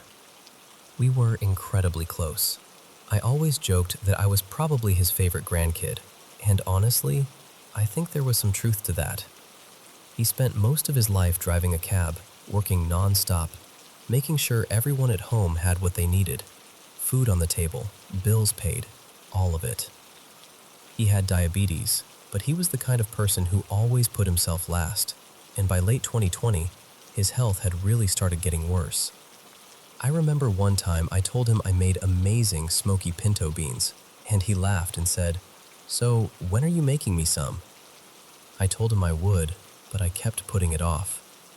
Then one afternoon in early January, he showed up at our house with my grandma. I remember thinking it was kind of random. My grandma smiled and said, "Your grandpa came because you promised him those beans and never made them." So, of course, I went straight to the kitchen and made them for him. By then, he was already in a wheelchair, and he hardly said much. But he sat there quietly, ate, and just looked calm, peaceful. That same evening, he ended up back in the hospital. He'd already been going in and out for weeks because his lungs kept filling with fluid. It was like every time we thought he might stabilize, something else happened. A few nights later, I had this dream that I still remember so clearly. In the dream, I was standing in his room, and then he walked in. Just completely fine. No wheelchair, no struggle, no weakness. He looked like himself again. I asked him, "You feeling better?" And he smiled and said, "Yeah, I'm ready to get back to work." Then he said, "Come on, let's go pick up your grandma and get groceries."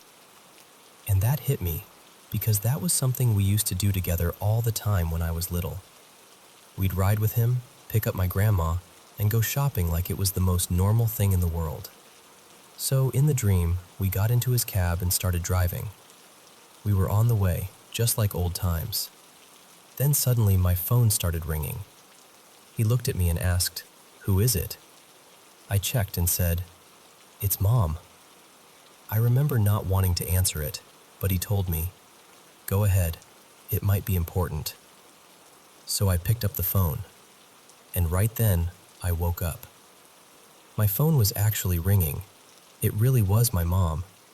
She told me, "They're sending your grandpa home. The doctor said there's nothing more they can do. He may only have a few days left." I just sat there frozen.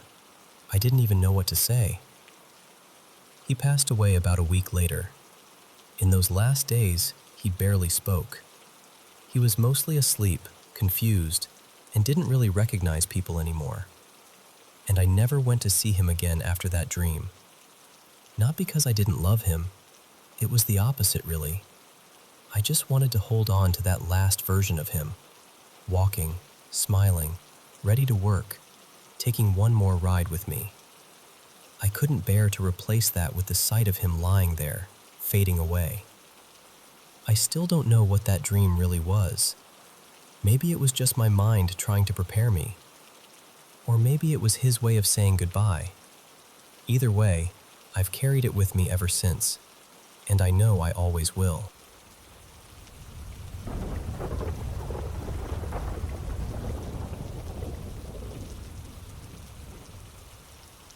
I've never really stopped thinking about this, and maybe saying it out loud now is the only reason I can still carry it. I was 16 back then, and I was living in a small town near Coburg in Germany. One cold Saturday night, my best friend Lena and I were walking back to my parents' apartment. It had to be around 2 in the morning. We didn't have enough money for a taxi, so we were making our way up this long, dark hill on foot. It was steep enough to make your legs ache, and at that hour, the whole street felt deserted. As we were walking, we heard this faint sound, like someone struggling to breathe. Across the street, in front of an apartment building, there was a big decorative stone on the lawn. And leaning against it was an elderly man, maybe in his late 70s, maybe older. Even in the dim light, we could see he was in bad shape. He was bent forward, clutching his chest, breathing hard. Of course, we ran over. We asked him if he was all right, and he told us, very quietly, that he thought he might have had a heart attack. I remember immediately telling him I was going to call an ambulance, but he became strangely urgent and begged me not to. He kept saying he was already feeling better, that he lived just nearby, and that he only needed a few minutes before he could make it home on his own. So we stayed with him. I remember studying him carefully, trying to figure out whether he'd been drinking or whether something else was wrong. But he didn't seem drunk or confused. He actually seemed calm, clear, just weak. We sat with him there in the dark for a few minutes, making small talk, trying to keep him company until he recovered. Then, after maybe 5 minutes or so, he smiled and said he felt strong enough to go. We said goodbye, wished him well, and continued up the hill. We hadn't gone very far when we heard something behind us. We turned around, and I can still feel what happened in my body when I saw him.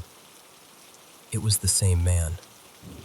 He was standing there behind us in the road, smiling gently, as if nothing at all had happened. And that's what made it so wrong.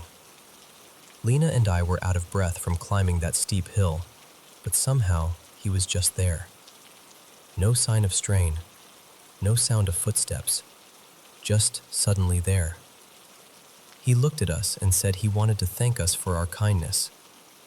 He said he wished us long lives, full of love and happiness. I remember glancing at Lena, and the look on her face chilled me. She looked exactly the way I felt, terrified, confused, frozen. I told him again that he should go home and rest, and he said he would, but that he couldn't leave without telling us how grateful he was. Then he called us angels. The thing is, I knew something was wrong the moment he said that. He had told us earlier that he lived just around the corner from the building where we found him. But by then, we had already walked far enough that the building was well behind us. There was no way he should have been there. No way he could have caught up to us like that. Still, we smiled politely, thanked him, and kept walking. The rest of the way, Lena kept whispering something under her breath. I was so scared I didn't even ask what she was saying. I just wanted to get to my parents' apartment and be inside with the door locked. When we finally got there, she looked at me and burst into tears. She said, "You have to understand, that wasn't a real person." And the second she said it, I started crying too, because I had felt the exact same thing. I hadn't wanted to say it. I hadn't wanted to make it real. But deep down, I knew. Whatever we had spoken to that night, whatever had smiled at us in the road, it did not feel human. We went to bed without saying much more. She's gone now. She died years ago in a car accident, along with her 2 little girls. And somehow, that night has stayed with me all this time. I still think about it more often than I can explain. I don't know what we saw. I only know that both of us felt it. Both of us knew, without saying it, that something about him wasn't right. And after all these years, I still hear that voice in my mind, still see that smile in the dark, and I still ask myself the same question. Who or what was he?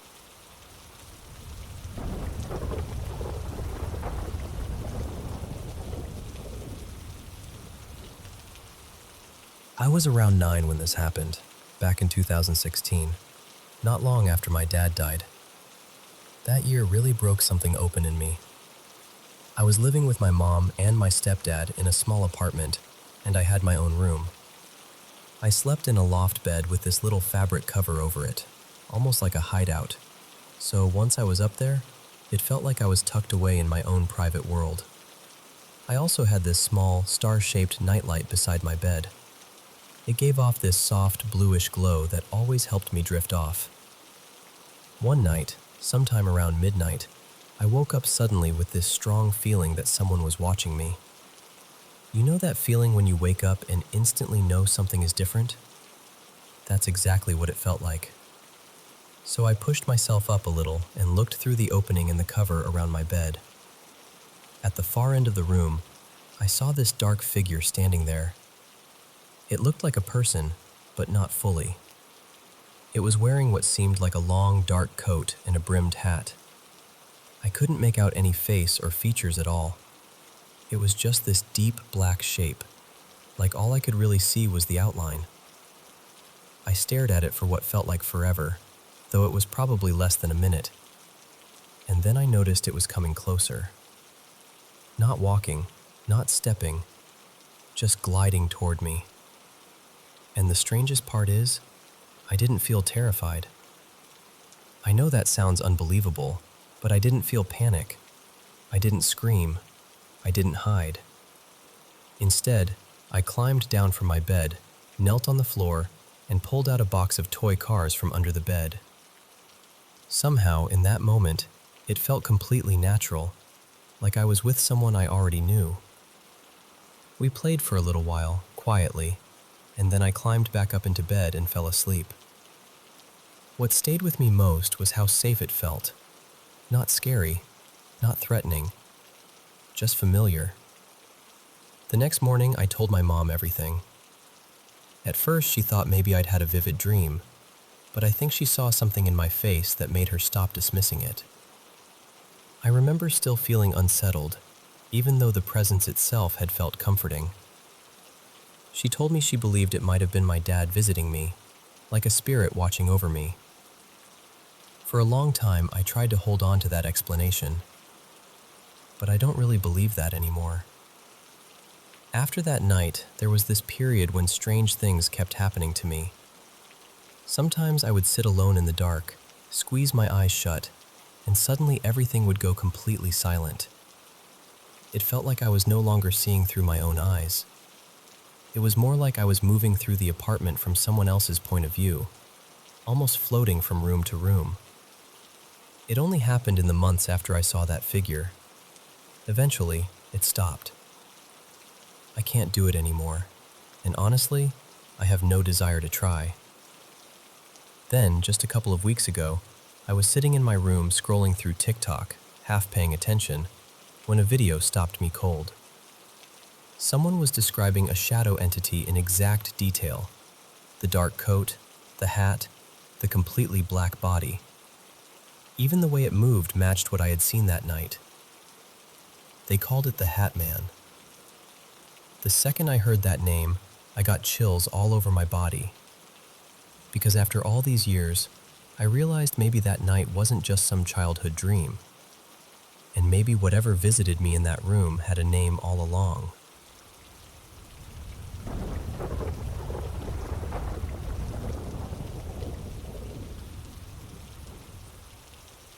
I need to tell you about something that happened a few years ago, because even now, I still can't fully explain it. It started sometime in late summer, maybe around August. For weeks, I kept smelling this really specific scent of damp soil, like the ground after rain. The strange thing was, it would happen no matter where I was. Different places, different times of day, no clear reason. Some days it was so strong it stopped me in my tracks, and other days it was just faint enough to make me wonder if I'd imagined it. But it kept happening, almost every day, for about a month. Then one night, I had this dream that felt way too vivid to be random. I was on a boat in the middle of the night, out on this dark but peaceful water. My mother was there, and my younger sister too, but in the dream, my sister wasn't the age she really was then. She was much younger, almost like a little child again. There were other people around us, but I didn't know them. At first, everything felt calm. Then, suddenly, everything turned violent. The boat was under attack, explosions everywhere, total panic. My sister, her name is Liana, was crying hysterically, and I grabbed her and held her as tightly as I could. I remember looking around desperately for my mother, but she was gone. I couldn't find her anywhere. In the middle of all that fear, I called my father and told him I couldn't find her. Honestly, I probably would have brushed the dream off and forgotten about it. But later that very same day, something happened that made it impossible to ignore. My mother was coming home from work when she got into a terrible car accident. The vehicle rolled several times. It easily could have killed her. Somehow, unbelievably, she survived with only minor injuries, just bruises and a few cuts. What shook me most was how closely everything that happened afterward matched the dream. A friend was the one who called and told me about the crash. I immediately phoned my sister. She completely fell apart, started crying, and ran all the way to my house. When she got there, she asked me to hold her, which was so out of character for her that it stopped me cold. It was almost exactly what I had seen in the dream. And then, right after that, I called my father to tell him what had happened so he could go to the accident scene, just like I had in the dream. And after that day, the smell disappeared. For a long time, I didn't notice it again. But eventually, it came back. Only now, it seemed to happen shortly before something awful would occur. I'd catch that same earthy scent around certain people, and then within days, some kind of accident, loss, or tragedy would touch their lives. It started to feel like a warning I never asked for. The stronger the smell was, the more serious the event seemed to be. When it was lighter, whatever followed was usually less severe. I should also say this because it matters. During that period of my life, I was struggling with pretty intense anxiety and panic attacks. And oddly enough, as I slowly began healing and getting better, the scent became less frequent. Over time, it faded completely. I still don't know what to make of any of it. Maybe it was stress. Maybe my mind was connecting things in a way I couldn't understand. Or maybe it was something else entirely. But it felt real when I was living through it, and I've never forgotten it.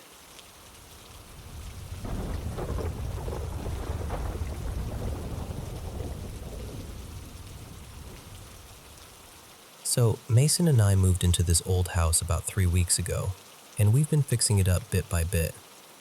From the moment we got the keys, The place felt strange in a very specific way. Not scary exactly, just lived in. The previous owners had left behind loads of furniture, old bedding, drawers, chairs, even a bed in the spare room. But all their personal little things were gone. No photos, no ornaments, nothing small and meaningful. It honestly felt like we'd stepped into someone else's life halfway through. The house itself was built sometime in the 1950s, and the family who lived here bought it decades ago and raised their children here. We were told the wife had developed dementia before she passed away, and her husband now lives in a care home. So there's already a lot of history in the walls, if that makes sense. At first, though, everything felt completely fine. The first week was peaceful. Neither of us felt uneasy. There was no weird energy, no creepy moments, nothing like that. Then a few nights ago, Mason went up into the loft and found a bunch of old toy boxes tucked away. Proper vintage stuff, some of it from the 1960s, and when we started looking them up, we realized a few pieces were actually worth a decent amount of money. We got really excited because, honestly, it felt like this lucky little surprise that could help pay for our new bathroom.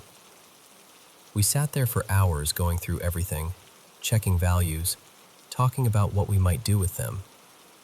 By the time we packed them away and put them in a cupboard in our bedroom, it was pretty late. That night, just after I'd fallen asleep, Mason was still awake in the spare room sorting through some boxes when he suddenly heard the extractor fan switch on in the kitchen downstairs. He went down to check it, and for some reason used his phone torch instead of turning the light on. The second he pointed the light at it, the fan stopped. Then when he stepped closer, it started up again. It's one of those old extractor fans with a dial from 0 to 3, and when he checked it, the switch was sitting on number 2. He unplugged it, came back upstairs, and not long after that, he heard heavy banging on the stairs. That sound really stood out because we'd just pulled the carpet off the staircase the day before, so now every step is loud and creaky. There's no mistaking that noise. He got into bed after that, but then he started hearing plates and cutlery clattering in the kitchen. After that came this steady tapping sound, moving from room to room downstairs. He said it sounded exactly like someone walking with a cane. Not random knocking, not pipes, not the heating, but something rhythmic, deliberate. He stayed awake listening to it until the early morning, and he told me that when I finally woke up around dawn, it stopped almost immediately. That morning, I rang my dad, because he's a vicar, and I told him everything. I asked if he'd come bless the house. He came over that evening, and we walked through every room together. We lit candles, said prayers, asked anything unsettled in the house to leave, all of that. It actually made me feel better at the time. Like maybe we were taking back control a bit. The next evening, we went to bed feeling so much better, almost proud of ourselves for sorting it. But then, around midnight, Mason woke up to this awful noise downstairs. He said it sounded like somebody had hurled an object onto a cluttered table, like a crash that lasted several seconds. Then the tapping started again. It went on for about 10 minutes. Then it happened again around 1 in the morning for another few minutes. What's bothering us most is that it only happens late, once it's fully dark. During the day, the house feels calm, peaceful even. Nothing feels off. But after about 10 at night, the whole atmosphere changes. And before anyone says it's pipes, Mason is a plumber and heating engineer, so he knows those sounds inside out. The heating is off when this happens, no taps are running, and he's certain it isn't anything mechanical. That's part of why this has got under our skin so badly. If there were a practical explanation, I think we'd both feel a lot better. The only thing that gives me even a tiny bit of comfort is our cat. He doesn't seem upset at all. He's completely relaxed. But then again, he's also ridiculously friendly and not exactly the sharpest creature alive. so I'm not sure he'd be much help as a warning system. What we keep coming back to is the timing. All of this started right after those old toys were brought down from the loft. That's the part we can't ignore. We've been wondering whether somehow it's connected to them, or maybe to the old furniture and belongings that are still in the house. There's still the previous owner's armchair, table and chairs, and that spare bed here for now because we're waiting on a permit before we can clear everything out. It's just hard, because this is our first home together. We were so excited to start this chapter, to make this place our own, and now instead of enjoying it, we're lying awake listening for footsteps and tapping in the dark. We feel a bit lost, honestly. We've prayed, had the house blessed, burned incense, spoken out loud, asked whatever it is to leave, and we still don't know what else to do.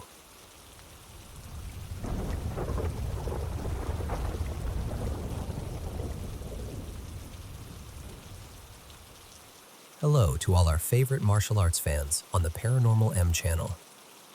Have you still been having trouble sleeping lately? Don't worry.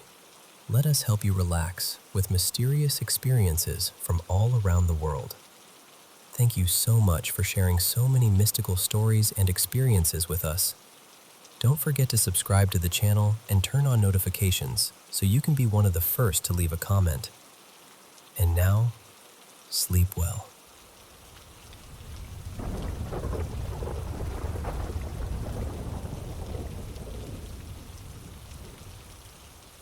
This happened to me back in 2019, and honestly, it's still one of the strangest things I've ever experienced. My sister, her husband, and their kids had come to stay with us for a few days. My place was pretty small, so there really wasn't enough room for everyone. To make things easier, I decided to spend the night at my brother Adrian's apartment, so my sister's family could have the extra room. That night, Adrian, his wife at the time, and I got to his building really late. They lived in this old apartment complex that already had an eerie feel to it, especially after midnight. Back then, they had 3 dogs, and those dogs always got super worked up whenever they saw someone they didn't see often. Since it was so late and they didn't want the barking to wake the neighbors, Adrian and his wife went upstairs first to settle the dogs down before I came up.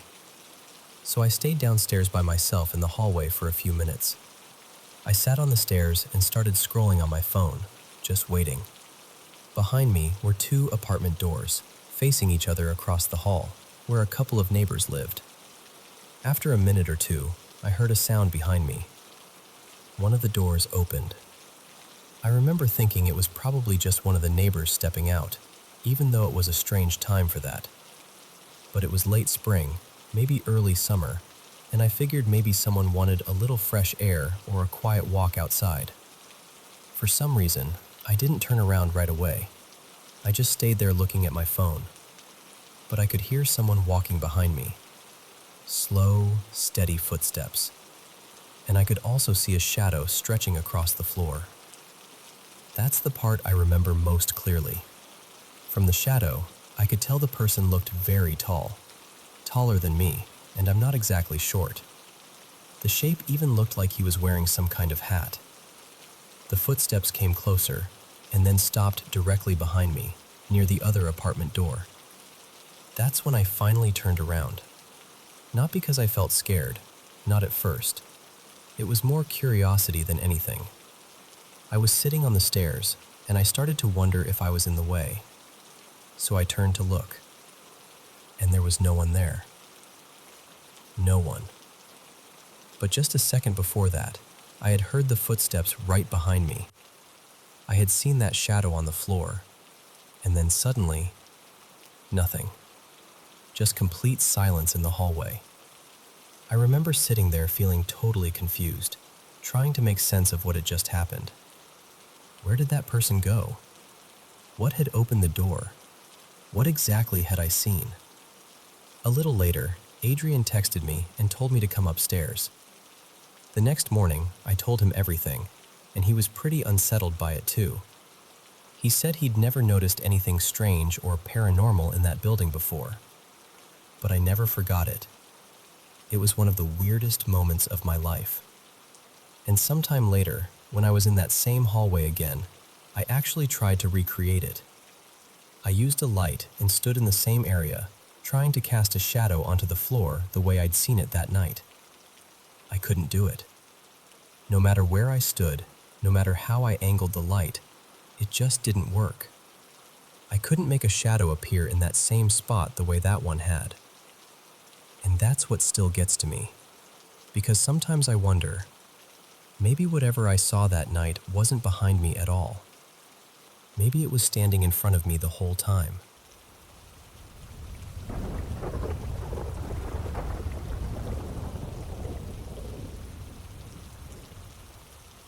So, a few nights ago, I was driving from work over to a friend's place, which already wasn't part of my normal routine, when my dad called me. The second I answered, I could tell something was off. He sounded really panicked, and the first thing he asked was, "Have you been home?" I live with my parents, so at first I didn't think much of the question, but then he asked again, really specifically, like, "You haven't gone home at all, right?" And I just remember feeling instantly thrown off. For a split second, I was so confused that my brain almost went somewhere ridiculous, like, wait, did I somehow go home and forget? But no, obviously not. So I told him, "No, I just left work. I'm heading to my friend's house." And then I heard my mom in the background crying. Not sniffling, actually crying. And she kept asking the same thing, whether I had come home already. At that point, my mind immediately jumped to, oh no, somebody broke into the house or something happened. But I kept telling them, "No, I haven't been home. I'm not there." And then my mom got even more upset and said, "But I just saw you." The second she said that, I got full body chills. Like every hair on my arm stood up. I didn't even know what to think. "What do you mean you just saw me?" I was confused, scared, all of it at once. So I turned around and drove straight home. When I got there, she told me what happened. She and my dad had just gotten back, and there was a package sitting by the front door. She went inside first, and from the hallway window beside the door, she saw someone coming up the front steps. She swore it was me. Same outfit I'd worn to work, same canvas bag on my shoulder, everything. She said she didn't fully see the face, just part of the body and the clothes, but to her it was unmistakably me. Then she heard loud knocking at the door, and the doorbell rang. She actually laughed and called out something like, "Hang on, I'm coming, we just got in." She thought I'd beaten them home somehow and was grabbing the package. But when she opened the door, there was nobody there. At first, she tried to explain it away. She thought maybe I'd somehow gone around through the side entrance or come in through the garage without her noticing. But then she heard my dad come in through the garage and asked him where I was, because she had just seen me. And that's when he told her my car wasn't there and I hadn't come home yet at all. That's when she completely fell apart. So by the time I got home, she was still crying, still shaken, still trying to make sense of what she'd seen. And honestly, I didn't know what to say, because even if you tried to explain away seeing me, what about the knocking? What about the doorbell? That's the part that really gets me. My mom has always said she's been sensitive to things like that. She grew up believing there are things in this world we just can't explain. But she's never been someone who messes with any of it or tries to invite it in. So for something like this to happen, and for it to involve me specifically, really freaked her out. And to be honest, it freaks me out too. I still don't know what it was. A glitch, something paranormal, some bizarre overlap I can't explain. I have no idea. I just know that if I came home and thought I saw my mom standing there, only to find out she wasn't actually home yet, I don't think I'd ever recover from it.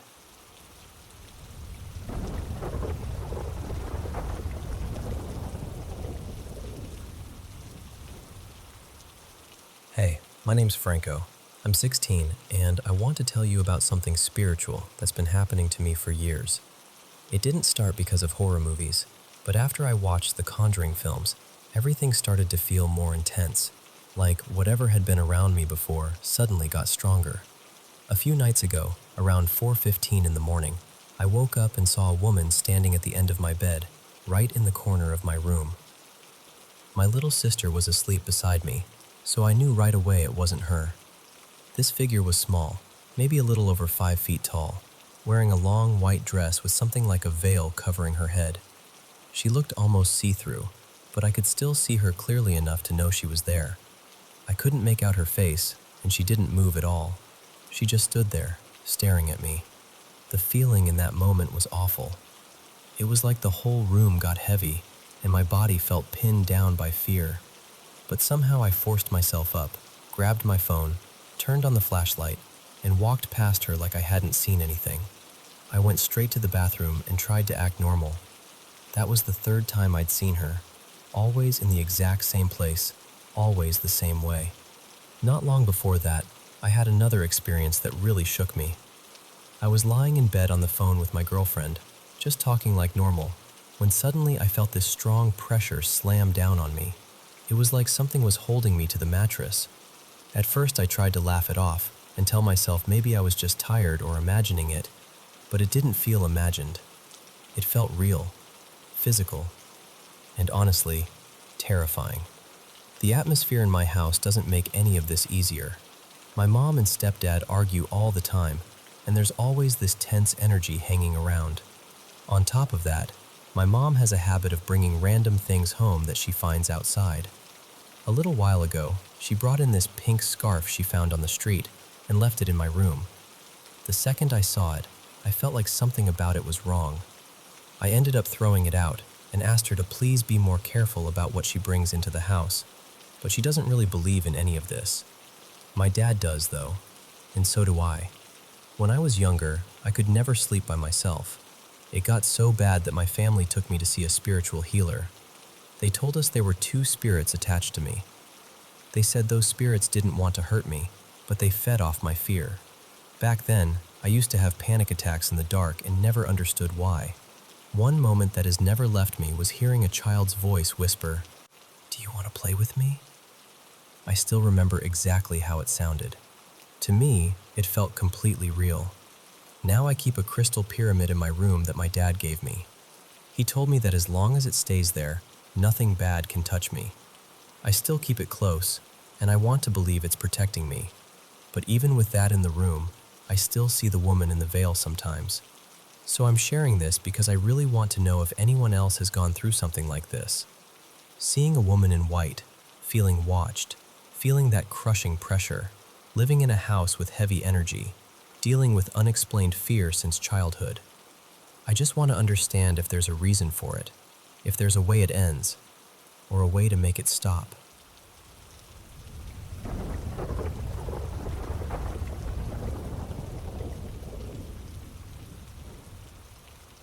So I should probably start by saying I wasn't exactly falling apart, but I definitely wasn't cruising through life either. I got out of the Navy in 2023, and ever since then, it's just been one thing after another. We had multiple deaths in the family, including my future mother-in-law. There was my sister-in-law's wedding, then my own wedding, 2 huge moves across the country, a home renovation and a sale, and then, on top of all that, I got pregnant right after our honeymoon. My husband is still in the military, so when he got new orders, that meant another move. We had a rental lined up near his new base, and on paper it was technically legal, I guess. But in reality, it was absolutely not somewhere I was willing to live, especially while pregnant. There were missing windows with winter coming in, exposed wiring, and the whole place was filthy. It just felt unsafe.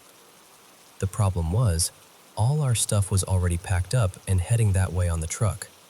So we had to reroute everything into storage, and I ended up moving in with my parents while we figured out a new plan. They lived in state, thankfully, but still about 4.5 hours from the base. My husband stayed closer to work and crashed with a friend from his unit for a while. Then my parents left on this cruise to Australia they'd been planning forever, so I stayed at their house to watch the dogs and keep things going. My brother still lived there too, which turned out to be a blessing, because out of nowhere, I started having eclamptic seizures. Military medical had missed the preeclampsia completely. I had to be medevaced, and my son was born at just 28 weeks, weighing 2 pounds 4 ounces. He's doing great now, thank God. Happy, healthy, thriving. But at the time, it was terrifying. 3 months later, we finally closed on a little house of our own, and around the same time, our son came home from the NICU. My parents helped us get everything set up, helped us settle in, and then eventually they went home and my husband went back to work. And that's when things started getting strange. At first, I kept hearing crying.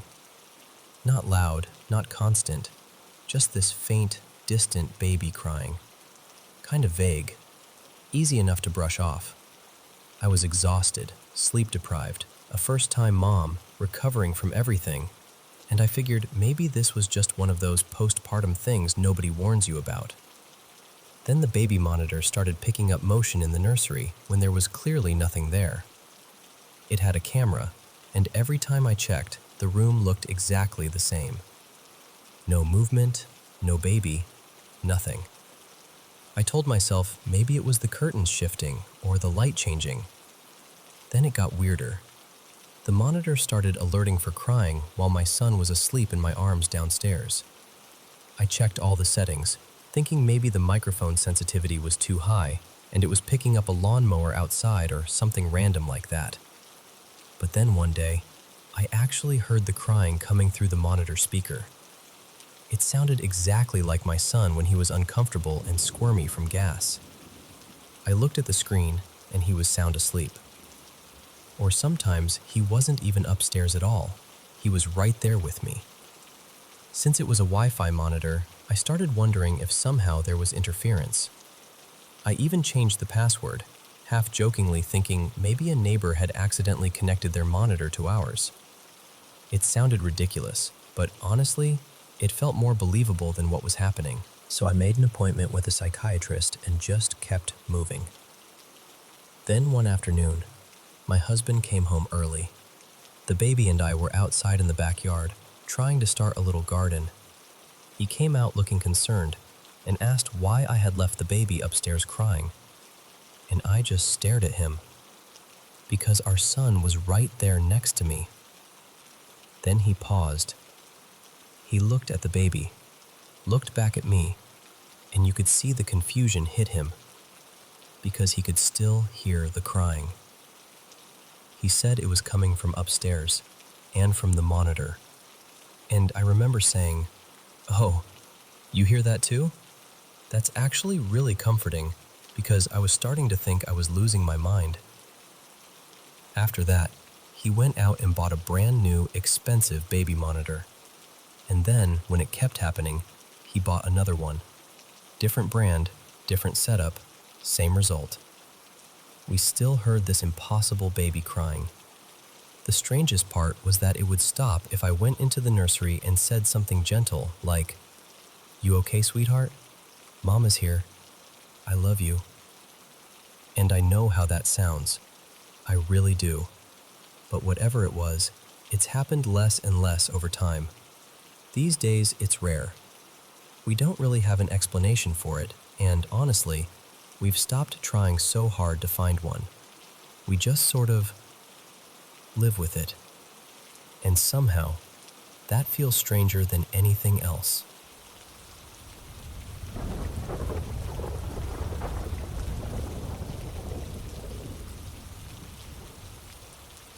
Hey, I've been trying to make sense of something that happened to me a couple of years ago, and honestly, it still sticks with me.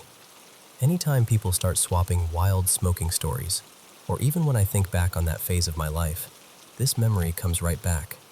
So this happened when I was in college. A few friends and I went on a hiking trip near the Appalachian Trail, around the Brown Mountain area.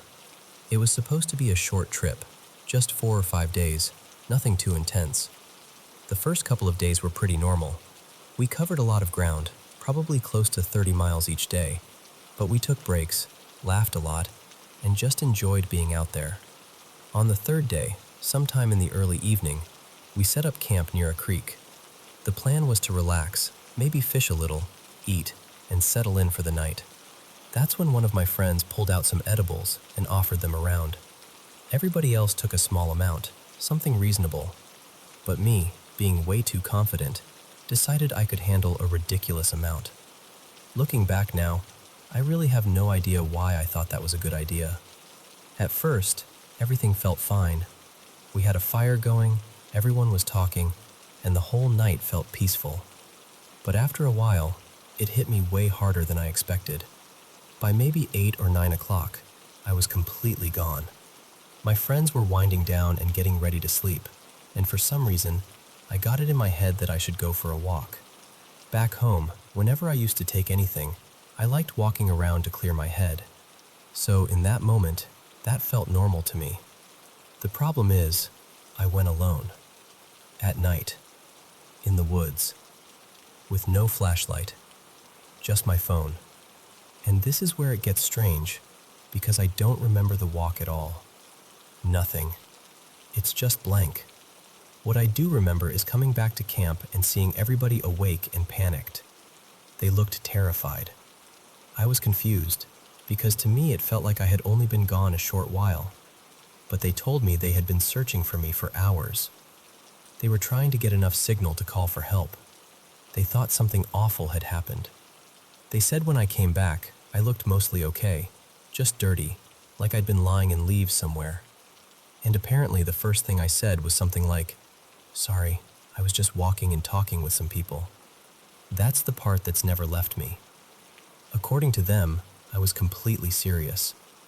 I told them I had met people out there, that we sat together, talked about nature, looked at the stars, and just enjoyed how peaceful everything felt. I even told them we should go meet them, but there was nobody there. My friends said they searched in every direction they could think of. One of them even checked my last phone location, and it showed I was way off the trail, something like 45 minutes away from camp. They made it out there and still couldn't find me. And if you know anything about that area, signal comes and goes, so even getting that location at all was pure luck. What's even weirder is the direction I came back from. I didn't return from the direction I had left. Somehow, in the dark, completely out of it, I looped around and came back on the trail from behind camp, almost like I'd circled back from the day before. I still can't explain that. They said I wasn't joking when I talked about those people. I was calm, certain, like I had really been with someone. And that's what's bothered me ever since, because I don't remember any of it, but apparently I believed it completely. Over time, people started telling me how lucky I was to make it back at all. Then of course the stories started. All the legends people tell about those trails and those mountains. My friends messed around and said maybe it was spirits, or something watching me, or something stranger than I'd ever want to believe. They even joked that maybe I was protected somehow because of my indigenous roots from Guatemala. I don't know what happened. I really don't.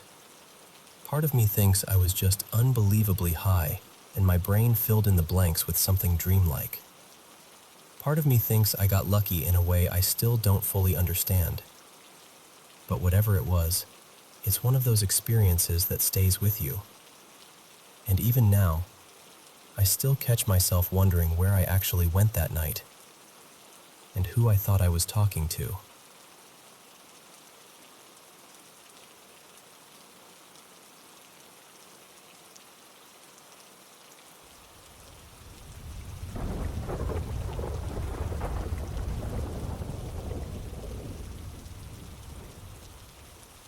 I've lived around strange things for most of my life, so I'm not usually easy to rattle.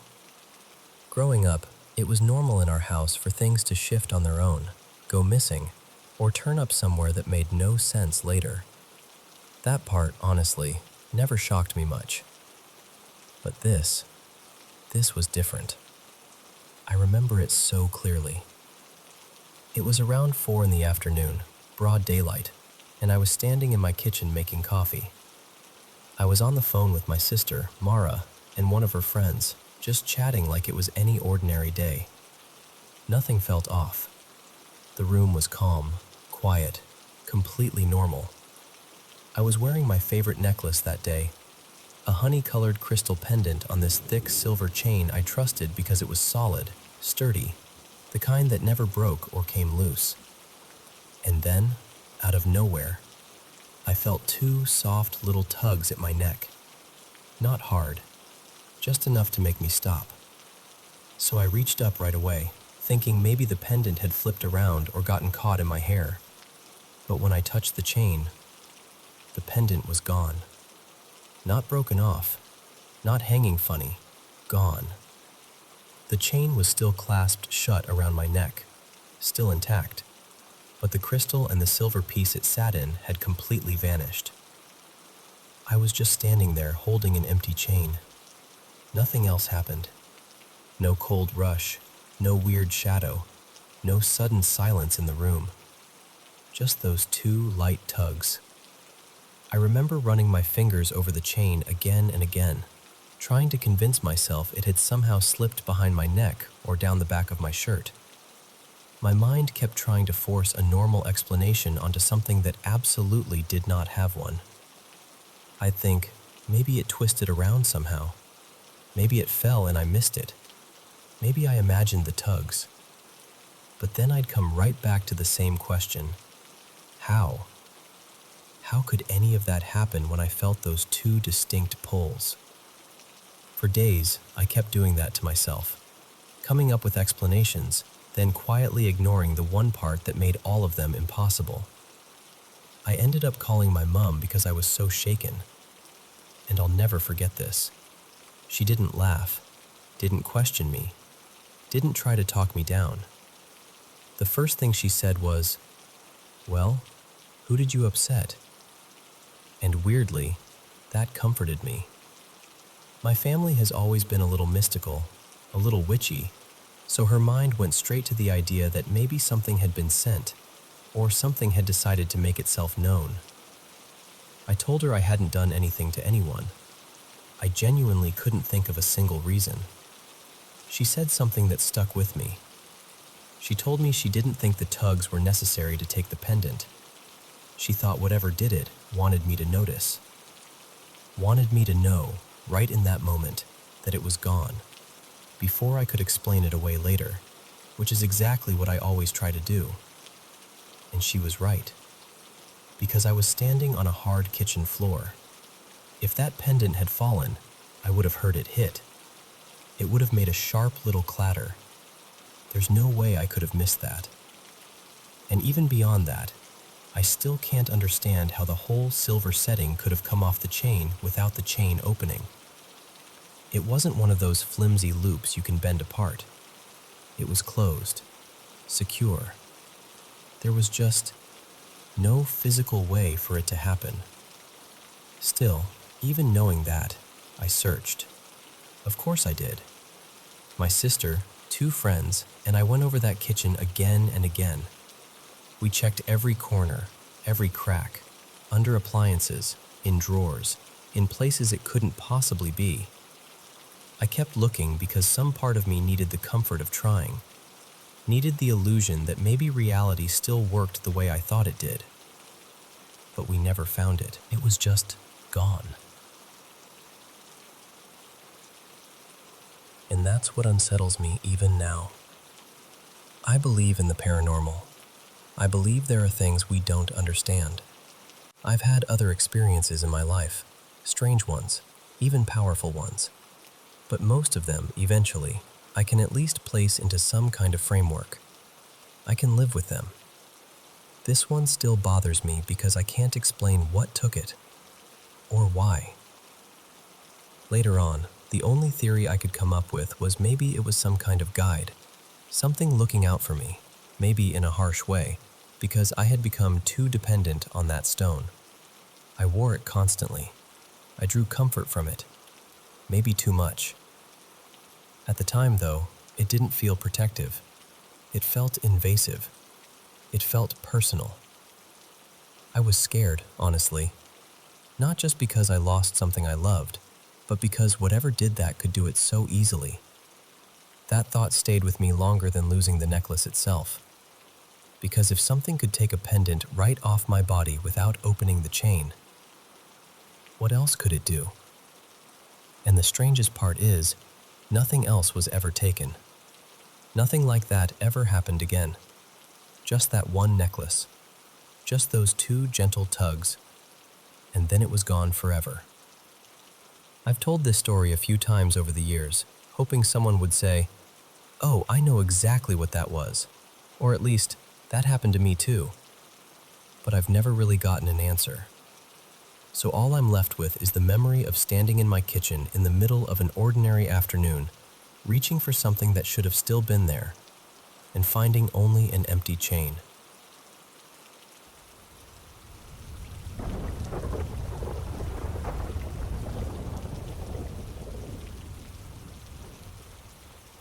Let me tell you about something I still can't fully explain. For more than 20 years, my bed has sat right beside the window, and at night, I've always had a clear view outside. I know that yard. I know the way the dark settles over it, the way the motion light usually works, the little shifts and sounds that belong there. In all that time, I had never seen anything that felt truly strange. But one night, that motion light started turning on by itself. I kept watching, expecting to catch a raccoon, a stray cat, even a branch moving in the wind. But there was nothing. No movement. No reason for it to trigger. And still, it kept coming on. So I finally went outside. I stood right beneath the light and let my eyes adjust, looking out into the dark as wide and steady as I could. I stayed there for a long while, probably close to half an hour, just watching and listening. Then the light snapped on. Nothing. Not a person, not an animal, not even a shadow I could make sense of. Usually that light stays on a good while once it's triggered, but this time it clicked off after only a few seconds. Then it came on again. Still nothing. No sound. No wind shifting wrong. No feeling that someone was hiding nearby. Just emptiness. I remember thinking maybe it was something small, maybe a moth or a bug near the sensor, and I was ready to leave it at that. But then it happened one last time. At the edge of my driveway, right where it meets the road, there was a pair of boots. Just boots. No legs in them, no body above them. Just a pair of boots standing there like they had every right to be. And then, as I watched, they turned and started walking away. I could hear them too. Heavy, distinct steps. I grabbed my flashlight and shined it right at them, and I'm telling you plainly, it was only the boots, nothing else. I didn't feel terror the way most people would expect. I didn't feel awe either. What I felt first was this sharp excitement, and right behind it came this stubborn, almost defiant feeling. Like, no, we're not doing this. If something had stepped into my space, I was going to meet it head on. So I went after them. I chased those boots down the drive, and before I could get close enough to understand what I was seeing, they were gone. Just gone. I stood there, breathing hard in the dark, and told whatever it was not to come back. And that's the part that has stayed with me all these years. Now that I'm older, I see the world differently than I did then. I've spent a lot of time listening to the land, paying attention to nature, learning the way life speaks without words. I've come to feel deeply connected to the earth. In many ways, that connection has brought peace into my life. But after that night, it also felt like the natural world started pressing closer, almost too close sometimes, as if some boundary had thinned. Most things, eventually, I can make some sense of, but not those boots, not the light, not the way they moved like a shadow wearing shape for just a moment. Even now, I can still see them in my mind, crossing that strip of driveway and slipping back into the dark, leaving me with a question I've never been able to answer.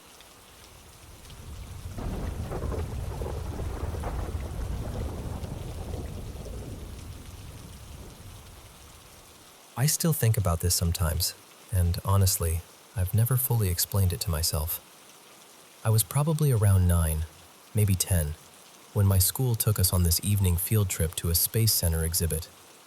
Calling it a Space Center makes it sound a lot more exciting than it really was. It was mostly old equipment, display pieces, and a guided walk past retired machinery that had apparently been used in aerospace work years before. The tour started after dark, around 8:30, and where I grew up, it was fully night by then. I remember the air feeling cool, and everything looked a little more dramatic under the floodlights. At one point, the guide brought us out to this open area where they'd parked a few decommissioned machines. Two things stuck in my mind more than anything else. One was this old capsule-like cockpit, the kind you'd imagine astronauts squeezing into. The other was a big white vehicle with a huge dish mounted on the back. The closest thing I can compare it to is a utility truck or a fire engine, except painted plain white, with this large dish tilted upward toward the sky. I assumed it had something to do with tracking or communications, maybe for rockets or satellites, but I never really knew. What I do remember very clearly is that the guide told all of us kids we could climb around and play on the equipment. So naturally, everyone lost their minds. Kids were scrambling everywhere, pressing buttons, pretending to launch into orbit, shouting over each other. But before any of that started, before the other kids got their hands on anything, I saw something from that dish. A green light came out from the front edge of it and stretched upward into the black sky. And I know how strange that sounds. It wasn't like a solid movie-style laser beam. It looked more segmented than that, almost like long green bars appearing one after another, with gaps in between them. Each glowing section looked maybe a few meters long, and then there'd be darkness. Then another green section, like a dashed line climbing into the sky. It moved slowly too, not fast at all, just steadily upward, far enough that I could keep following it with my eyes. I remember freezing completely. I wasn't in a trance or anything dramatic like that. I was just so thrown off by what I was seeing that I couldn't look away. Everyone else was busy laughing, climbing, smacking buttons, playing astronaut. No teachers reacted. No other kids seemed to notice a thing. And there I was, just standing there staring up at the sky like I'd forgotten where I was. That's the part that has always stayed with me. I know I saw it. I really do. And what made it even stranger was that earlier, while we were walking over, one of the adults had asked the guide whether any of the equipment still worked. The guide said no, none of it was operational. Which made sense. Why would they let a bunch of children crawl all over expensive working machines? But I was still watching those green lights even as we started walking away from the field. I could still see them for a while in the distance. I'm in my 30s now, and I've never forgotten it. I never asked the other kids if they saw the same thing. Maybe I should have. Maybe there's some simple explanation. Maybe there isn't. I've gone over it in my head so many times. Did I imagine it? Was it some kind of reflection or something in the air, or some effect from a light source I didn't understand? Could I have been seeing something that wasn't actually coming from the dish at all? I honestly don't know.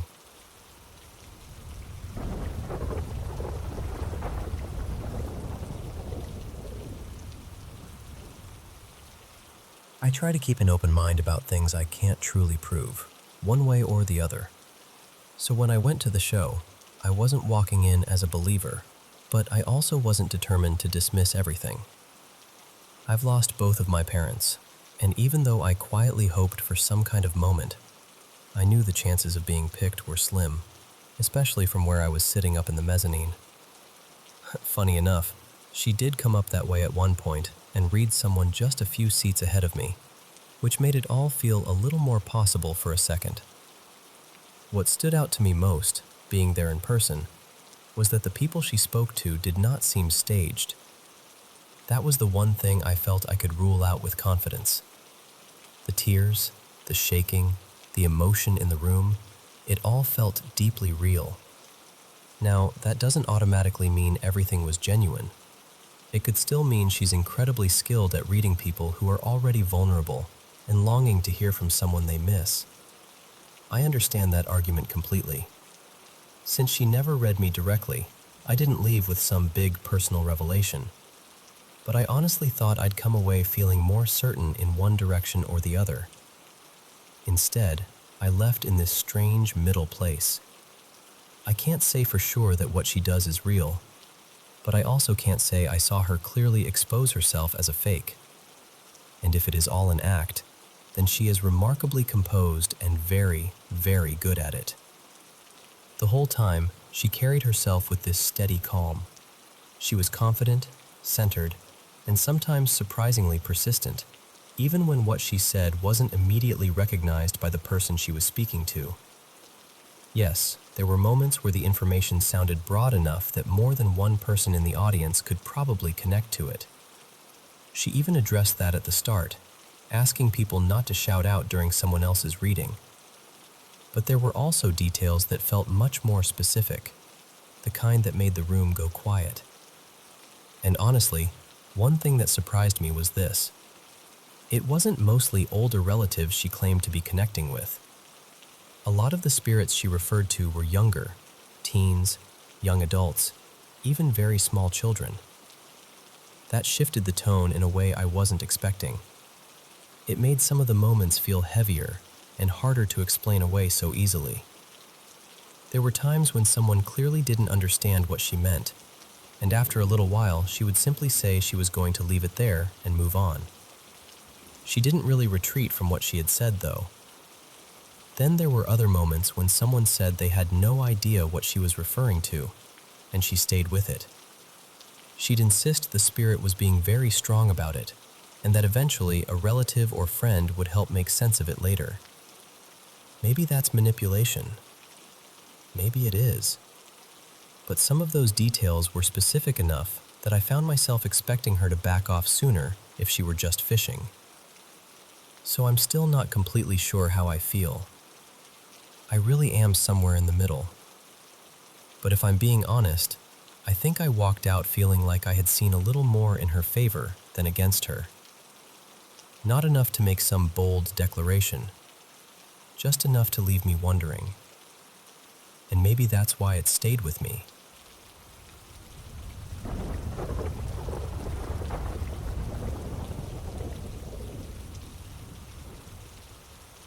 I want to tell you about 4 things that happened to me years ago, and honestly, they still sit heavy on my mind. I've tried to make sense of them, tried to brush them off, tried to come up with normal explanations, but none of it ever fully adds up. The first one happened one night when I was out with 3 friends. We were smoking in this quiet, isolated spot between maybe 8 and 11 at night. There was only one house anywhere close, maybe a couple 100 meters away, so the whole place felt cut off from everything. At some point, out of nowhere, I got this intense urge to open my front camera and start recording, like I needed to capture what was happening before I drifted away mentally. And that's exactly what happened. I kind of zoned out. Then, maybe an hour and a half later, close to 11, I suddenly came back to myself because this huge, bright, warm light flashed right in front of my eyes. It wasn't coming from anywhere real. It was just there for a second. Then it disappeared, and everything went dark again. Right after that, the man from the nearby house started yelling at us to get out of there, or he'd call the police. We all left. What makes it stranger is that I wasn't even facing his direction when it happened. The next day, I checked the video I'd recorded. One of my friends, Kareem, was joking around, singing into his hand like it was a microphone.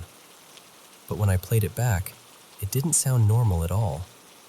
It sounded like he was singing into an actual mic, with this weird echo, like it had been recorded in some studio or through speakers. The second I heard it, I panicked. I can't explain it, but I felt this overpowering need to delete the video immediately. So I did.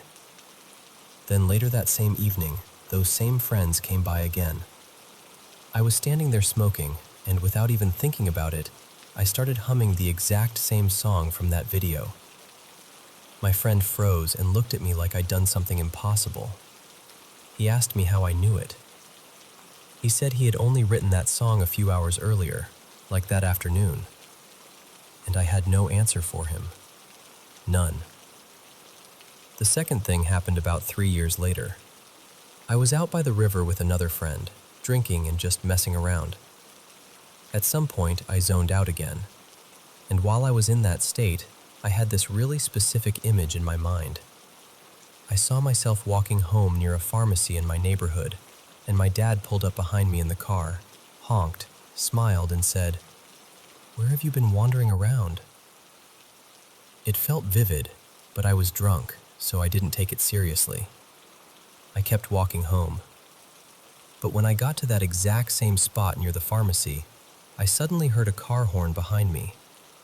I turned around, and there was my dad, rolling down the window, smiling the exact same way, and saying the exact same words I had already heard in my head. That one really got under my skin. It was too exact, too precise. The third one happened a couple of months after that. I was home alone and asked a friend to bring me some beer. He dropped it off, but he had to leave right away because of a family issue. So I stayed home by myself and kept drinking. After a while, once I was really drunk, I suddenly got this strange, random thought about a very specific sexual position. I know that sounds odd, but I'm just telling it exactly how it happened. The fourth experience happened after I took a nap one afternoon. I had this intense dream where two guys from school who used to bully me were right in front of me, talking trash, getting in my face. Above me there was this oddly shaped light, something I can still picture but can't really describe properly. Then one of them suddenly grabbed me by the neck and slammed me against a wall. Right after that, I woke up. That evening, I went out for a walk. On the way back, I saw two guys from the neighborhood in the street burning tires and plastic. I told them to stop because the smoke was awful, and it turned into an argument almost immediately. Then it became a fight. And the way it happened was almost identical to the dream. One of them grabbed my arm, and the other one pressed me by the neck against a wall. I remember in that moment feeling less angry than shocked, because it felt like I had already lived it, like I'd seen it before. Thankfully, an older man from the neighborhood came by and broke it up. I went home that night completely unsettled. And even now, after all this time, I still think about those 4 moments. I still wonder what they were. Coincidence? Intuition? Hallucinations? Something psychological? Something else?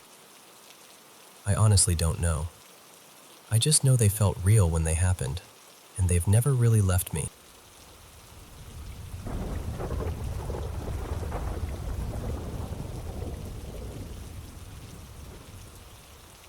I've carried this story with me for a long time, and I think I'm finally ready to say it out loud. I was about 10, maybe 11, when it happened. Back then, my dad was living in this narrow little duplex after my mom left, and from the outside, it looked like any other place on the block. Nothing special. But inside, it felt heavy. Not all at once, not from the very first day, but little by little, the whole house started to feel wrong in a way I still can't fully explain. Before the divorce, my parents fought constantly. It was loud, chaotic, painful. Things got thrown, doors got slammed, and there was this anger in the house that just never seemed to leave. My uncle was staying with us too, and years later he admitted he'd messed with something spiritual around that time. He never told me exactly what he did, only that he believed he'd opened a door he shouldn't have. Looking back, it felt like all that hurt, all that tension, made the perfect place for something dark to settle in. At first, it was small things. A door clicking shut on its own. Knocks in the middle of the night. Strange little noises you try to explain away because you don't want to believe anything else. I remember lying in bed and hearing the blinds rattle, then watching them move like someone was dragging their fingers through them. I turned off the fan, stood there listening, and it still happened. It wasn't random. It felt deliberate. One night, I woke up crying because something had hit my leg hard enough to leave a mark. I remember sitting up, confused and terrified, and seeing my bedroom door ease open on its own. Then I heard footsteps rushing down the stairs. I followed, shaking the whole way, and when I got downstairs, there was no one there. Just silence. That house always seemed to have rules of its own. If we left lights on, they'd switch off. If a door stayed cracked open, it would end up shut. It felt like the house wanted things a certain way. One afternoon, it was just me and my uncle's girlfriend at home. We were at the table making little clay figures, laughing, doing something normal for once. Most of the lights in the house were on, except for my room. Then this sound came through the house. This deep, awful scream that didn't sound human at all. It wasn't outside. It wasn't from the TV. It felt like it was coming from inside the walls. It just kept going, vibrating through everything, until I got up and closed my bedroom door. And then it stopped. Another night, I was lying in bed trying to sleep when I felt warm breath on my face. At first, I told myself it had to be my own breathing bouncing back somehow, so I held my breath. And I still felt it. Slow, hot, steady, right there against my skin. I didn't sleep a second that night. The dreams were the part that stayed with me the most. I used to have these vivid night terrors where I'd feel like I was walking through the house, except it wasn't really our house anymore. It was darker, warped somehow, like the same rooms but twisted into something meaner. I'd see these tall black shapes standing in corners or hovering near the ceiling, and they had these strange colored glows around them. Red sometimes, other times purple, or this sickly green. They never rushed at me, they just watched, and somehow that felt even worse.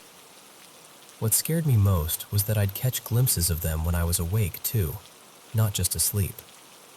Not sleep paralysis, not tricks of light. I knew what I saw. After a while, the fear changed. We got used to it in a way that sounds strange now. If a door wouldn't open, I'd actually talk out loud and tell whatever was there to stop messing with me. And sometimes the pressure would just lift and the door would swing open. It became weirdly normal. Not less frightening exactly, just familiar. But there was one night that finally broke whatever connection that place had to us. I'd gotten in trouble at school, so when my dad took my little brother to a birthday party at this pizza arcade place, I had to stay home. My uncle had company over and was using my room, so I ended up sleeping in my dad's bedroom, the one room everyone quietly knew was the worst. I went to bed angry and exhausted. At some point, I drifted into that half-awake state where your eyes can open, but your body still feels pinned down by sleep. I looked toward the closet and saw the light was off. Outside, the street lamp that always shone through the window was gone too. Everything was pitch black, but not normal dark. It felt like the room had slipped somewhere else entirely. Then the whole space started shaking. A horrible sound filled the room, like screaming layered over voices speaking in some language I couldn't understand. The closet door started flying open and slamming shut. Then the bathroom door. Then the bedroom door. Over and over. The air buzzed so sharply it felt like it was drilling into my ears. I remember crying, trying to scream for my uncle, but it was like my voice was swallowed up. Time didn't feel real anymore. It felt endless. And then, in the middle of all of it, the only thing I could think to do was pray. I shouted, "God, please make it stop." And it did. Immediately. The closet light clicked back on. The street lamp outside came back. The doors stopped moving. The room went still and quiet so fast it almost made it worse. I was drenched in sweat. I ran straight to my uncle's room. shaking, asking if he heard me yelling, if he heard the doors, the screaming, any of it. He looked at me like I was crazy and said no. He said it had been quiet the whole time. He and his friend had just been sitting there playing video games and eating chips. That was the last night anything like that ever happened. Not long after, my dad started seeing a woman named Mara, and when she moved in, everything changed. She never saw anything, never heard anything, never felt that heaviness the rest of us lived with for years. We told her stories, but I could always tell she didn't really believe us. And honestly, I understood.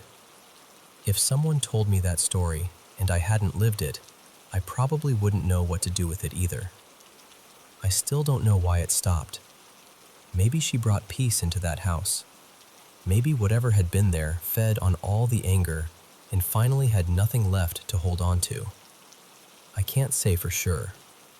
What I do know is that I've never been the same since.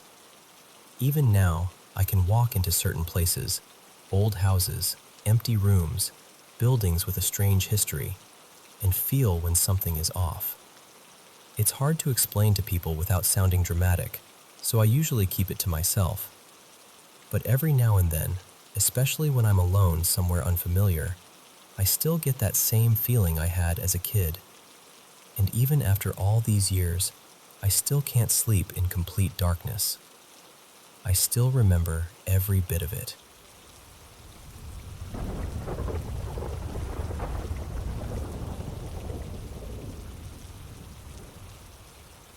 So this happened on a Sunday night, and honestly, I still don't know what to make of it.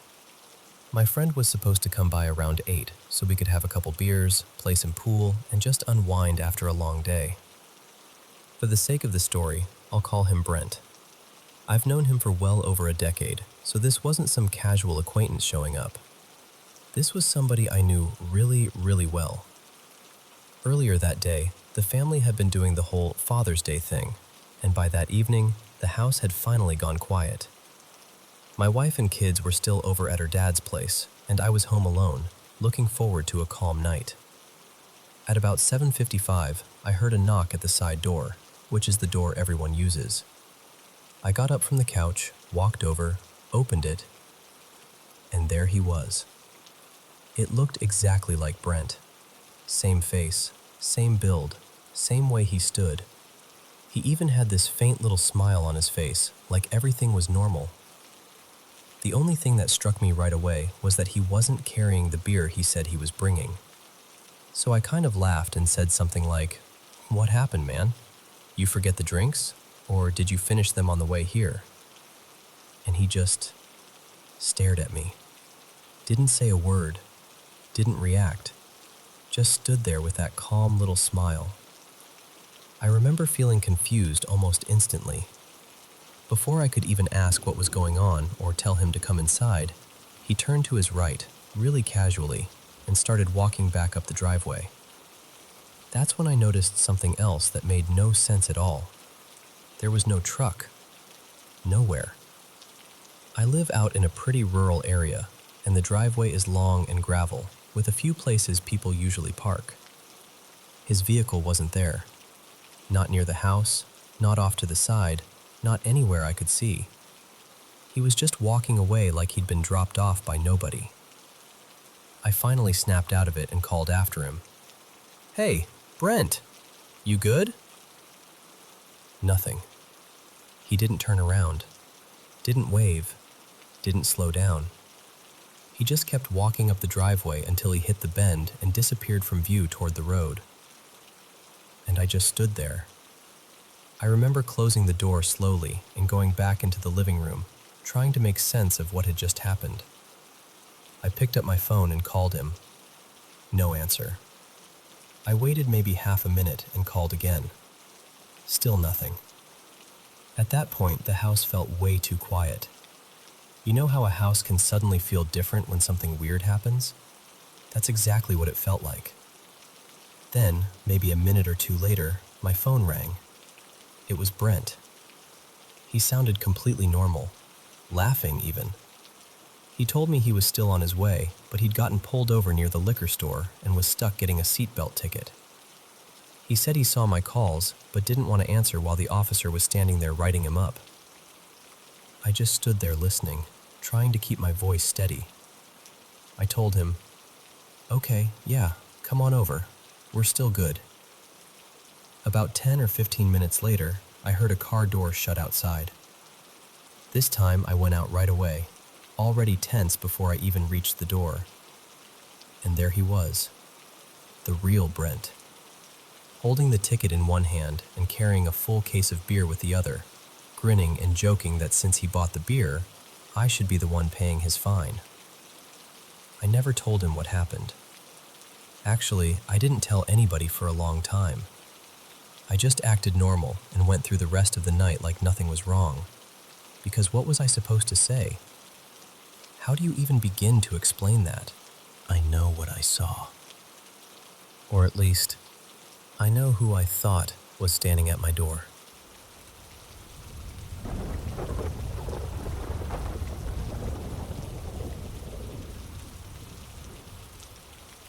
So this happened back in February, when my family took a trip to Pigeon Forge, Tennessee.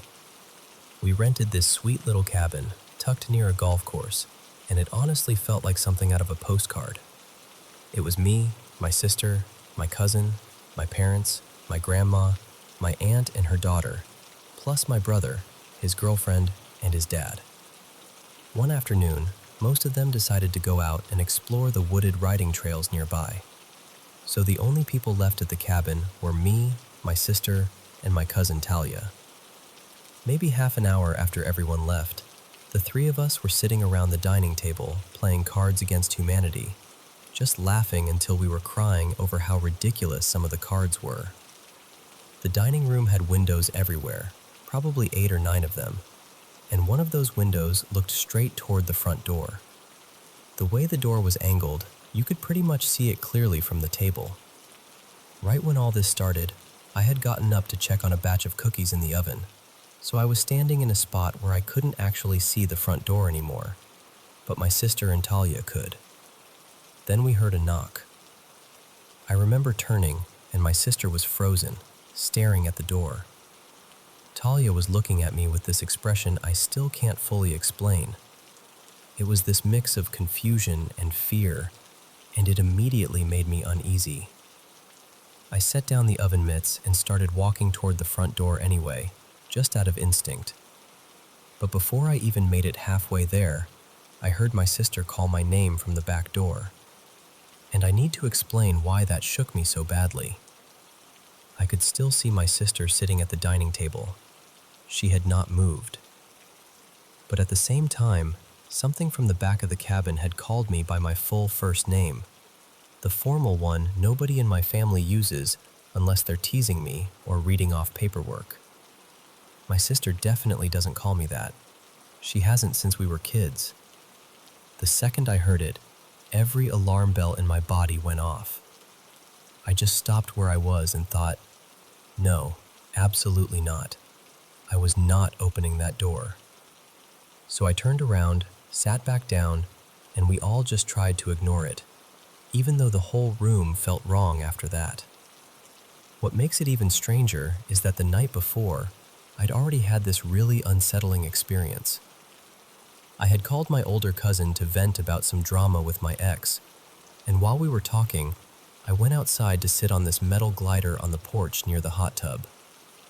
For some reason, the cabin felt too closed in that night, like I couldn't breathe properly indoors.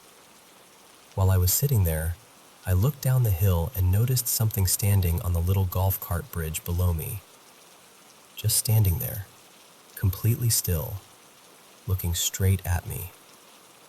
At first, I tried to rationalize it. I told myself it was probably just some guy, maybe somebody passing through or out for a walk. That felt easier than letting my mind go anywhere darker. But as the call was ending, this intense feeling of dread came over me out of nowhere. I can't even describe it properly. It was like my whole body knew I was not safe before my brain could catch up. I got up quietly, went back inside, and put on a movie like I could somehow distract myself from it. Then the next day, after the thing with the knocking and the voice, my family went out again. We visited an exotic car exhibit and then an aquarium, and during that whole time, everything felt normal. Nothing weird happened. I started thinking maybe I was just overreacting, or maybe the stress had gotten to me. This time it hit even harder. My chest got so tight it actually hurt. It wasn't just anxiety, at least not like anything I'd ever felt before. It was this crushing, awful sense that something was wrong, like danger was right there even though I couldn't see anything. My family noticed immediately. My parents were staring at me like they were about to take me straight to the ER, and my brother's girlfriend was leaning over the seat asking if I needed water, if I could breathe, if I wanted them to pull over. And then, just like that, it stopped. No slow fade, no lingering pain, nothing. 1 second I felt like I was being crushed from the inside out, and the next I was completely fine. My chest didn't ache anymore. The dread was gone. It was like somebody flipped a switch. That's the part that still gets me.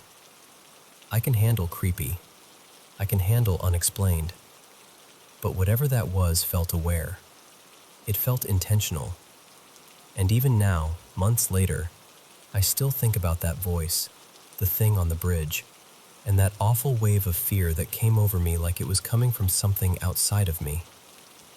I still don't know what it was, and honestly, that's the part that stays with you.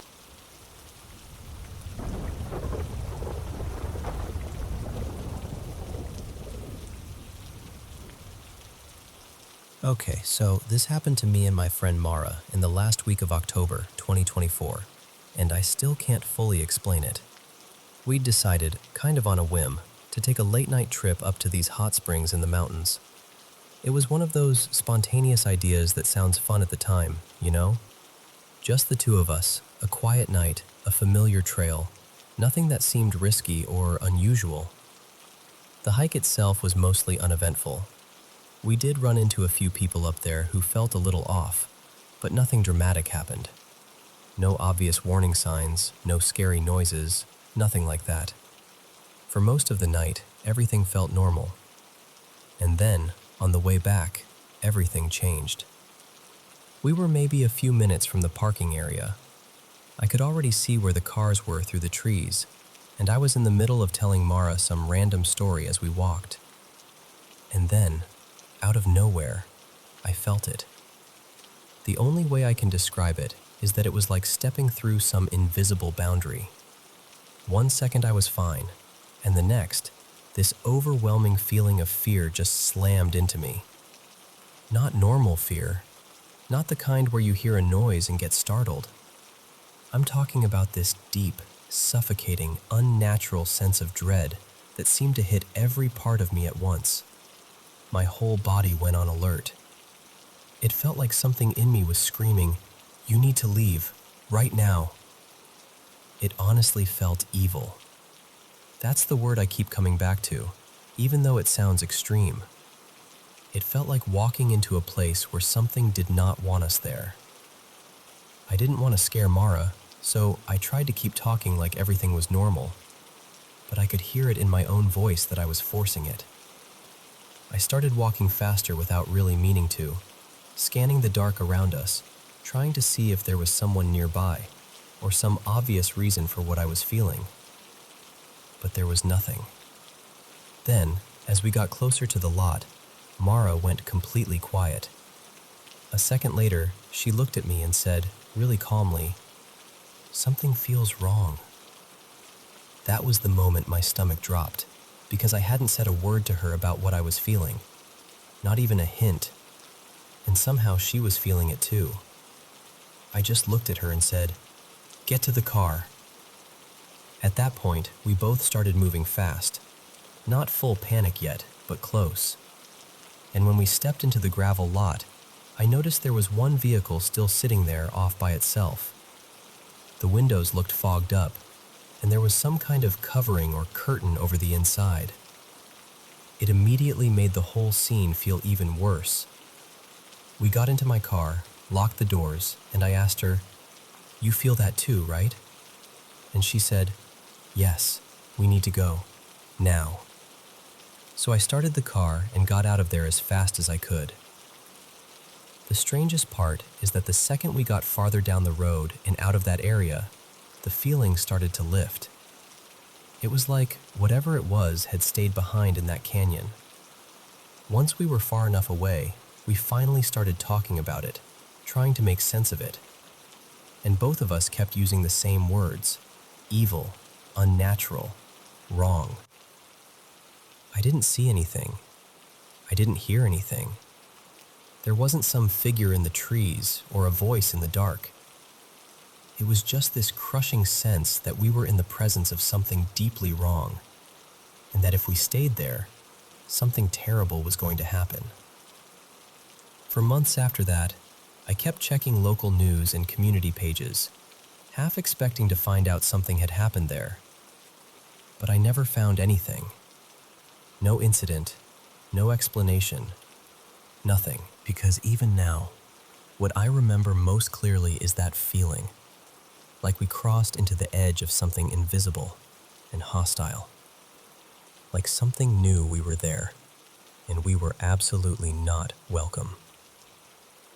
I still don't know what we walked into that night, but whatever it was, I don't believe it was human.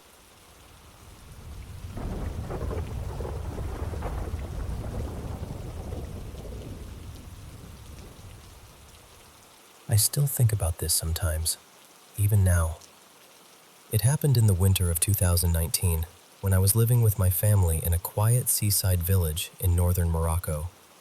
I was still in school back then, and every morning I had to catch an early bus because classes started at 8.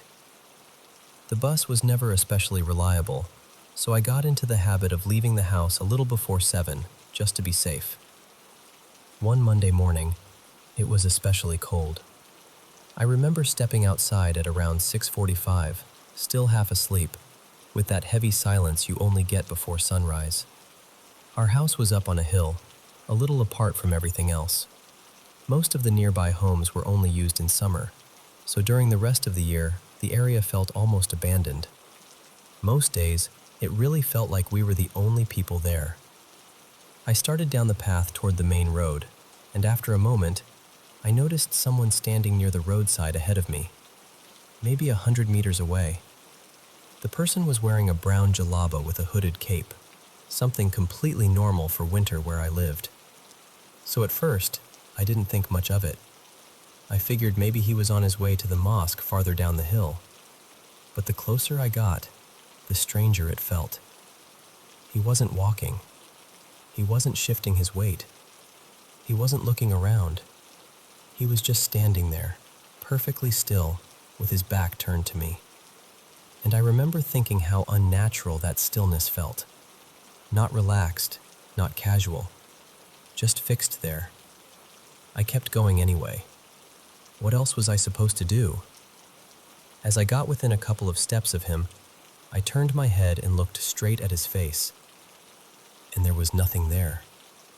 No eyes, no nose, no mouth, no expression, no shape to the face at all. Just smooth skin where everything should have been. His hands were visible, and his skin tone looked completely normal, so it wasn't shadow or darkness playing tricks on me. I could see the road, the trees, the walls of the houses farther away. The light was dim, but clear enough that I knew what I was looking at. I froze for a few seconds, maybe 4, maybe 5, long enough for that cold fear to settle into my chest. Then something in me just said, "Keep walking, don't stop." So I did. I walked past him, trying not to panic, trying to act normal even though nothing about that moment felt normal. When I finally reached the road, I looked back. He was gone. Just gone. There was nowhere obvious he could have gone in those few seconds, and I know he had been there a moment before. I'm still not sure what I saw that morning. Maybe I was exhausted and my mind filled in something wrong. Maybe it was some kind of waking hallucination. I've tried to explain it to myself in every reasonable way I can, but honestly, I still don't know. And that's the part that stays with me.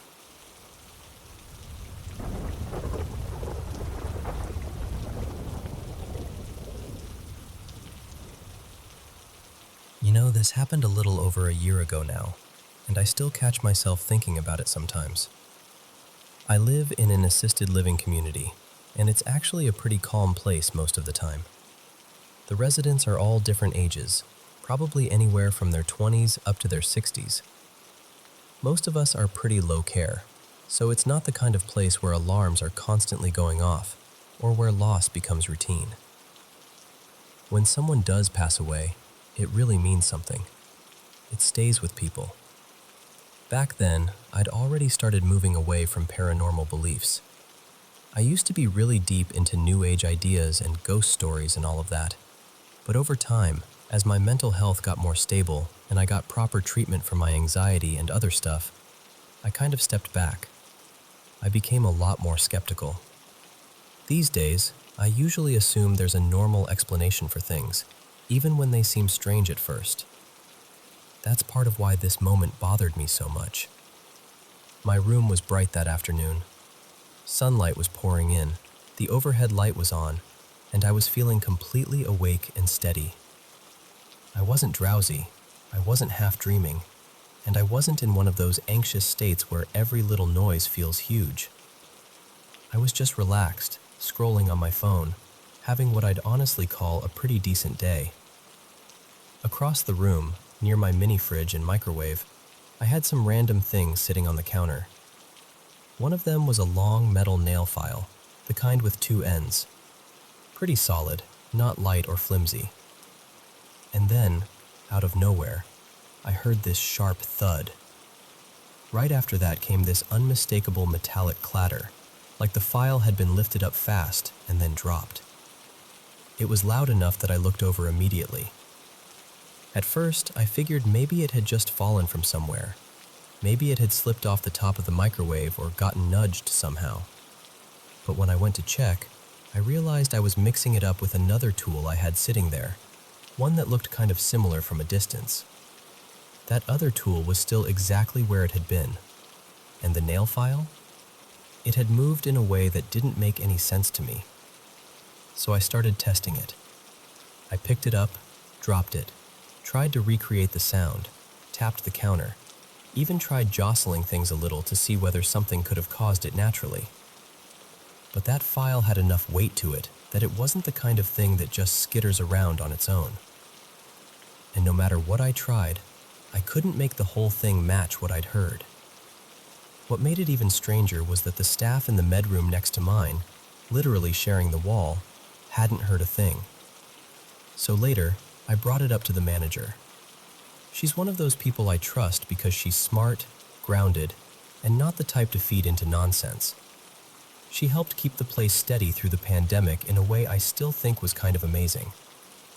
She's usually the first person to tell me when my anxiety is turning something small into something dramatic. There had even been another time before this when I thought something weird was happening, and she helped me figure out it was just water moving through the pipes in the wall. So when I told her about the nail file, I expected her to give me another practical explanation.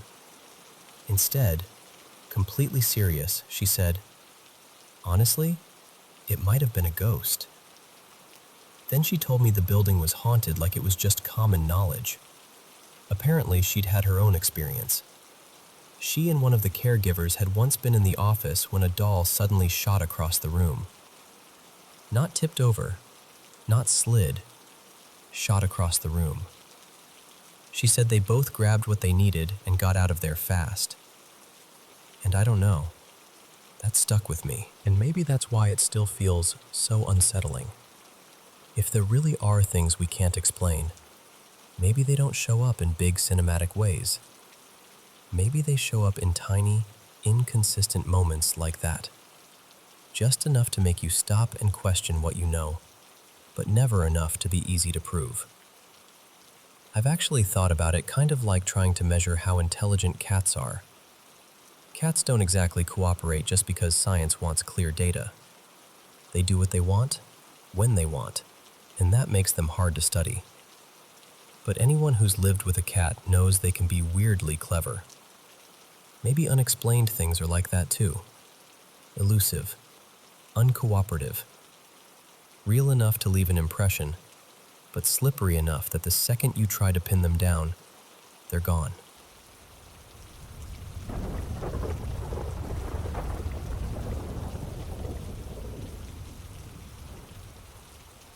So this happened about 6 years ago, maybe a little less.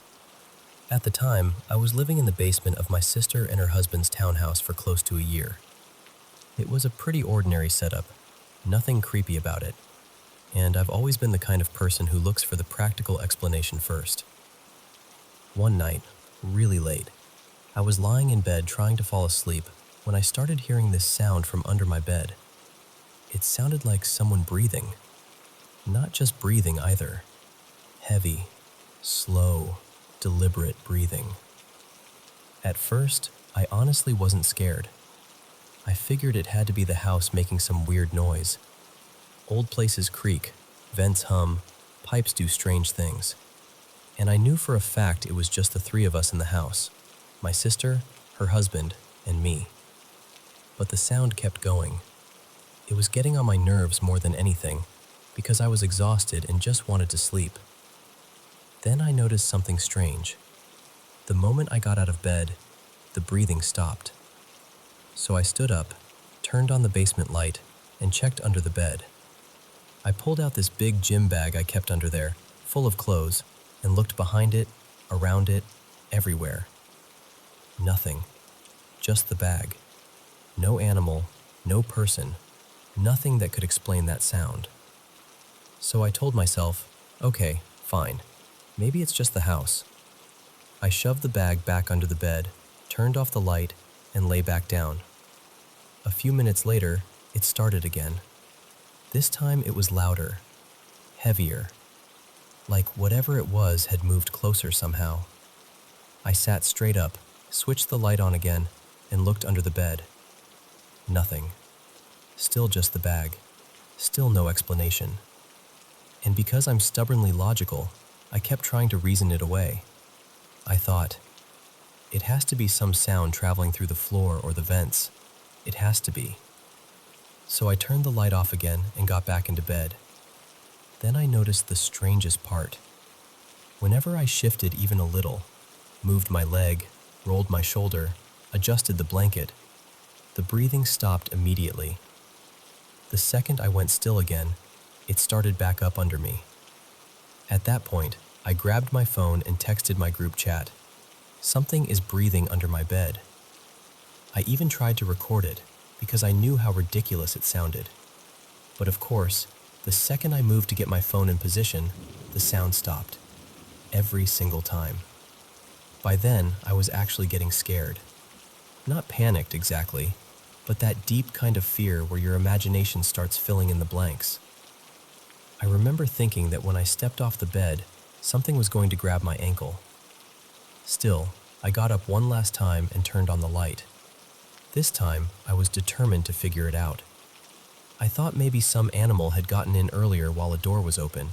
A raccoon, a possum, anything. At least that would make sense. I pulled the bag all the way out and searched through it. Just clothes. Then I took apart the whole bed. I checked the box spring, looked for holes in the mattress, searched every part of the frame. Nothing. Absolutely nothing. So eventually, I put everything back together and had to accept that I had no answer. I turned off the light, lay back down, and after a few minutes, the breathing started again. Same spot, same heavy sound, right under my bed. And honestly, by that point, I was beyond done. I was so tired that I just thought, you know what? Whatever this is, it hasn't touched me. It hasn't done anything except keep me awake, and I'm too exhausted to care anymore. So I let the sound happen and somehow fell asleep anyway. The next morning, I woke up completely fine, and that was it. It never happened again. Not once. All I know is that for one night, in that basement, Something sounded like it was breathing right beneath my bed.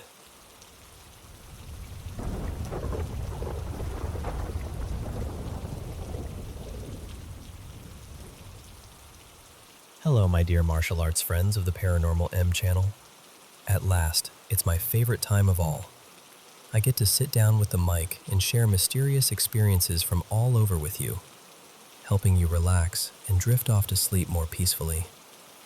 By the way, thank you so much to everyone who has sent in their supernatural experiences. And don't forget to subscribe to the channel and turn on notifications. Leave a comment below so I can know where you're watching from.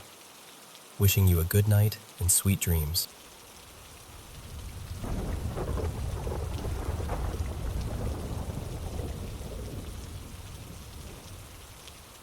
Hey, I've been sitting with this for a long time, and I think I'm finally ready to say it out loud. I grew up in this small, older townhouse from the time I was born until I was about 7. Upstairs, there was this short little hallway connecting all the bedrooms. My twin brother, Mason, and I shared one room. My 2 sisters shared another, and my mom slept in the last room at the end. During the day, it felt like a good home. We went to church, knew the neighbors, and had the kind of community where people actually looked out for each other. On the surface, everything felt normal, safe even. But nighttime was different. Almost every night, when I was trying to fall asleep, this awful heaviness would come over me. The only way I can describe it is that it felt dark, not just emotionally, but almost physically dark. And what's always stayed with me is how specific it felt. It was like that presence would begin near the bedroom door, move slowly across the room, and then somehow drift out through the second-floor window and disappear into the night air. I know how strange that sounds. I do. But as a kid, it felt completely real. Whenever it happened, I'd bury my face into my pillow because I was too scared to lift my head. It felt like if I looked up, I'd see something I couldn't handle. Sometimes I'd try to move, and it was like my body wouldn't cooperate, like I was being held down by fear itself. I never actually saw anything clearly. The terror was always too strong. I just felt it moving through the room, and that was enough. A few times, I remember jolting awake in the middle of the night and running to my mom's door. I'd stand there panicked, knocking, or just frozen, and it would feel like that same dread was creeping up behind me again. Then somehow, I'd wake up back in my own bed the next morning, like the fear had completely overtaken me and shut everything down. Even now, I can't explain that part. And then there was this one memory that still bothers me because it feels so fragmented. One day, some visitors came to the house. I know my twin and I were listed on some state twin registry, so maybe it had something to do with that. Maybe not. But these people felt off. Not threatening exactly, just unusual. They weren't wearing suits or anything formal, just plain everyday clothes. My mom called me into the living room to say hello, and I remember they set 3 small sheep figurines on the coffee table. That's the part that stuck. 3 little sheep. I remember picking them up and turning them over in my hands. The room was incredibly quiet, almost unnaturally quiet. I also remember noticing that my brother wasn't there with me, which felt odd. And while I played with those sheep, I could feel those adults watching me in this very focused, silent way. I can't tell you much more than that, because the memory gets blurry after that, but I've never forgotten how strange it felt. Not long after, when I was around 7 or maybe 8, we moved out of that townhouse. And just like that, it stopped. No more dark presence. No more nights of overwhelming dread. No more feeling like something was passing through the room. Years went by, and I mostly carried it alone. Then recently, I brought it up to my brother in this casual, almost joking way. I basically said, "This is going to sound ridiculous, But do you remember feeling like there was some kind of presence in our room back at the old house? I've never been able to explain it. And what he said back completely shook me. That was exactly it. Exactly. I hadn't fed him those details. I hadn't explained it that way. But somehow his memory mirrored mine almost perfectly. And honestly, that's what unsettled me the most. For years, I wondered if it was just my imagination, just a child's fear, just something my mind created in the dark. But hearing him describe the same thing, in almost the same words, made me feel both validated and deeply unnerved. I'm 24 now, and I still think about it. I've struggled with anxiety, with withdrawing from people, with carrying this sense that something happened even if I can't fully name it. I'm not sharing this because I want to make it more dramatic than it was. I'm sharing it because I genuinely want to understand it. I want to know what happened in that house, or at least make peace with the fact that I may never fully know. More than anything, I want to heal. I want to stop feeling like that fear belongs to me forever. And maybe saying it out loud like this is the first step.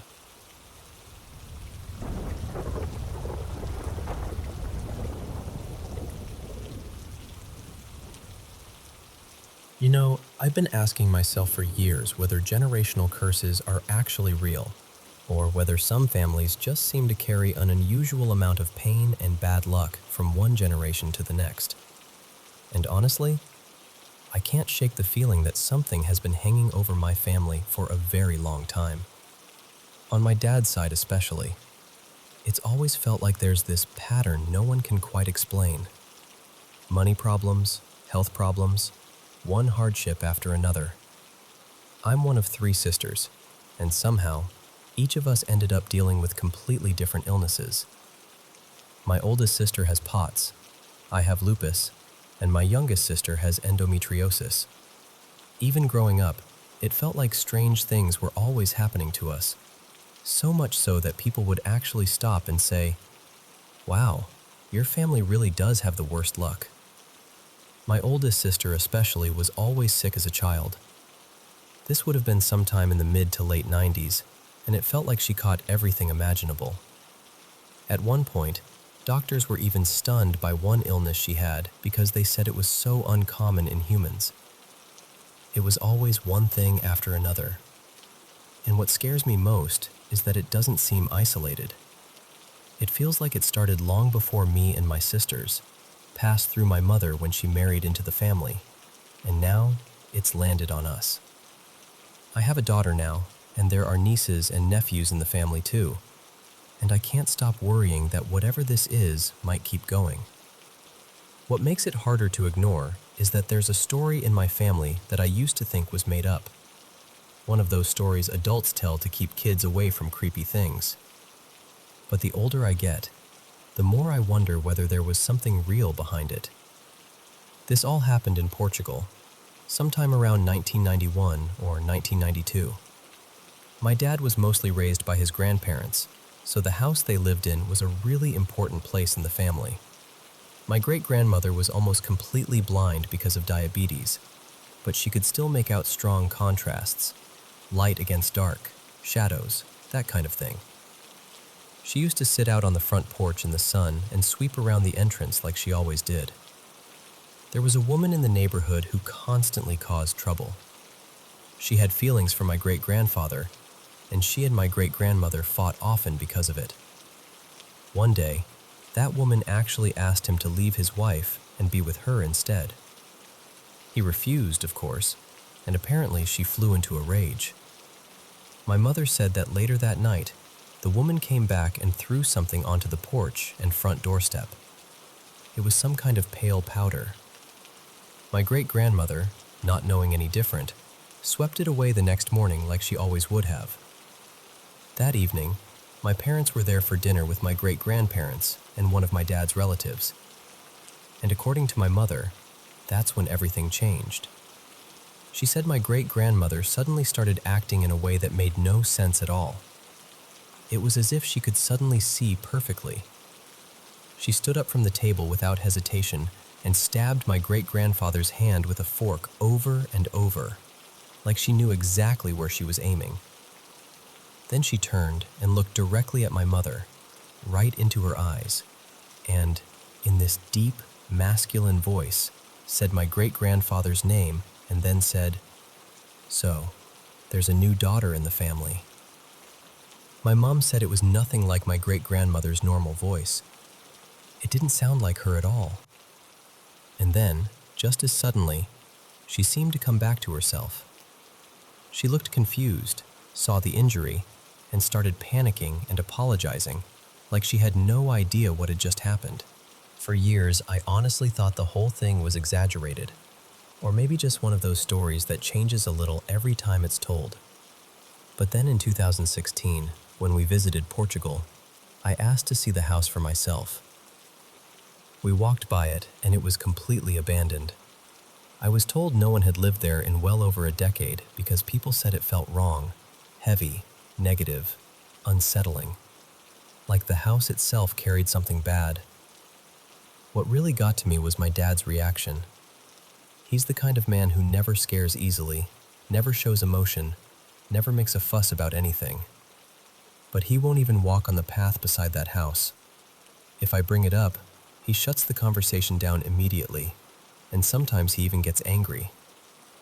That's what makes me feel like there's more truth to this than anyone wants to admit. I mentioned the house once to my uncle, casually, saying it might be nice to keep it in the family one day. The look on his face honestly shocked me. He was horrified. He told me straight away that the house was bad, that it had terrible energy, and that no one should ever live there. So now I'm left with all these questions. I don't know how much of the story is exactly true, and I know memories can shift over time. But I can't ignore how much suffering seems to follow my family, or how deeply everyone reacts when that house is mentioned. Maybe it's a curse. Maybe it's something tied to that place. Maybe it's just generations of trauma and terrible luck that have shaped the way we see everything. I truly don't know. But I do know that it feels real when you're the one living through it, and when you start wondering whether the people you love, your children, your nieces, your nephews, might carry it next. And that's the part that stays with me the most. Not the story itself, not even the house. It's the fear that whatever began back then never really ended.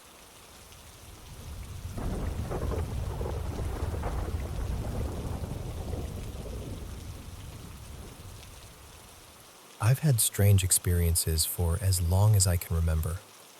Ever since I was little, I've noticed things that other people would probably call paranormal. I don't usually talk about it much, because I know how it sounds, but it's been weighing on me lately, and I just need to say it out loud. My family moved into this house about 6 years ago, and as far as we know, there's nothing unusual about it. No dark history, nothing like that. But ever since we got here, I felt like something isn't right, especially around my room. And lately, it feels like whatever it is has been getting stronger. A couple of months ago, I woke up really early, around 6 in the morning, just getting ready to start the day. As I walked past my sister's room, I suddenly heard voices coming from inside. It sounded like a few people having a quiet conversation together, not loud, just casual, like a small group talking among themselves. I stopped right there in the hallway. I couldn't move. I was too scared to open the door, and then I heard this sharp little shushing sound, and everything went completely silent. That was enough to send me straight to my parents' room. I woke my mom up and asked her, almost begged her, to go check on my sister. She went in, looked around, and came back telling me there was no one there. My sister was asleep, completely alone. My mom didn't make fun of me or brush it off because she knows I've dealt with things like this for years. But at the same time, there wasn't really anything she could do. Then later that same night, I heard the voices again. This time, it sounded like they were right outside my bedroom door. I still don't know if that part was real or if I was just so shaken up from the morning that my mind was on edge. but it felt real in the moment.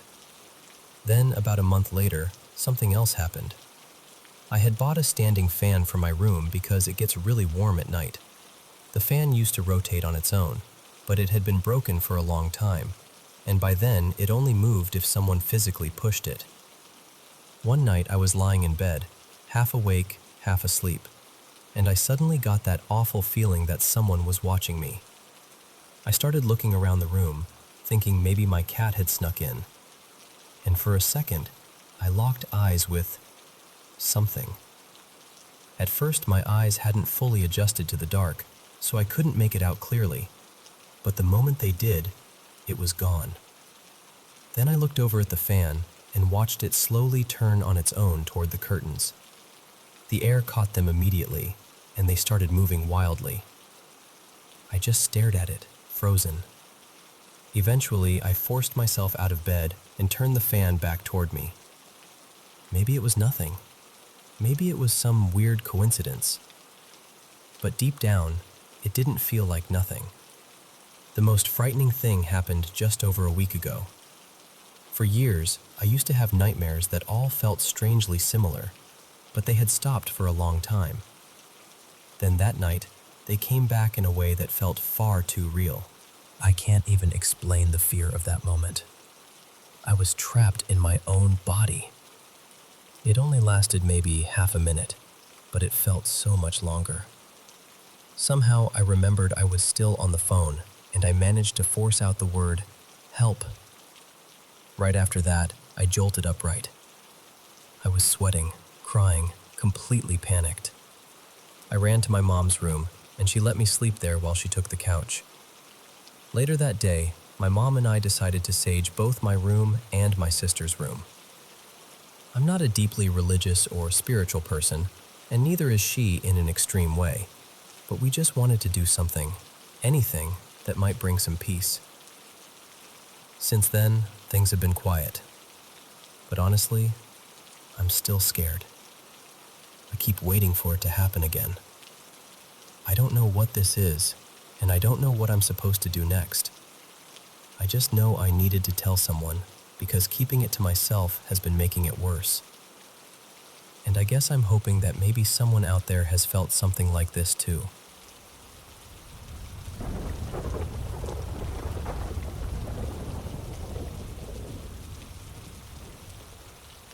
So I'm from Kerrville, Texas, about an hour or so northwest of San Antonio, and I've lived out here close to a decade now.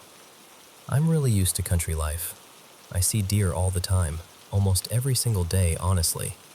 And I've seen all kinds, healthy ones, sick ones, even a few with strange defects.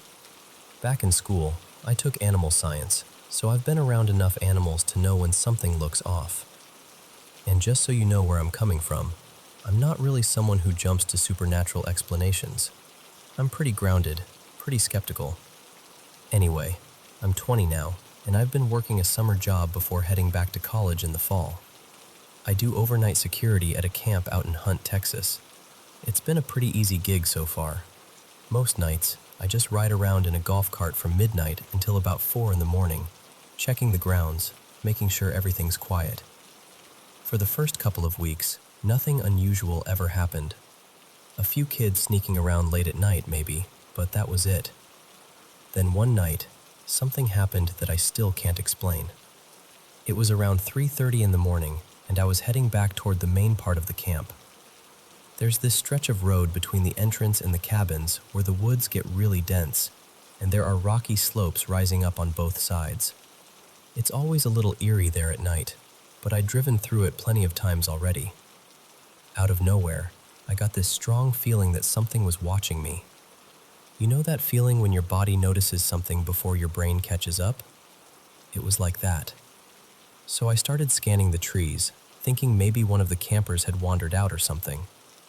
And then, I saw it.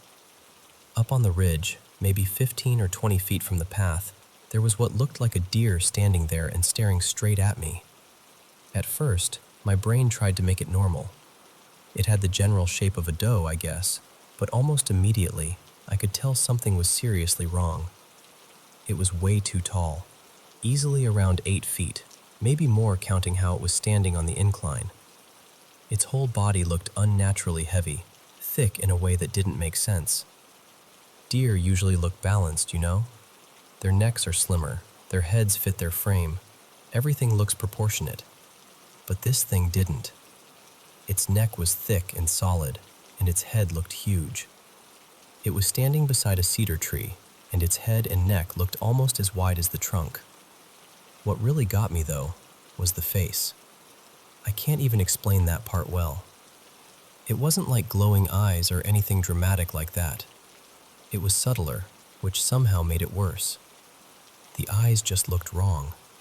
Empty, but focused. Kind of like when you look at bad taxidermy, and your brain instantly knows something isn't right, even if you can't say exactly why. I stopped and shined my flashlight toward it, trying to make sense of what I was seeing. I told myself maybe it was some huge buck at a weird angle, or maybe part of a tree stump catching the light in a strange way. I kept trying to come up with anything reasonable. But the longer I looked, the more certain I became that it was real, and that it wasn't anything normal. And then this feeling hit me. Not panic exactly, not even fear that it was going to attack me. It was more like this deep, sick feeling that I was looking at something that simply did not belong out there. Like whatever I was seeing wasn't supposed to exist. Later, when I came back through that same stretch on my way out, I looked up there again because part of me still wanted to prove to myself it had been a stump or a trick of the light. But it was gone. And when I looked at the spot where it had been standing, there was nothing there. No stump, no strange tree shape, nothing that even remotely matched what I'd seen. I've gone over it in my head again and again, trying to come up with a logical explanation, and I still can't. I know what deer look like. I know what weird-looking animals look like. This wasn't that. I honestly don't know what I saw that night, but whatever it was, it didn't feel natural.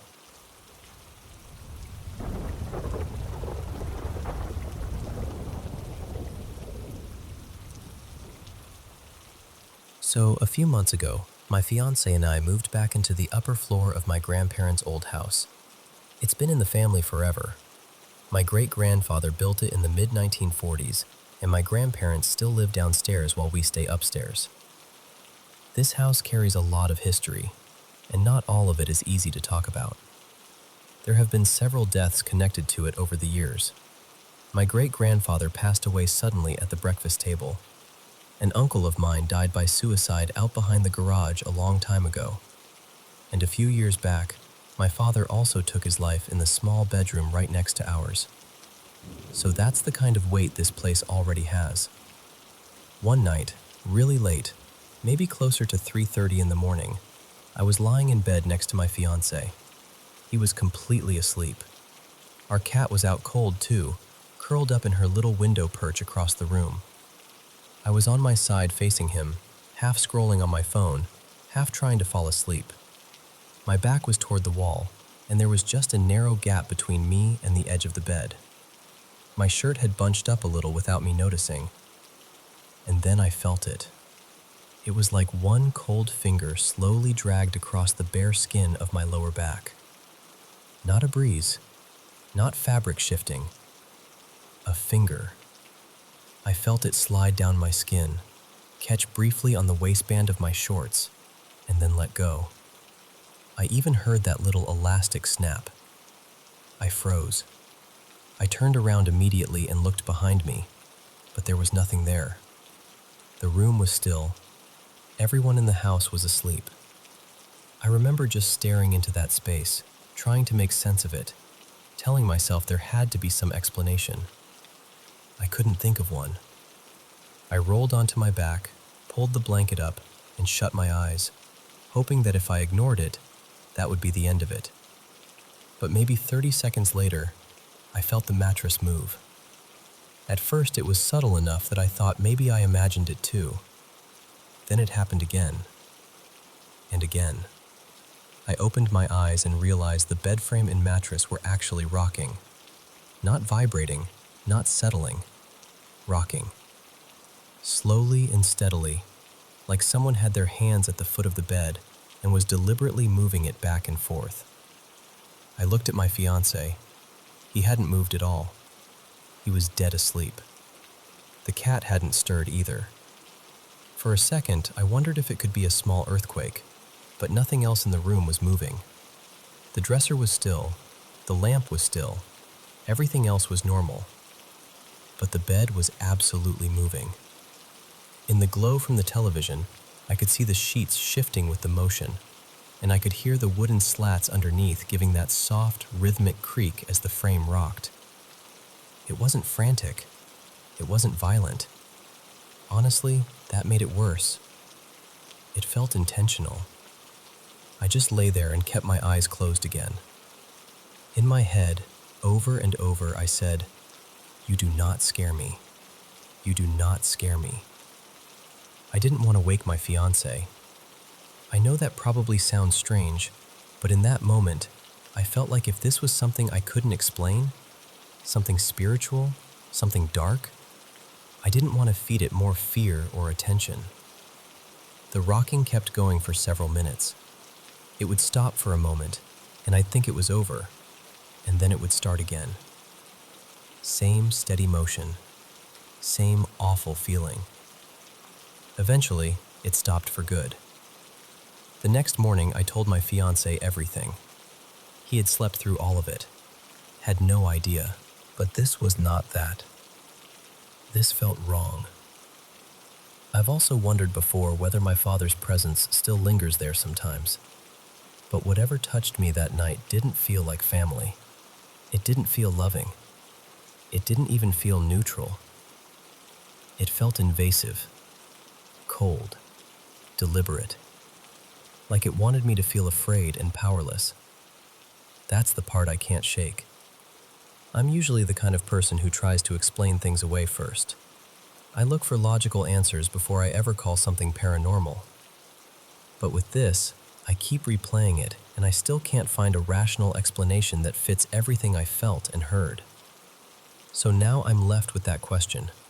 What was it? I honestly don't know. But I do know I don't want to feel it again. And maybe it's time for me to cleanse that space again, say my prayers, do whatever protection I can, and trust my gut that something in that room was not welcome.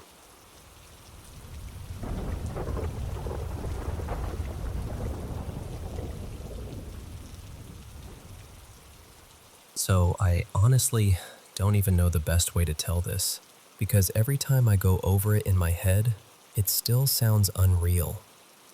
A couple of years ago, when I was 22, I started dating my boyfriend, Ryan. He's a little older than me, and pretty early on, the first time I went over to his apartment, I noticed this handprint on the ceiling above his bed. Not a stain exactly, more like a mark that looked like an actual hand had been pressed there. I asked him about it, and he brushed it off like it was nothing, so I let it go. Later, once we'd been together a little while, he told me about this shirt he'd found before we met. He said he had gone to his parents' house one evening, and his dad mentioned there were still some old clothes in a laundry basket up in his childhood room. So he went upstairs to look through it, and sitting right on top was this black long-sleeve shirt covered in red bleach marks. When he opened it up, it was covered in these disturbing drawings and words. There was a satanic-looking symbol, a tree with a noose hanging from it, a figure hurting themselves, and the words RIPKL written across it. He brought it downstairs and asked everyone in the house if they knew where it came from. Nobody did. No one had seen it before, or at least that's what they said. He tossed it over a chair with the rest of the clothes he was taking back with him. But that same night, his family saw what they described as a shadow figure walk right out the front door and slam it behind itself. Ryan took the shirt back to his apartment and stuck it somewhere in his room. After that, he started seeing shadow figures in the bedroom and in the hallway. The handprint on the ceiling, the one I noticed that first day, showed up after one of those nights. He said he saw something in the room the night before, then woke up and the mark was there. Eventually, he moved the shirt into the closet in the spare room because it was freaking him out. And after that, flies and bugs started showing up dead right outside the closet door. Now, me being me, I was obviously concerned, but I was also curious. Maybe a little too curious. At one point, he went to get the shirt to show me, and then came back empty-handed. He said it wasn't where he left it. We figured maybe he had moved it and forgot. About a month later, I was away on vacation while he was in the middle of moving. We were on FaceTime, and I asked if he had ever found that shirt. He said no, which made no sense because by then, he had packed basically everything he owned. Then a few days later, while we were still on a call, he opened an empty dresser drawer in the new place to put some clothes away, and there it was. The shirt was sitting inside, perfectly folded, right in the center of the drawer, like someone had placed it there carefully. After that, he just kept it. He shoved it in a closet and tried not to think about it. A few months later, I ended up moving in with him because life got messy and it just made sense. But I told him immediately that I did not want that shirt anywhere near our bed. So he moved it under the kitchen sink. And almost right away, the smell started. When I say smell, I mean it was so bad we could barely walk into the kitchen without gagging. We thought for sure something had died under the cabinet. A mouse, a rat, anything. We even had maintenance come out and pull everything apart looking for mold or a dead animal. Nothing. Absolutely nothing. And even the maintenance guy said it was one of the worst smells he'd ever dealt with. The weirdest part was that the smell stayed in that one area. The minute you stepped out of the kitchen space, it was gone. Like hitting an invisible line. We gave up trying to explain it because we were moving soon anyway. But while packing, we took the shirt out from under the sink, and within a day, the smell was completely gone. That spring, we moved into a newly renovated apartment, and for the first few nights, everything was fine. While unpacking, we found the shirt again and put it in the office closet until we could decide what to do with it. Then the bugs started. First, it was ants. Not just a few. Swarms. Flying ants all over the walls, the floor, the shelves, the windowsill. It was so many that it almost didn't look real. Then the ants disappeared, and suddenly we had wasps. Constantly. No one could find a nest anywhere, and there were no cracks or openings anyone could point to. After the wasps, it was crickets. Crickets living in the office closet. And all through that whole stretch, there were spiders everywhere too. Then one day, while the cricket thing was still going on, Ryan was walking into the kitchen, and one of the crystals on my shelf got thrown across the room. Not fell, thrown. I heard it hit, and he came running in at the exact same time. That was the moment I was done. I've practiced witchcraft for most of my life, and I'm not the kind of person who panics easily over strange energy. But that was my line. I took the shirt, put it into a protective case with a few other things, sealed it up, and left it closed. Ever since then, nothing major has happened. Every now and then we'll still catch a shadow out of the corner of our eye, or something small will move when it shouldn't, but nothing on the same level as before.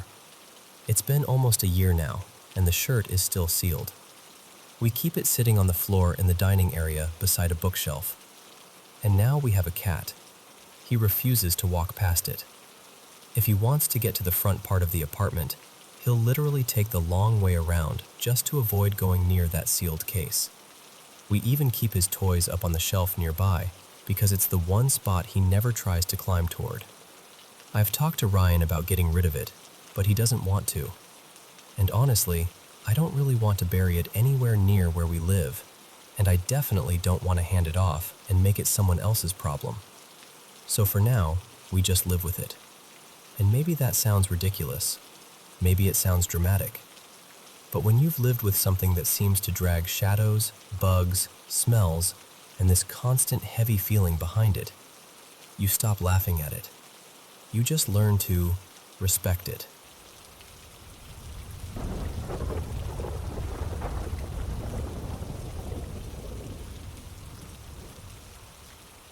So this happened about a year and a half ago, and I still get chills thinking about it. My friend Marcus and I were driving back from Washington, D.C. to Myrtle Beach. He was around 36 at the time, and it was supposed to be one of those easy, laid-back road trips. We were just talking, smoking, trying to enjoy the ride. And I only mentioned the cigarettes because that little detail ended up mattering way more than it should have. At some point, the GPS rerouted us, said it found a faster way. You know how sometimes you trust it even when it feels wrong? Yeah, that was one of those times. What should have been a quick stretch of road suddenly started dragging on forever. A drive that felt like maybe half an hour somehow turned into this endless crawl through a place neither of us recognized. It was around 7 that evening, maybe a little after, and the sun was already gone. That's when we started realizing something felt off. We were driving through this tiny town, or at least I guess it was a town, but it barely looked lived in. Hardly any lights anywhere. Most of the houses were completely dark, and the few that had light gave off this weak yellow glow, like an old lamp in the back of a room. Some of the homes looked so run down it was hard to believe anyone had been inside them for years. No people outside, no cars moving, no sound, just empty streets. And the strangest part was, it felt like we kept passing the same blocks over and over again, like we weren't actually getting anywhere. Then we realized our lighter was gone. Just gone. We pulled over and searched everywhere. Under the seats, in the center console, our jackets, the floorboards, everywhere. Nothing. Marcus started getting really worked up. He kept saying, "Man, I need a cigarette. I need one right now." I was trying to joke around, trying to keep things calm, but honestly, I was feeling it too. The whole place had this pressure to it, like the air itself was wrong. Eventually, we spotted this little roadside stop that looked kind of like a gas station, but honestly, calling it that feels generous. It looked half dead. No real signage, no bright pumps, nothing normal. Just this small building sitting there like it had been forgotten. There was a pale woman outside smoking. I remember her looking up at us before we even got close. Then she glanced inside toward another woman sitting at a table, like they both already knew we were coming. After that, she went back in. Marcus said he was just going to run inside and grab a lighter, and I stayed in the car. A couple minutes passed, then 5, then 10. By the time maybe 15 minutes had gone by, I was seriously thinking about going in after him. And then, suddenly he came rushing out, yanked the door open, got in the passenger seat and just said, "Go, just go." I looked over at him and he was pale. I mean really pale. Like he'd just seen something he couldn't explain. Once we were driving, he finally told me what happened. He said the woman's fingertips were purple. Not stained, purple. He said it was the first thing that made his stomach drop. Then when he tried to buy the lighter, the register mysteriously stopped working. They kept making him wait, kept stalling, barely saying anything useful, just kind of keeping him in there. He said the whole time it felt like they didn't want him to leave. That was enough for me, so I drove. About 10 minutes later, we were back in Myrtle Beach. We pulled into this market we'd both been to plenty of times, a place that should have felt familiar right away. But even there, for a few minutes, everything still felt wrong. The lights looked strange. The energy felt off. It was like the world hadn't fully settled back into place yet. I remember thinking, clear as day, if the usual employees aren't in here, we are in serious trouble. For the first minute or two, I didn't see anybody I recognized, and my heart was pounding. But then, little by little, familiar faces showed up, normal sounds came back, and it was like reality started locking back into place. I still can't explain where that town was. I've tried to think of every logical answer. Maybe we were tired. Maybe we were just creeped out and feeding off each other's nerves. Maybe it was some forgotten little place in the middle of nowhere, and our minds filled in the blanks. But deep down, that's not what it felt like. It felt like we crossed into somewhere we were never supposed to be. Somewhere time moved wrong. Somewhere people weren't really living so much as existing. And for a little while, it honestly felt like that town had already surrendered itself to something dark.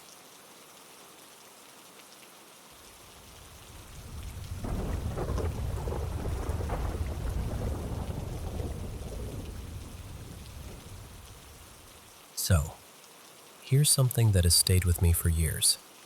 And honestly, I still don't know what to make of it. I grew up with two older siblings. My brother was about 2 years older than me, and my sister was 5 years older. So by the time I came along, my brother could already talk a little, and my sister was fully in that age where she could run around, talk, and boss everyone around like a pro.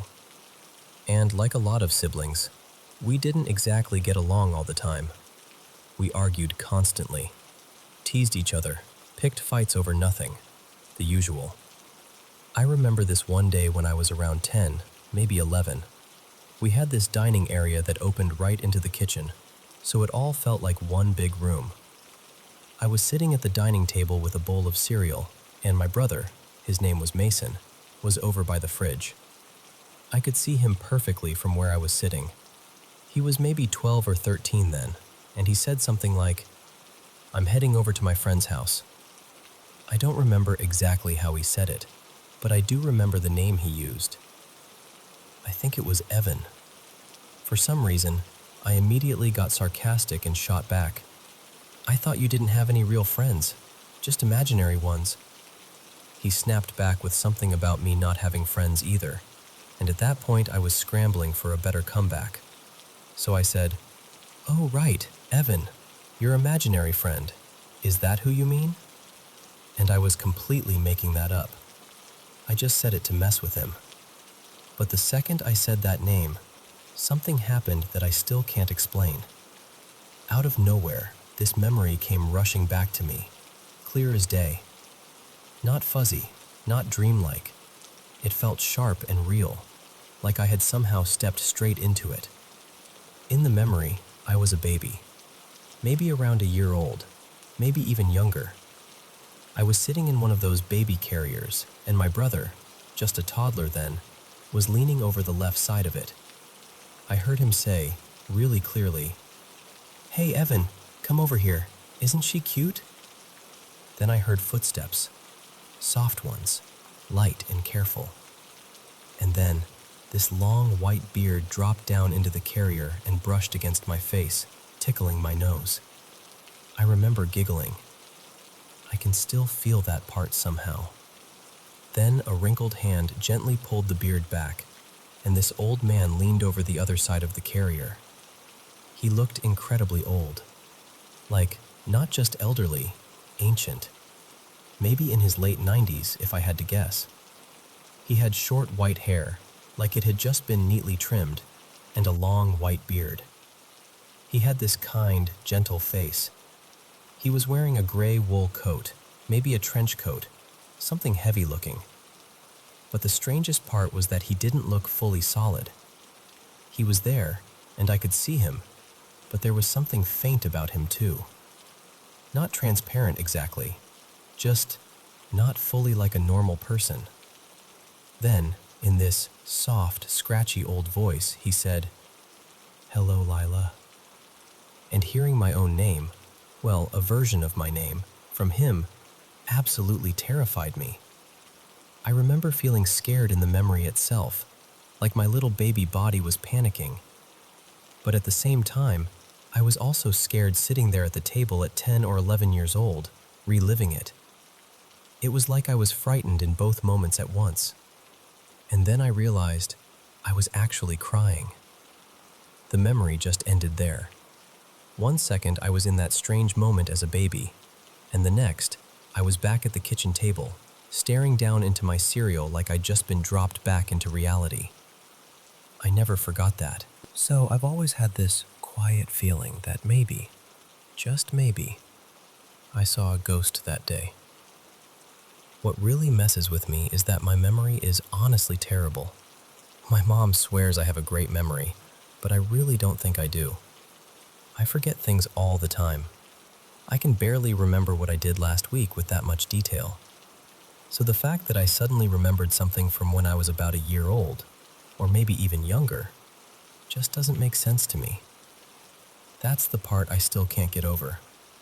Not just who he was, but how I remembered him at all.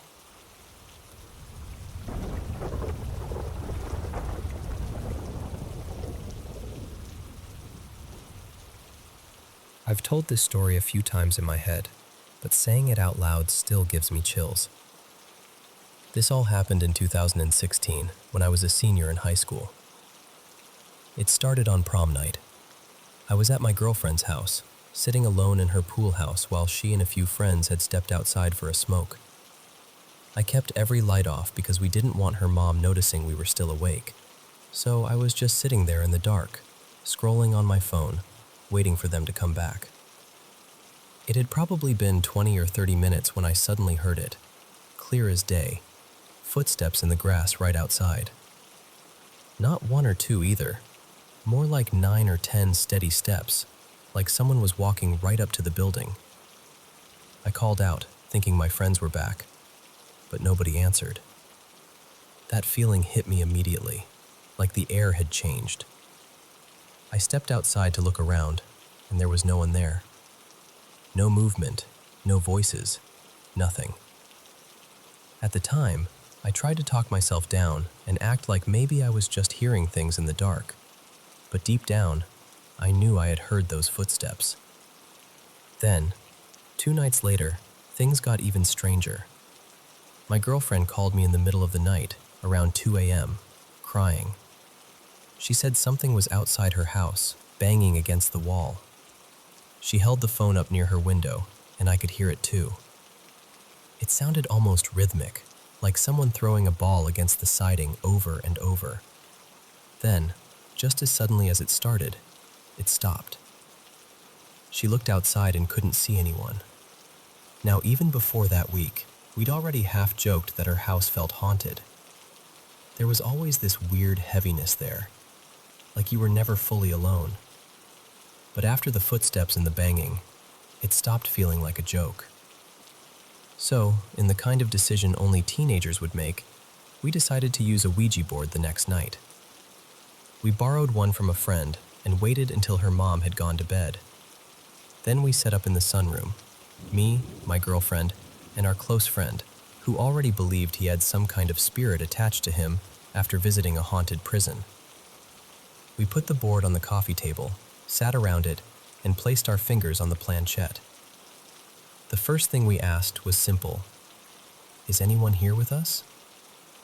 Almost immediately, the planchette started moving toward yes. We all froze and looked at each other, because no one expected it to happen that fast. We asked who we were talking to, where he was from, and the board spelled out answers smoothly, almost effortlessly. I don't remember every detail now, but I remember one of the spirits said he was from South Africa, which completely threw us, because my girlfriend's family had a nanny from South Africa living with them at the time. When we asked if he was connected to her, the answer was yes. When I asked if he was the one whose footsteps I'd heard outside the pool house, he said yes. My girlfriend asked if he was the one banging on the side of the house, and again, yes, followed by an apology. That part stuck with me. The idea that whatever it was knew exactly what we were talking about. We eventually asked if there were more spirits there, and it told us there were 3. So we said goodbye and asked to speak to someone else. The next spirit called himself Jonah. He said he was attached to our friend and that he had died in prison. The strange thing was that even though the board moved just as strongly as before, it didn't move the same way. The first spirit had this sweeping motion, almost smooth and curved. Jonah moved more sharply, more directly, like he had his own rhythm. That was one of the moments when it really sank in for me that this didn't feel random. At one point, because we were trying to prove to ourselves that nobody was pushing the planchette, we changed how we touched it. We used awkward angles, even the backs of our fingers, and it still moved. Not clumsily either, smoothly, purposefully. It honestly felt less like we were guiding it, and more like it was pulling us. Then we made the mistake. We asked if there were any evil spirits there. The answer came back yes. So we asked to speak to that spirit. This one gave the name Tabi. Right away, the feeling changed. The movement was slower, heavier, and shakier than the others, like the planchette trembled as it slid. We asked what she wanted, and she answered, everything. We asked what that meant. Our souls? Yes. I asked if she wanted mine, and the answer was no. Then my girlfriend asked if Tabi wanted hers. Yes. We said goodbye immediately. Looking back, that should have terrified us enough to stop right there. But in that moment, I wasn't really feeling fear. I was too stunned, too caught up in the reality that something was answering us. Later that night, my girlfriend called out to her father. He had passed away suddenly the year before I met her, and it was still a huge wound in that family. When the board answered that it was him, everything changed again. The energy felt stronger than with anyone else we had spoken to. He had been a bodybuilder when he was alive, and somehow even the way the planchette moved felt powerful, fast, forceful, almost jerking our hands across the board. It would fly to yes or no, then slide back to nearly the exact same resting spot every time. We talked to him for a long time. At one point, we started asking questions silently in our heads, and the board still answered correctly. I remember asking, just in my mind, whether my girlfriend and I would end up getting married. The answer came back fast. No. I actually laughed, because even in that surreal moment, it felt so blunt and specific. Then my girlfriend brought down her little sister, who was maybe 11 or 12 at the time. She wanted to ask their dad questions only he would know. Small personal things from before and after he died. The answers kept coming, one after another, right and immediate. You could see it on her face. She was comforted and heartbroken at the same time. The very last thing he told them was the part none of us ever forgot. We asked if he had a final message, and he spelled out, "I love you. I miss you. 1, 2, 3. My girlfriend and her sister both burst into tears. Later, she explained that 1, 2, 3 had always been their private code for "I love you." I drove home that night completely shaken. I kept glancing into the rearview mirror, half expecting to see something sitting in the back seat. The whole world felt wrong after that, like I had stepped too close to something people aren't supposed to touch. A week later, my girlfriend and I broke up. We stayed friendly for a while and saw each other now and then, but life moved on the way it does. Then, 2 years later, my mom called me and told me my ex had died by suicide. That news broke something in me. And I'd be lying if I said my mind didn't go straight back to that night. To Tabi, to the way the board answered her, to that awful yes. I still don't know what I believe. I don't know if we opened a door, if we invited something in, or if grief just makes people tie impossible things together because they need answers. I only know that after everything that happened, I have never touched a Ouija board again, and I never will.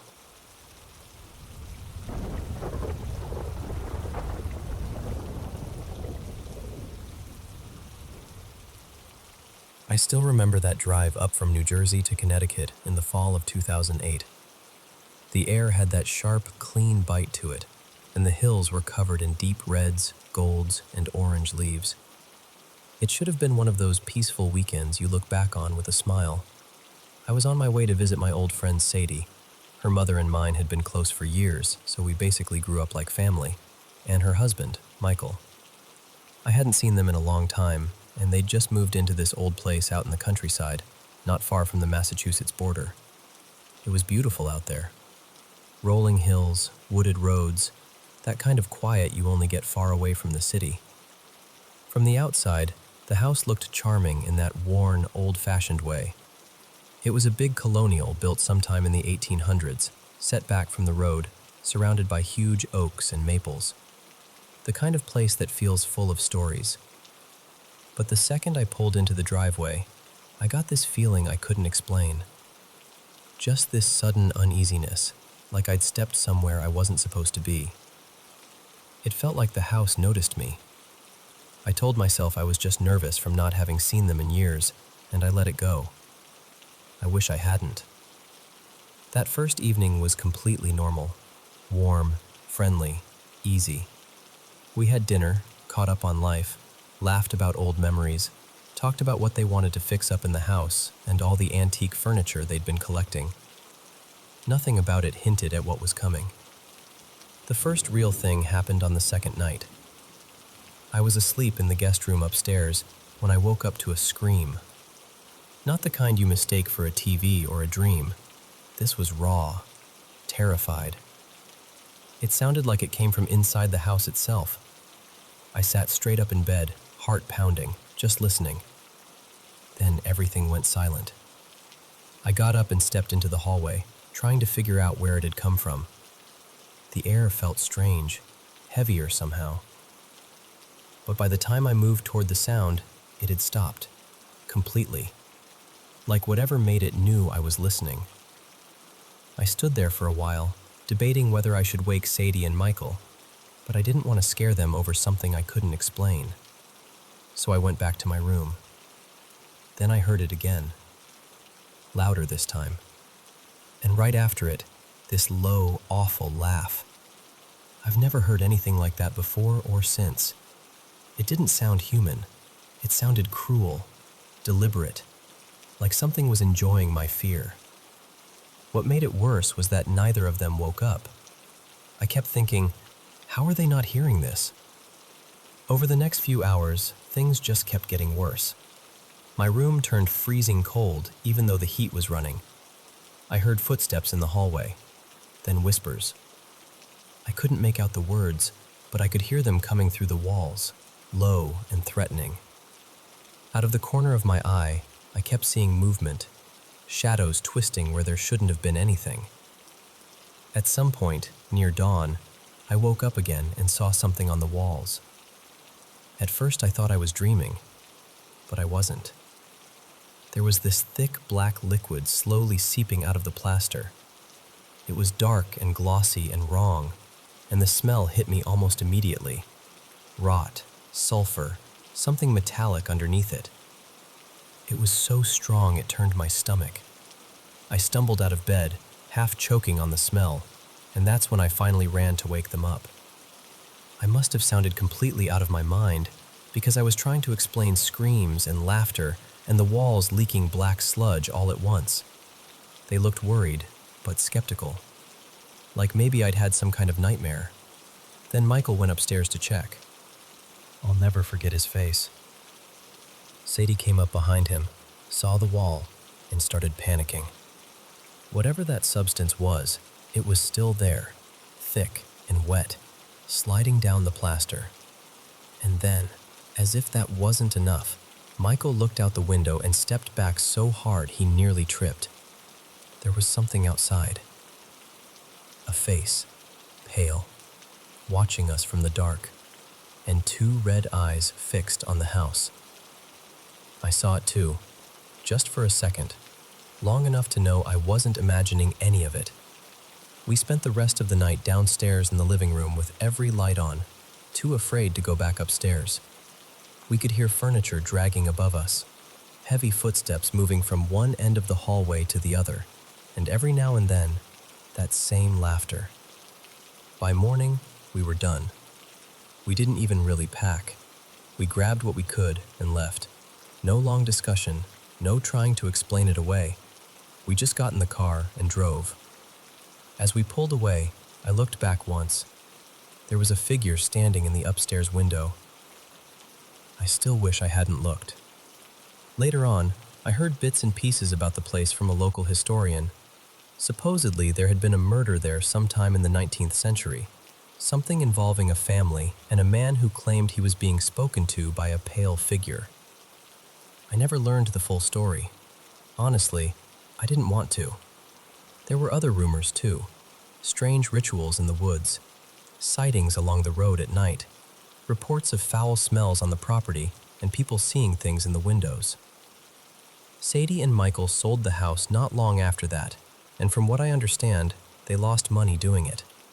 We never really talked about that night again. Not properly. It just sat there between us, too big and too awful to put into words. Over time, we drifted apart. But I've never forgotten it. Even now, I can still hear that scream if I let myself think too long about it. I can still see those walls, that black liquid, that face at the window. And more than anything, I still remember the feeling I had when I first pulled into that driveway. That quiet warning, because whatever was in that house knew I was there from the moment I arrived.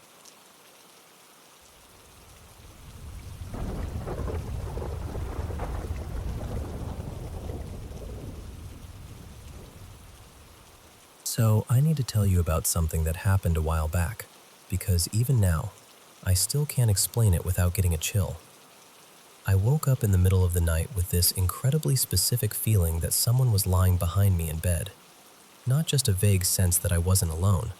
I mean, I could actually feel the weight of a person there, like a full-bodied presence pressed into the mattress. What woke me was the fact that it started to move.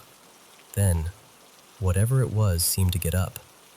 I felt the mattress slowly lift and settle the way it does when someone climbs out of bed. It was such a familiar sensation, you know? The kind you recognize instantly if you've ever shared a bed with someone. That soft rebound of the mattress, that subtle shift in weight. It felt completely real. But the strange part was, after that, there was nothing. No footsteps, no voice, no door opening, no sound at all. I was still in that half-awake, foggy state, and for a second I actually thought it might have been my aunt, because she'd been visiting earlier that evening. But then I remembered she'd already gone home. The only other person in the house was my friend, we'll call him Eli, and he was sleeping downstairs. I knew for a fact he wouldn't have come up in the middle of the night. The moment that clicked, I rolled over fast and looked around my room. Nothing. No one standing there, no movement, no shadow slipping away. Just my room, completely still. Even my cat was curled up asleep near the end of the bed like everything was perfectly normal. I'm pretty sure it was somewhere between 2 and 3 in the morning, because I remember waking up once before that and once again later. The next morning, Eli and I were in the car with another friend, and I brought it up. I told them what I'd felt, mostly because it had weirded me out so badly and I wanted to say it out loud. And as soon as I finished, Eli just looked genuinely unsettled. Then he told me that almost the exact same thing had happened to him that same night. He said sometime around 2:30 or so, he woke up because it felt like someone had dropped onto the bed beside him. Not gently either, more like a sudden plop. He'd been asleep on his back, felt the mattress move hard enough to wake him, turned to look, and there was nobody there. When we started talking more about it, I remembered that I'd had this weird, uneasy feeling before bed too. For no real reason, I'd gone around checking the locks downstairs and made sure my bedroom door was shut, which is not something I normally do. Eli said he'd felt off too, like he was being watched, and he'd had trouble getting to sleep. And I believed him immediately. I know him really well, and he's honestly such a bad liar that if he were making it up, I would have known right away. He also mentioned that he'd talked in his sleep a couple of times that night. The second time, he said he remembered mumbling something like, "I'm sorry," while he was having a bad dream. I never heard any of that from upstairs, but it added another layer of weirdness to the whole thing. Now, to be fair, we had watched a disturbing movie a couple hours before bed. So yeah, maybe that put us on edge a little. But we'd done scary movie nights before plenty of times, and nothing like this had ever happened. We weren't drunk, we weren't high, and neither of us is especially jumpy or dramatic. That's what makes it so hard to brush off. We were in different rooms, in different beds, and both of us felt someone on the right side of us at nearly the same time, either getting in or getting out of bed. I still don't know what to make of that.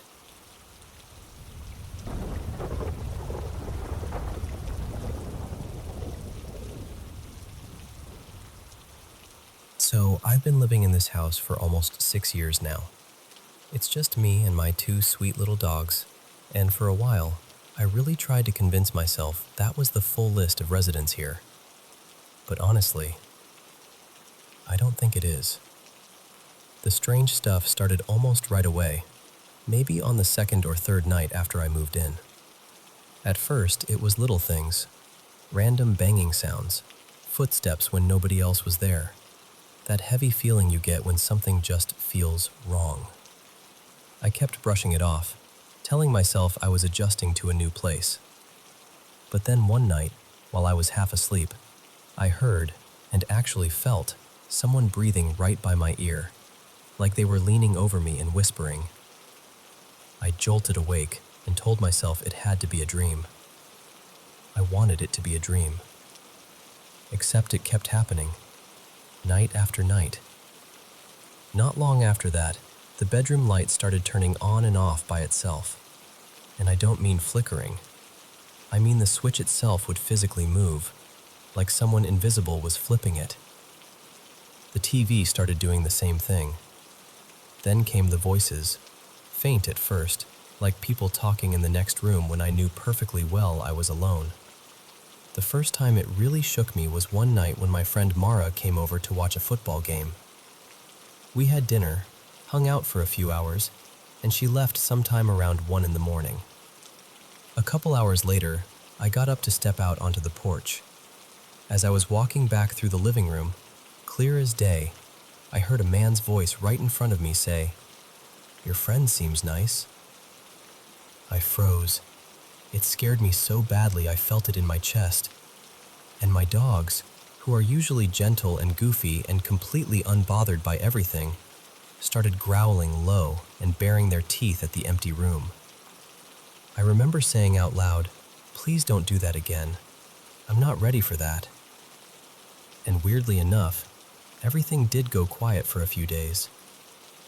But it didn't last. After that, the voices came back louder, more often, and around that same time, I started seeing things too. The first visual thing I ever saw happened while I was washing dishes. I looked up through the kitchen window and saw a young woman walking up my driveway. She looked completely real, dark hair, baseball cap, brown work shirt.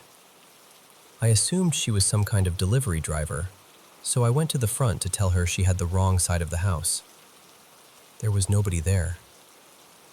A few days later, my mom was visiting, standing at that same sink rinsing out a few glasses, and she suddenly called out, "Honey, that delivery girl is here." I had never told her what I saw. I asked her what she meant, and she described the exact same woman, young, dark hair, dressed like a delivery worker. That was the moment I stopped telling myself I was imagining things. Since then, I've seen a man too. He usually appears in the kitchen.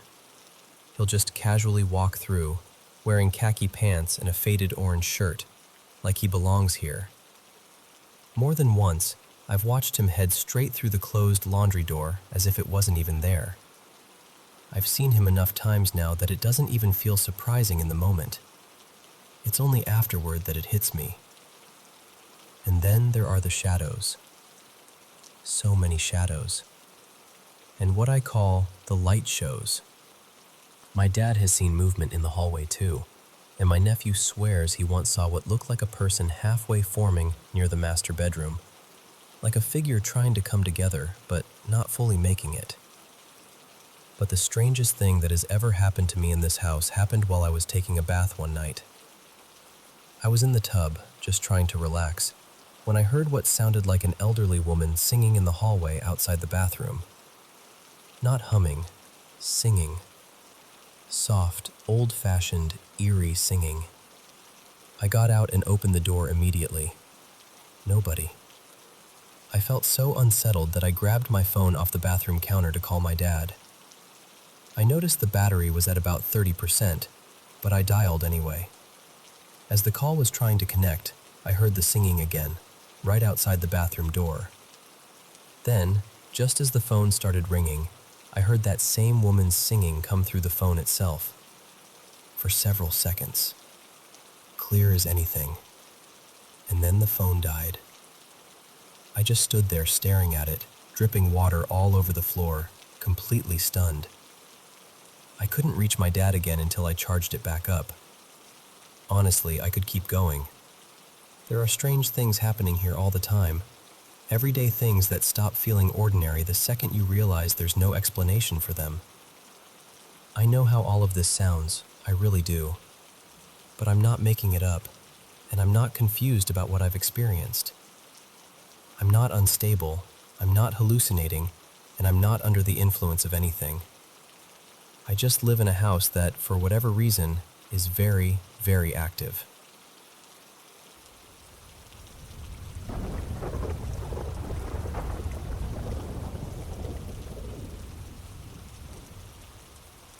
Let me tell you about something that happened when my twin brother Eli and I were kids, around 8 years old.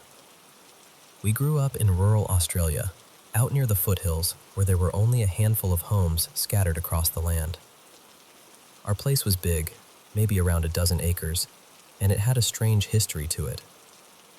Long before we lived there, there'd been a little church on the property, with a tiny cemetery nearby, and an old post office not far off that had been turned into a house. By the time we were there in the 1990s, all that remained of the church were the old concrete footings and the graves near the house. Years later, Mum told me that not long after we first moved in, I'd casually said that sometimes an old woman sat on the end of my bed. Apparently she never frightened me. She'd just sit there quietly and smile. My parents asked around and learned that a family who had once lived on the property had lost a young daughter there. They planted a fruit tree for her, and years later it had been cut down when the house was extended. My bedroom, they said, had been built right over where that tree once stood. And over the years, people connected to that property had all kinds of strange stories. But the experience I remember most clearly is the one my brother and I shared. At the time, I had 2 single beds in my room. Sometimes Eli would sleep in the second one. They were arranged in an L shape in the corner, with our heads near the same corner of the room. His bed was closer to the bedroom door, and mine was along the wall. One night, we'd both fallen asleep, and at some point in the dark, I woke up feeling this pressure on my head. At first, I thought it was him messing around, so I kept my eyes shut and told him to stop. And then he said, "I'm not doing anything. You stop pushing my feet." That's when I realized something was really wrong. I told him I was still in bed and not touching him, and he said he was in bed too. What both of us were feeling wasn't like hands exactly. It was more like this strange, surrounding force, gentle but very real, pressing around my head and around his feet. Not icy cold, not painful, just tingling, heavy, impossible to ignore. Then he told me, very seriously, not to open my eyes. That scared me immediately. I pulled the blankets up over my head and stayed completely still. I could still feel that pressure, like it was pushing me deeper into the mattress. It honestly felt like it went on forever, though it was probably only a few minutes. Then, little by little, it faded. After a while, he asked if I could still feel it. I said no. We whispered back and forth, trying to make sense of it, and then, because we'd seen it done on television, we pinched ourselves to check if we were dreaming. It hurt, so that didn't exactly comfort us, but somehow we settled down enough to go back to sleep. The next morning, we compared everything. We both knew it hadn't been a dream. We both felt the same thing at the same time. Then Eli told me what he saw. When he'd opened his eyes, he looked over toward me and said there were these little figures on top of my bed. He didn't know how else to describe them back then except as little goblin-like things, about 2 feet tall, moving in this eerie, playful way, silently stepping and swaying over me. He said they were smiling at him, and that smile scared him more than anything. Then he looked toward the bedroom doorway, which should only have been slightly open, and saw that it was wide open. He said it was completely black beneath the hood, except for 2 glowing red eyes. No face, no features, just darkness. He watched it turn its head toward him, then turn away and move silently down the hall toward the front of the house. As it left, the little creatures hopped down off my bed and followed after it. No footsteps, no voices, no sound at all. That part has stayed with both of us our whole lives, not just because it was terrifying, but because we experienced it together. I didn't see what he saw, but I felt what he felt. And when morning came, our stories lined up in a way that still gives me chills. I've always felt there's more to this world than we understand. I don't claim to know what it was, spirits, some kind of energy, something tied to old places, grief, memory, land. I honestly don't know. But growing up in a place with an old cemetery, the remains of a church, a creek running nearby, and generations of stories attached to the land, it felt like history never really left. Some nights, it felt like it was still there, watching.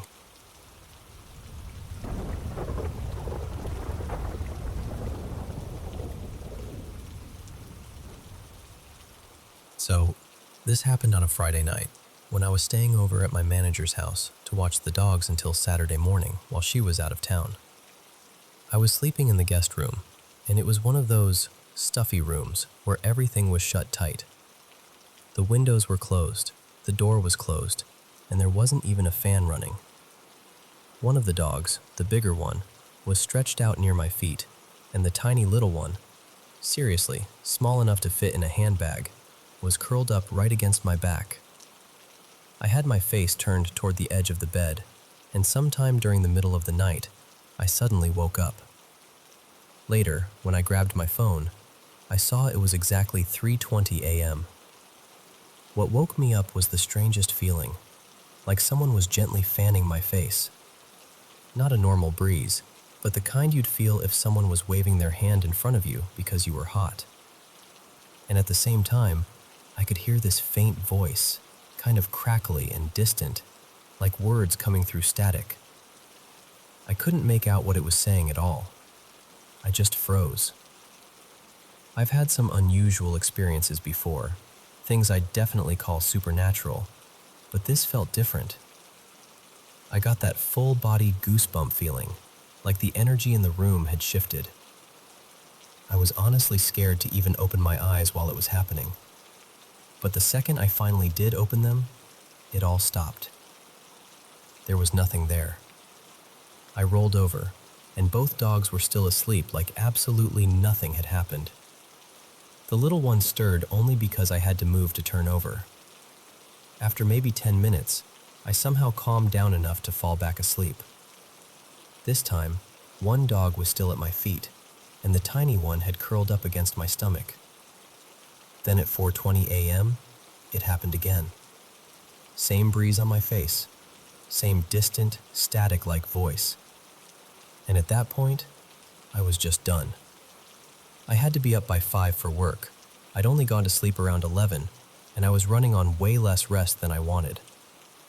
So with my eyes still closed, I said, kind of irritated, "Knock it off." And it stopped. But then it started right back up again almost immediately. This time my eyes were open, and still, there was nothing there. I was not prepared for that at all. So I started praying right there in bed, just saying the Lord's name and asking for peace. And as soon as I did, everything stopped completely. After that, I didn't even try to go back into a deep sleep. I just got myself ready and left for work early. I still don't fully know what to make of it. Part of me wonders if I was half dreaming, caught in that weird space between sleep and waking. But it felt so real, and it happened twice, the same way both times. That's what gets me. The only reason I can come up with for the dogs not reacting is this. My boss's mom, Marla, passed away about a year or two ago, and she had spent plenty of time in that house. The dogs would have known her. So if it really was a spirit, maybe that's why they stayed calm. Maybe it wasn't something unfamiliar to them. When I told my boss about it later, she got really quiet and admitted that she's had her own moments in that house too. She said there are nights when she feels pressure beside her in bed, like someone sat down or climbed up next to her. But when she looks, there's nothing there. We've actually talked about me staying over again sometime in the next couple of months, and honestly, I don't know how I feel about that. The strange thing is, it didn't feel evil. It didn't feel threatening. It just felt present, like something was trying to get my attention.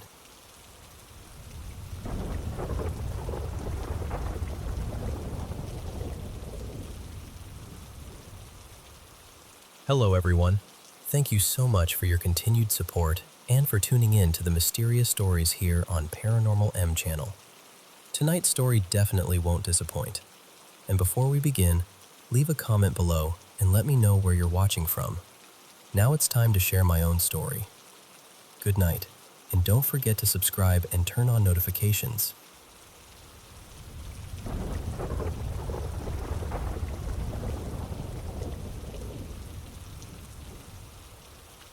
Hey, I want to tell you about something that happened to me when I was 17, and honestly, even now, I still can't fully explain it. At that point in my life, things at home were really bad, and I ended up staying in a youth shelter. It was in this old heritage house, the kind of place that already feels like it's carrying a lot of history. I wasn't partying, I wasn't using anything, and I wasn't on medication either. I was working long shifts, keeping my head down, and trying to save enough money to eventually get a place of my own. The house had 3 levels, but most people stayed upstairs. That's where the kitchen was, the staff office, the common room, all of that. Downstairs, in the basement, it was quieter. There was a bedroom down there, a laundry room beside it, and this tiny sitting area with a couple of worn couches and an old landline phone. That basement ended up being where I slept. And I need you to understand, the whole shelter felt heavy in general, which maybe makes sense. Everyone there was going through something, but the basement felt different. Not just lonely, different. Like the air down there didn't move the same way. At shelters like that, staff do what they call night checks. A few times every night, they open the bedroom doors just enough to make sure everyone's still there. Because of that, the hallway lights stayed on all night, and they were ridiculously bright. So my roommate and I always kept our door shut when we slept. She worked late shifts at a fast food place, so whenever she came back, she'd go straight to bed and be completely out. One night, I was dead asleep when I woke up to the sound of the bedroom door creaking open. I could see the hallway lights spilling into the room. At first, I kept my eyes closed, thinking it was just staff doing a check, and they'd close it again in a second. But they didn't. So I opened my eyes and pushed myself up a little. The door was cracked open, but there was nobody there.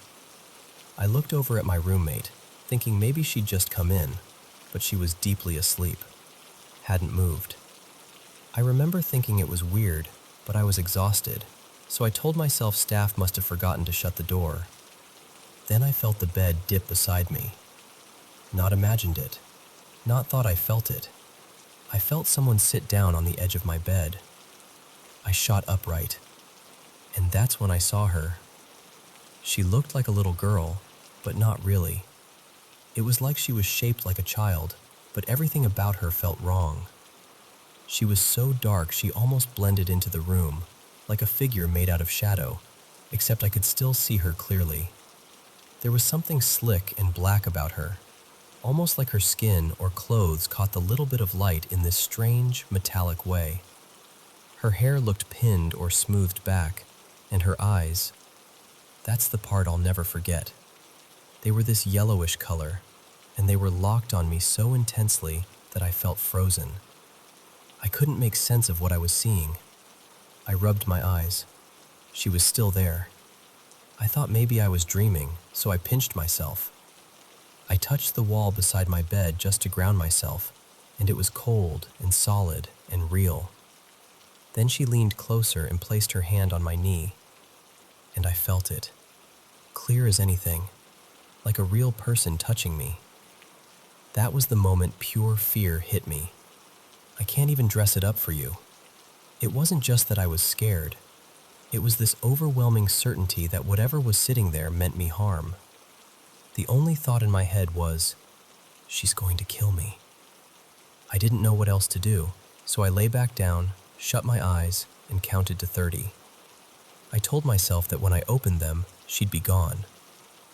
She wasn't. The door was still cracked open. I got out of bed, went upstairs, got a glass of water, and stayed awake until daylight. I didn't even try to sleep again until the sun was fully up. A couple of days later, I transferred to another shelter. The night before I left, I went to use the landline in the basement and noticed it wasn't connected anymore. That unsettled me too, because I'd seen another resident using that phone all the time, almost every day. Maybe it meant nothing. Maybe it was broken for a while and I just hadn't noticed. But even now, part of me wonders. A few years later, when I was 21, one of my close friends started working at that same shelter as a youth worker. One night, we were talking about paranormal stuff, and she told me there was one area in that building that made her feel deeply uneasy. She said there was a room down in the basement that she hated passing, and that every time she went near it, she had the urge to hurry by and never look inside. I asked her, was it the room beside the laundry room? And of course, it was. When she said yes, I told her what happened to me. Not long after that, she left that job because she couldn't shake the feeling that something truly awful had happened in that basement. So that's my story. I still don't know exactly what I saw that night. Maybe there's an explanation I'll never find. But deep down, I believe I came face to face with something dark in that room, and I've never forgotten the way it looked at me.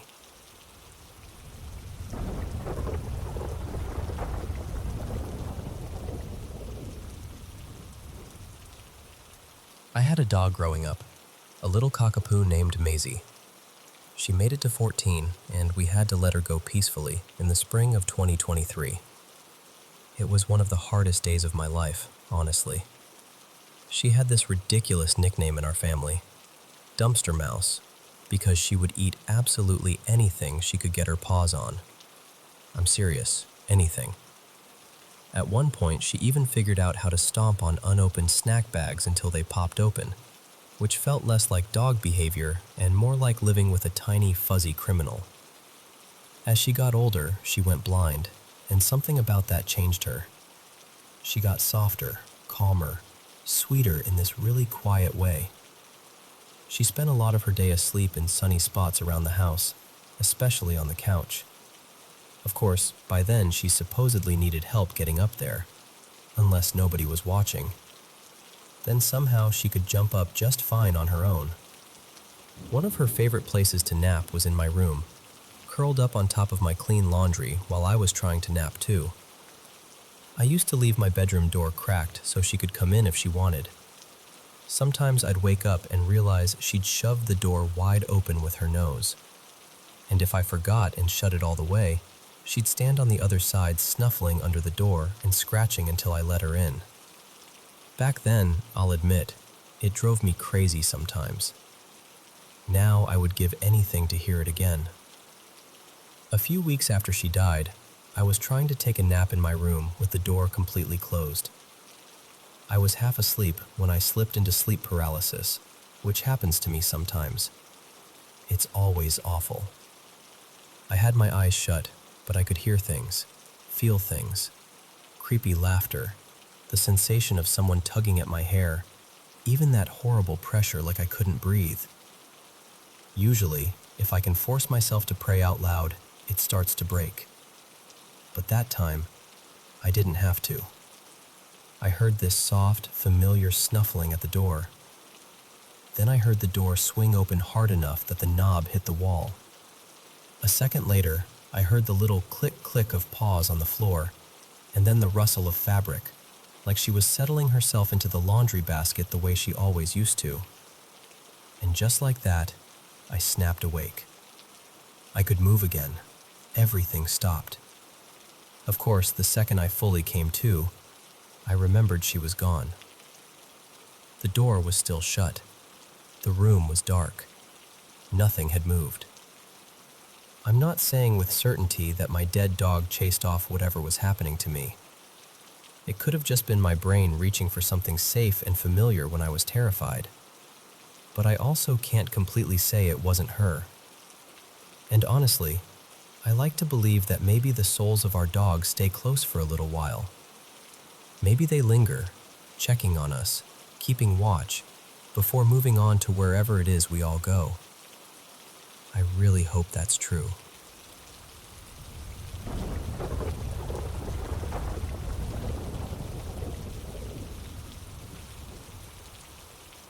I worked as a funeral director from 2016 to 2022, and when I first started at that branch, one of the first things people told me was that the place was haunted. Now, I've always been open to that kind of thing, but I'm also the sort of person who wants a real explanation first. I don't jump straight to ghost unless I've exhausted every logical possibility. But honestly, there were a couple of moments in that building that I still can't explain. The first one happened one evening when I was alone in the funeral home. Well, alone except for the people in our care, if that makes sense. I was sitting at the front desk, entering details from a first call into the system, just doing routine paperwork, when I started hearing knocking behind me. And this wasn't just the usual noise from the neighboring businesses or traffic outside. It was deliberate, sharp, repeated, and it was coming from the mortuary. So I got up and went to check. I thought maybe one of the service team had come in through the back entrance with someone new and hadn't told me. But when I got back there was nobody. The rear door was shut, the room was empty, and strangely enough, while I was standing in the mortuary, everything was completely quiet. At that point, I honestly thought maybe someone was messing with me. So I locked the back door properly, set the alarm for the mortuary area, and went back to my desk. The second I sat down again, bang, bang, bang. By then it was around 20 to 5, and all I wanted was for the shift to end so I could go home. I went back toward the mortuary door and called out, asking if anyone was there. Nothing.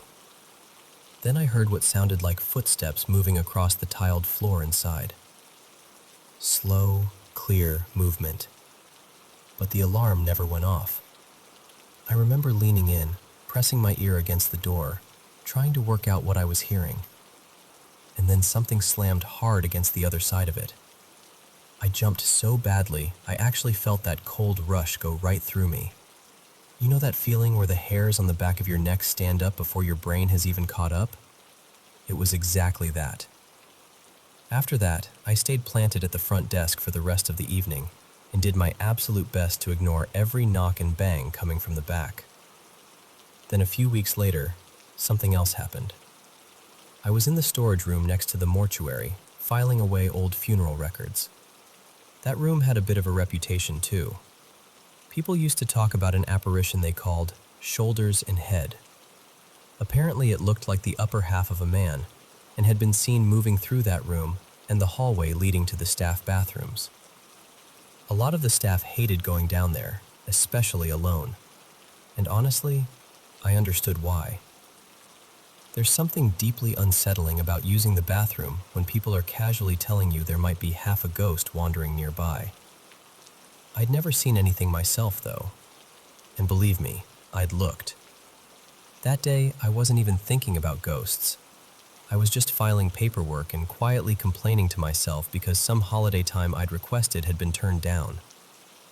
Then I heard the bathroom door open and swing shut. It was one of those heavy old doors that closes on its own because of the hinge weight, which means it doesn't just drift open for no reason. So I stopped and listened. Nothing. I decided to peek through the little window in the door leading to the bathroom corridor. The hallway beyond was dark, and at first I thought I could make out someone standing at the far end. I figured maybe one of the crew had slipped in there and I just hadn't noticed. But the figure wasn't moving. And then I realized what I was looking at. It wasn't a full person at all. It was just the outline of a head and shoulders. A torso with no legs, just standing there in the dark. And I swear, the second it became clear to me what I was seeing, it moved. It came straight at the door. One moment it was at the far end of the corridor, and the next, it was lunging toward the window like it meant to hit it. I fell backwards so fast I ended up flat on the floor, yelling every curse word I knew. A colleague came running in to find out what had happened, and when I told him, still shaken and half scrambling to get up, he just looked at me and said, very calmly, "So, you've finally seen him."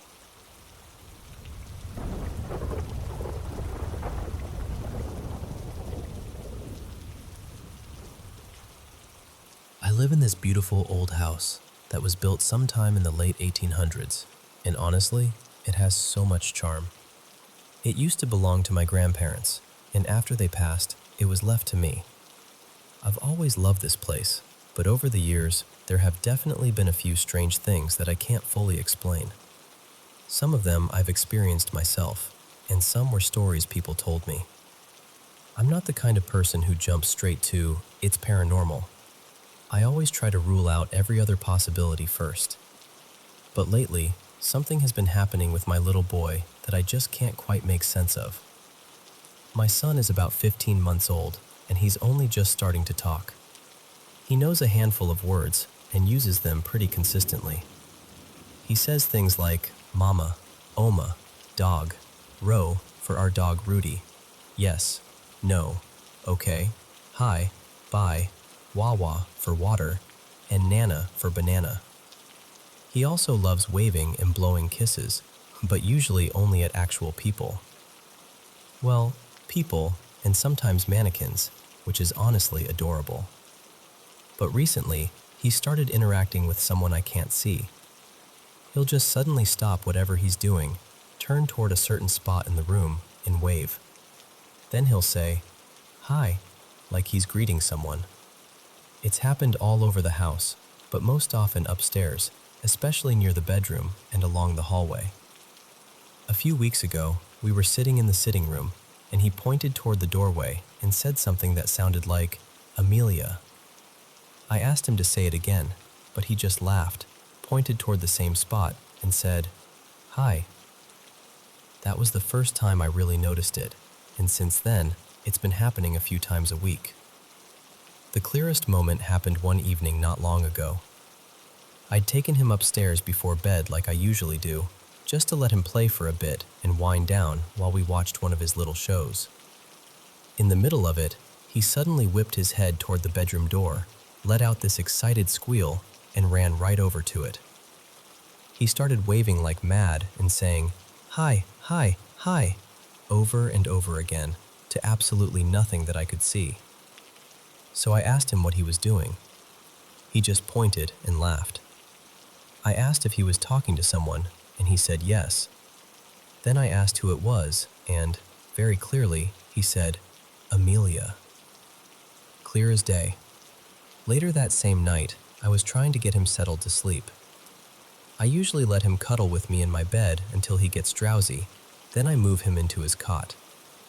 But that night, he was full of energy, bouncing around and refusing to lie down. Then all of a sudden, he looked over my shoulder, right at the empty space behind me and just froze. He stared for maybe 10 seconds, completely still.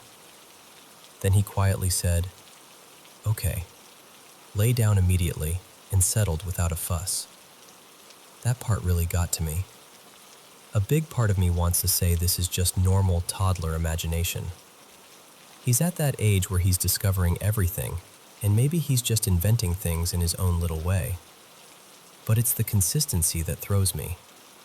The way he reacts, the same areas of the house, the same name. And what really confuses me is that he barely says words longer than 2 syllables, so hearing him come out with Amelia so clearly feels really odd. What makes it even stranger is that this isn't the first story I've heard about a child in this house. My grandmother once thought she caught sight of a little girl in the upstairs hallway too, but said she disappeared down the stairs before she could get a proper look. To be honest, I always tried to explain those stories away. My grandfather may well have been half asleep, and my grandmother had already heard his version of events, so maybe her mind filled in the gaps. But then a friend of mine stayed over once, and later admitted he always felt uneasy in the house because he kept thinking he saw a child-sized shadow darting past the sitting room doorway. The strange thing is, he had no idea about any of the family stories. I'd never told him any of it. And then there's the name itself. My son doesn't know anyone called Amelia.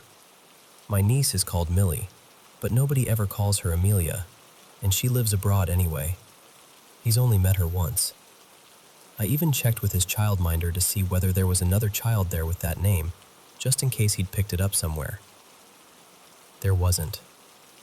So now I'm left in this odd place where I'm trying to be logical, trying to explain it, and yet I can't really shake the feeling that maybe he is seeing someone, or something. And if he is, whoever she is, she seems gentle. He's never frightened. He always looks happy, curious, almost comforted. Still, it's hard not to wonder who Amelia might be, and why she seems to like the upstairs hallway so much.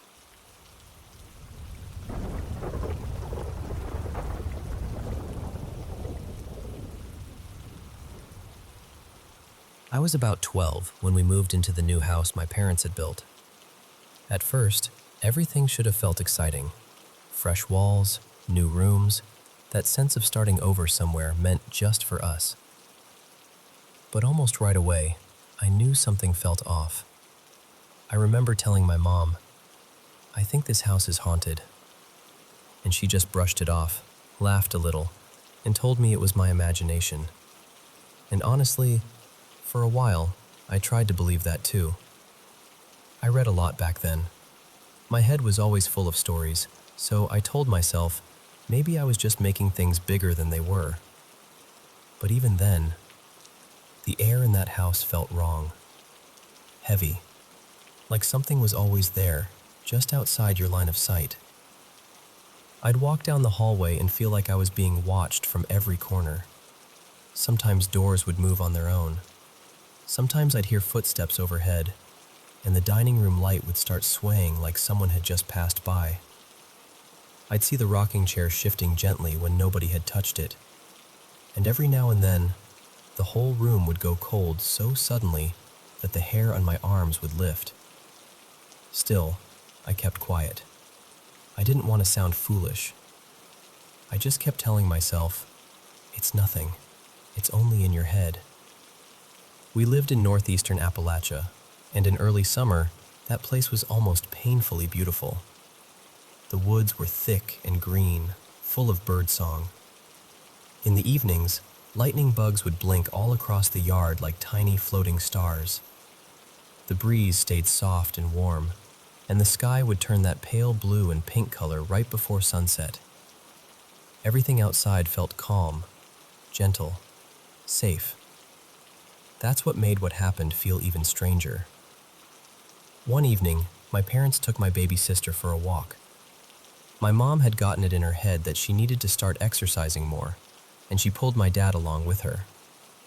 I stayed behind, which I was very happy about at the time.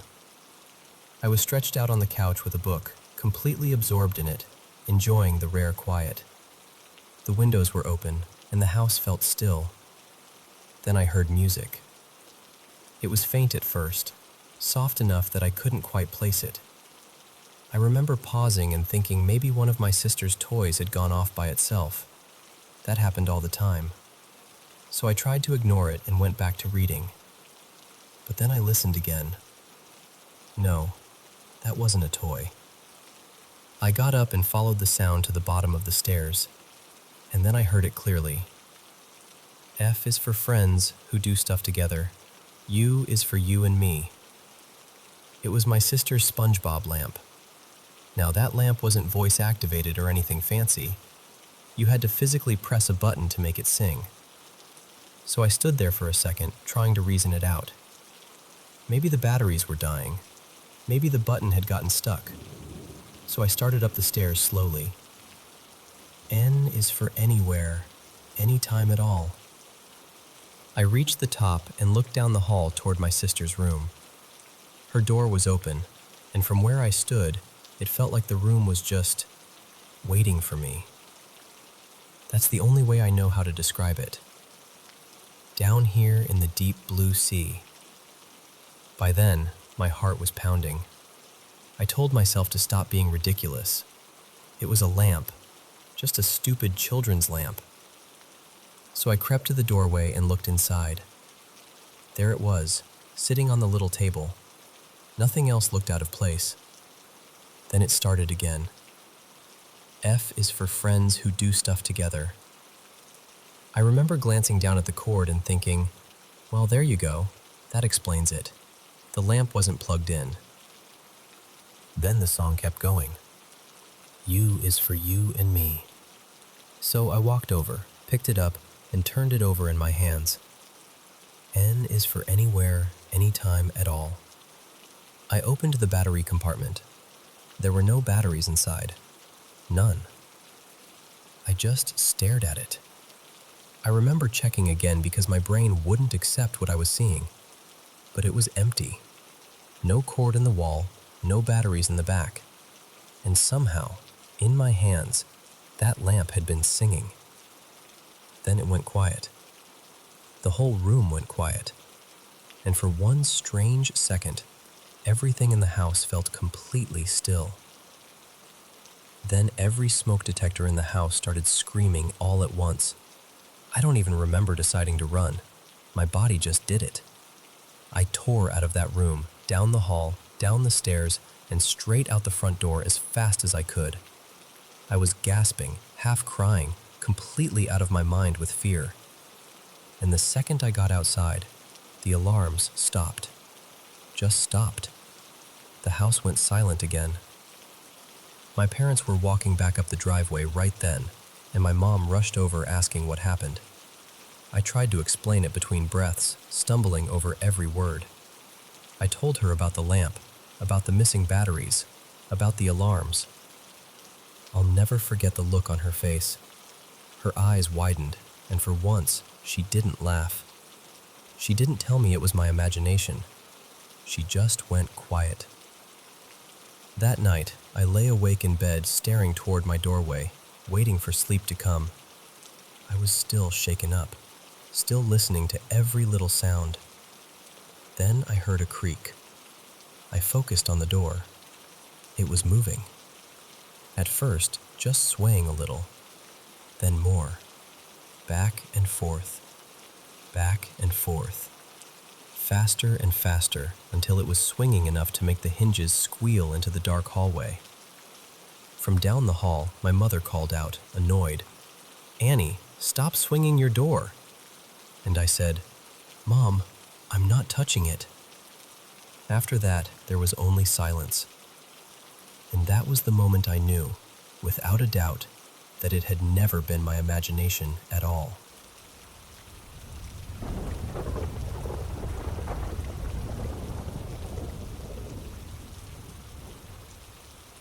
You know, I've lived in this city almost my whole life. For more than 40 years, my family's apartment has been on one of the lower floors of a tall high-rise, and from my bedroom window, I've always had this same strange view. Smaller houses below, a stretch of rooftops, and in the distance, one towering building that always stood out from everything else. When I was a kid, maybe 8 or 9, I started noticing something odd in one of the top floor windows of that building. Late at night, a light would come on, and every so often a shadow would pass by the window. Not just once either. It kept happening over and over, night after night, month after month. Sometimes it looked like the figure was walking across the room. Other times it almost seemed like it was moving in some kind of circle, like it was pacing around the same object again and again. Back then, I was way too young to make sense of it, but it really got under my skin. I remember going to a neighbor's apartment a few floors higher just to get a better angle. Even then, it was still too far away to understand clearly. It was just this distant little scene playing out in the same window, over and over, like something I wasn't supposed to fully figure out. At one point, a few friends and I actually went over to that building ourselves. We were convinced there had to be some practical explanation, maybe a maintenance room, maybe some company office, maybe machinery or an elevator system. But when we finally got there, it turned out to be just an ordinary private apartment. Nothing unusual about it at all, at least not from the outside. Of course, this was over 30 years ago. There were no smartphones, no zoom cameras, nothing like that. I even tried using binoculars once, but they didn't help much. Eventually, I just got used to it. The mystery sort of faded into the background of life. I stopped paying attention, moved on, and after enough time passed, I barely thought about it anymore. Then recently, after about 35 years, I came back home for a visit, and the first thing that hit me was that it was still happening. That same top floor room, that same late night light, that same movement behind the window. Only this time, I had better technology with me. I used my phone with a telescopic lens and finally managed to get a closer look. The footage isn't amazing. It's nighttime, huge zoom, lots of distance. But it's clear enough for me to feel certain that what I've been seeing all these years is an actual person moving around inside that room. Near the upper part of the window, you can make out what looks like a chandelier. In the middle, there's this figure that seems to be circling around something, almost like they're walking the same path again and again. And honestly, that's what makes it even stranger to me. Because if this has really been going on for 35 years, maybe even longer, then whoever that person is must have been doing some version of this for decades. That means they'd have to be older now, maybe well over 50, maybe much more. So I keep wondering what kind of explanation makes sense. Is it some kind of illness? A habit? A private ritual? Something emotional or psychological? I don't really believe it's anything paranormal, at least not as my first guess. But I can't deny that after seeing it for so many years, it still feels eerie. What gets me most is how consistent it is. It happens almost every night. And because of that, I'm thinking there's a good chance I can record more of it and maybe catch some small detail that finally explains everything.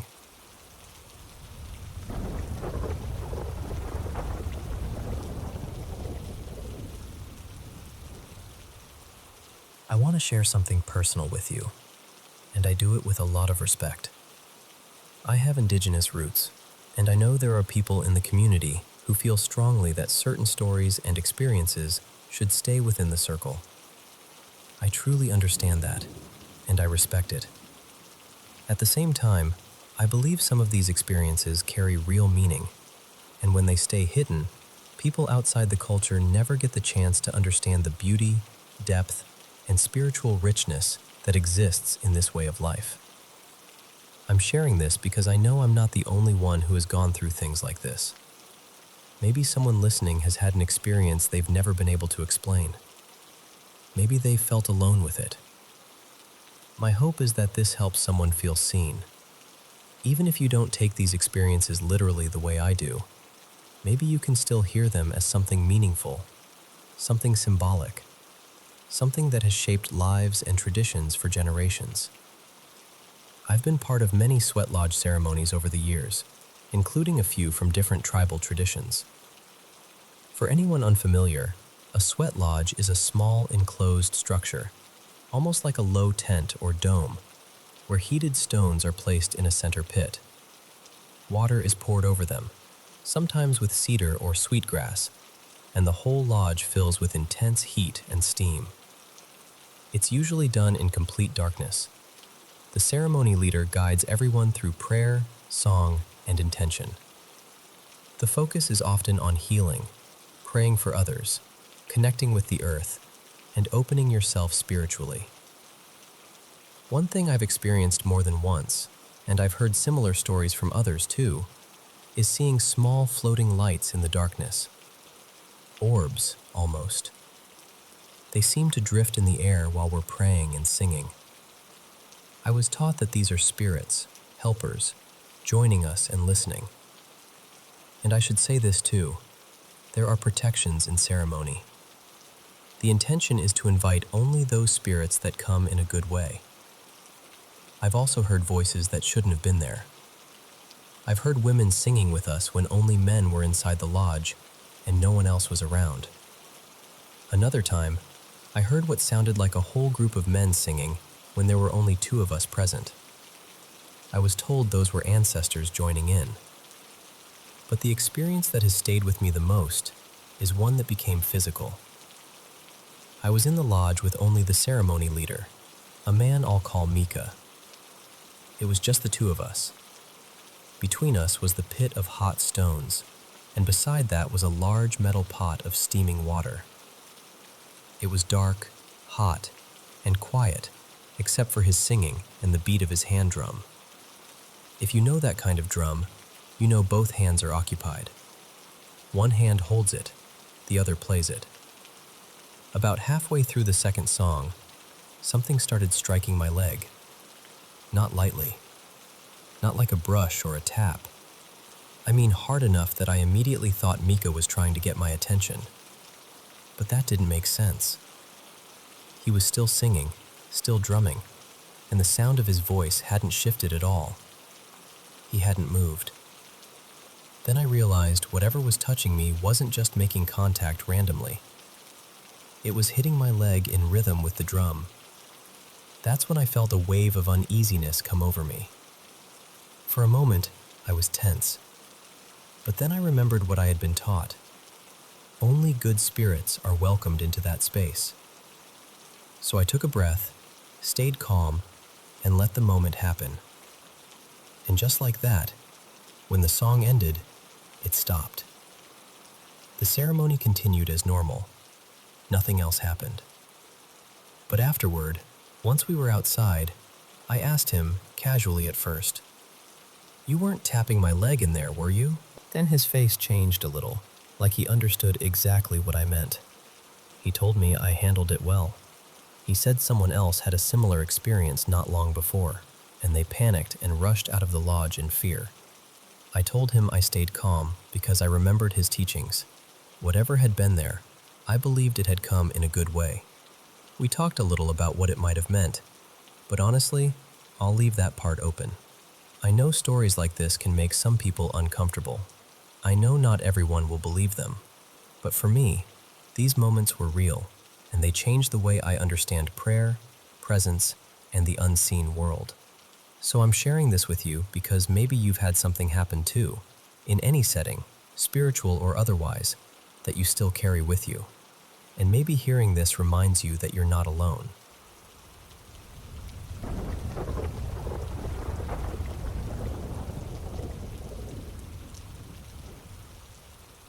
You know, back in college, I moved into this little 2-bedroom apartment with my best friend Mason and my girlfriend at the time.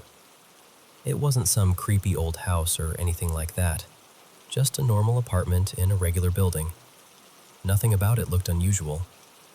But almost right away, odd things started happening.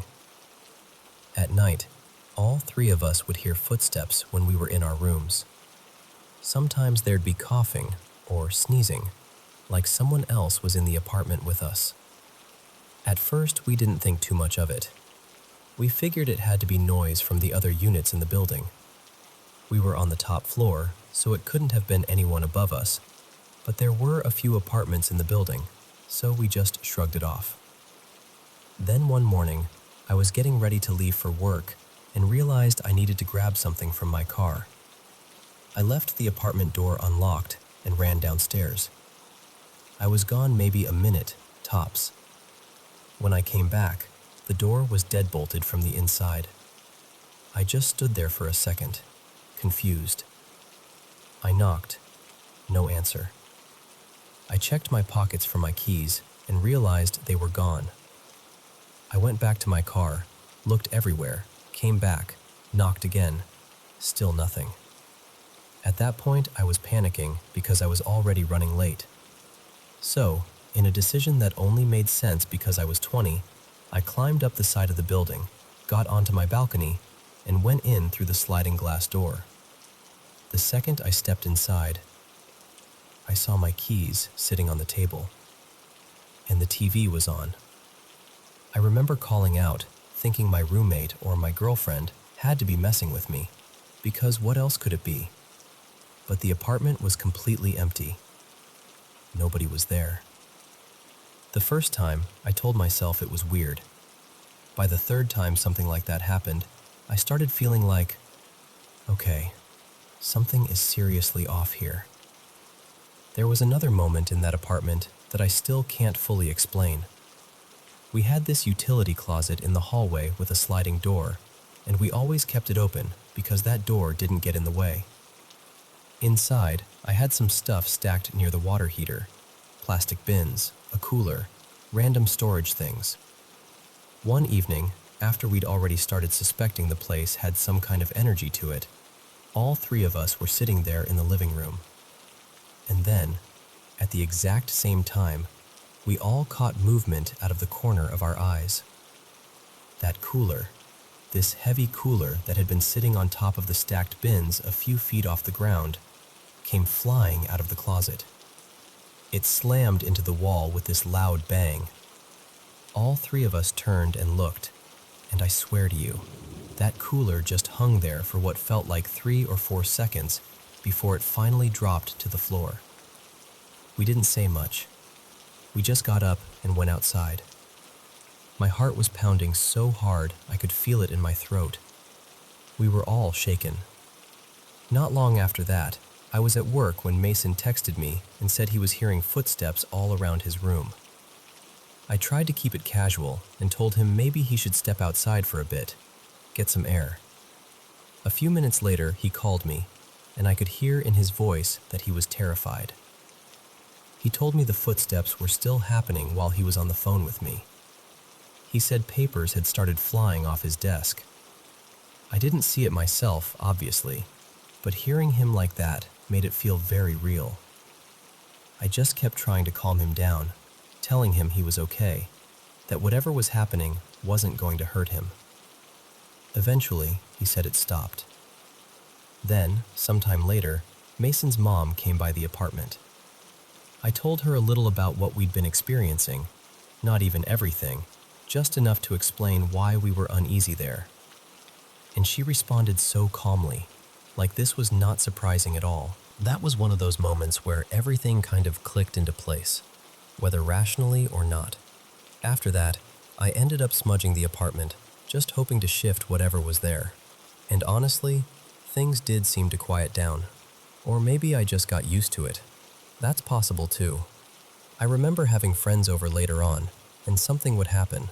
A noise, movement, something subtle, and I'd barely react. Meanwhile, they'd be staring at me like, "Did you hear that?" Or, "Did you see that?" And I'd just say, "Yeah, it's fine. Don't worry about it." Since moving out, I've had a few other experiences here and there. Mostly things getting knocked or flipped in ways that felt strange, like something invisible had hit them from underneath. But those moments still followed the normal rules of physics once they started moving. That cooler didn't. That's the part I can never fully explain. 3 of us saw it. It didn't just fall. It seemed to pause there in the air before dropping.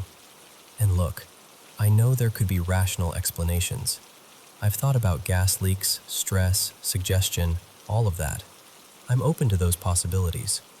But I'm also open to the idea that maybe some experiences just don't fit neatly into the usual boxes. I still think about that apartment sometimes, and honestly, I'd really love to hear from anyone who's gone through something similar, or anyone who has a thoughtful, respectful take on what might have been happening.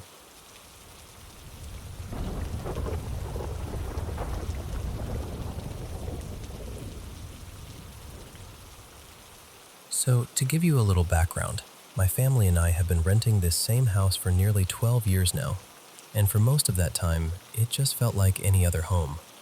Nothing strange, nothing unsettling. But about 8 months ago, odd little things started happening, and ever since then, we've been trying to make sense of it. The first thing happened early one morning. I'd just gotten out of bed and was walking down the hallway to the bathroom to get ready for work when I heard this soft rattling noise. It caught my attention right away. I opened the bathroom door, and there on the floor was a spray bottle of cleaner, shaking hard like something had just smacked into it. But what really got me was the way it stopped. It didn't wobble less and less like you'd expect. It just stopped. All at once, like somebody had put a hand on it. The second incident is the one that still bothers me the most. I was hanging a framed picture in the living room. It wasn't huge, maybe around 12 by 16 inches, and I'd set it up carefully with 2 nails so it was balanced and secure. Then I went into the kitchen, which shares a wall with that room, just to straighten a few things up. I couldn't have been gone more than 10 minutes. When I came back, that picture was on the other side of the room, not just on the floor under where it had been hanging, but all the way past the couch and beyond the coffee table. It had landed far enough away that it made no sense at all. I never heard it fall, and even if it had slipped loose, there's just no reasonable way it could have traveled that far. We actually tried recreating it afterward, over and over, just to prove there had to be some normal explanation, but we couldn't make it happen. Then there's the basement. Our washer and dryer are down there, and honestly, they're ancient.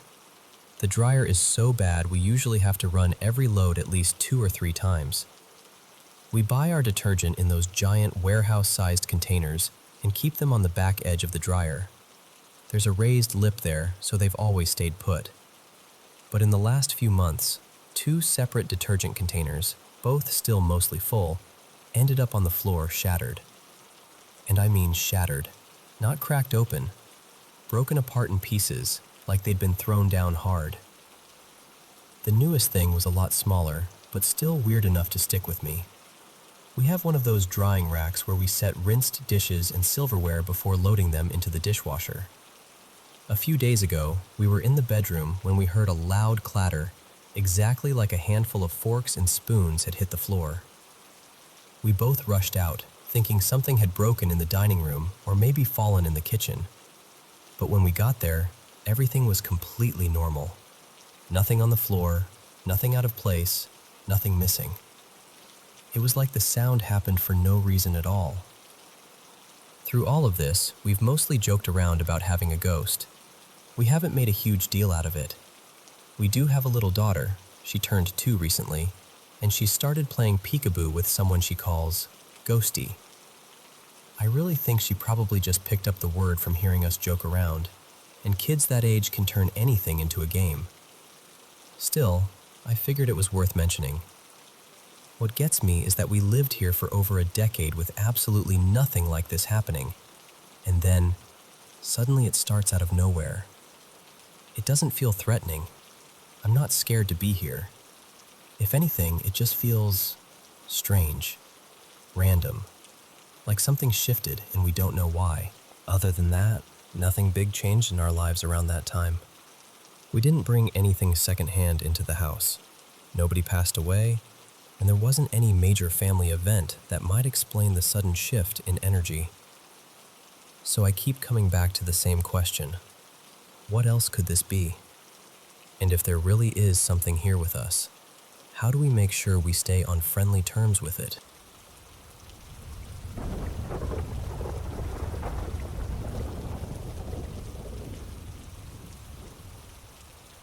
Honestly, I don't think this was ever just some random ghost story. For as long as I can remember, there's been this presence around my family. My grandparents have land out in another state, and everybody who's spent real time there seems to agree that place holds something. Maybe more than one thing. My grandmother used to say that somewhere back in our family line, one of the women before her was believed to be a witch. I never knew what to do with that information, but it always stuck with me. What makes this harder to explain is that this presence never seemed tied to just one house.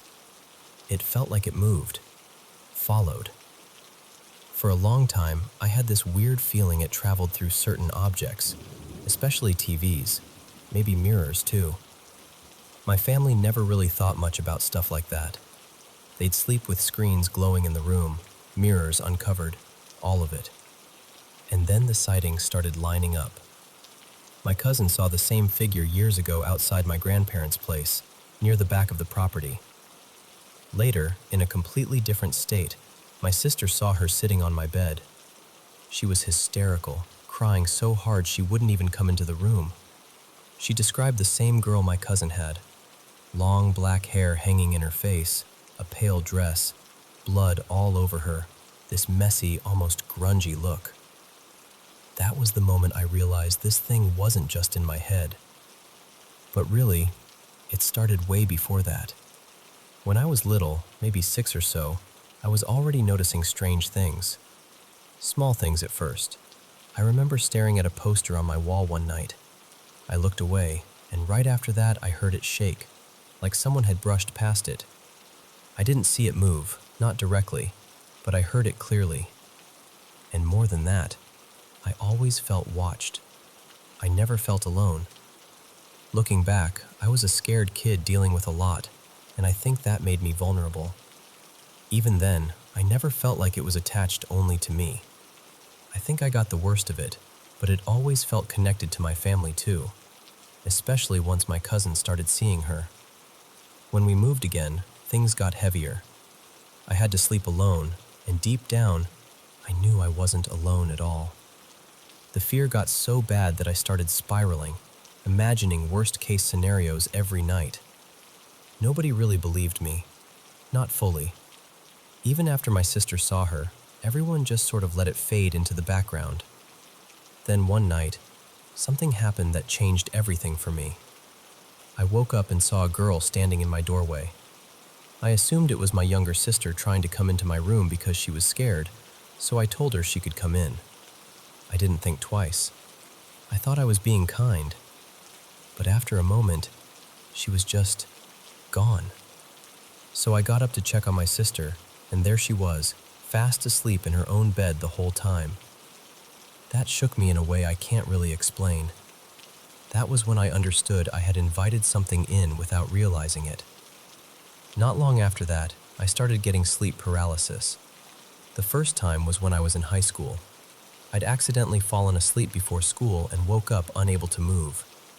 I kept my eyes shut because I knew immediately something was wrong. Then I heard this awful sound, like an elderly woman groaning in this low, unnatural way. It didn't sound human. Ever since then, I've made it a rule. If I wake up paralyzed, I do not open my eyes. Ever. I don't want to know what's standing there.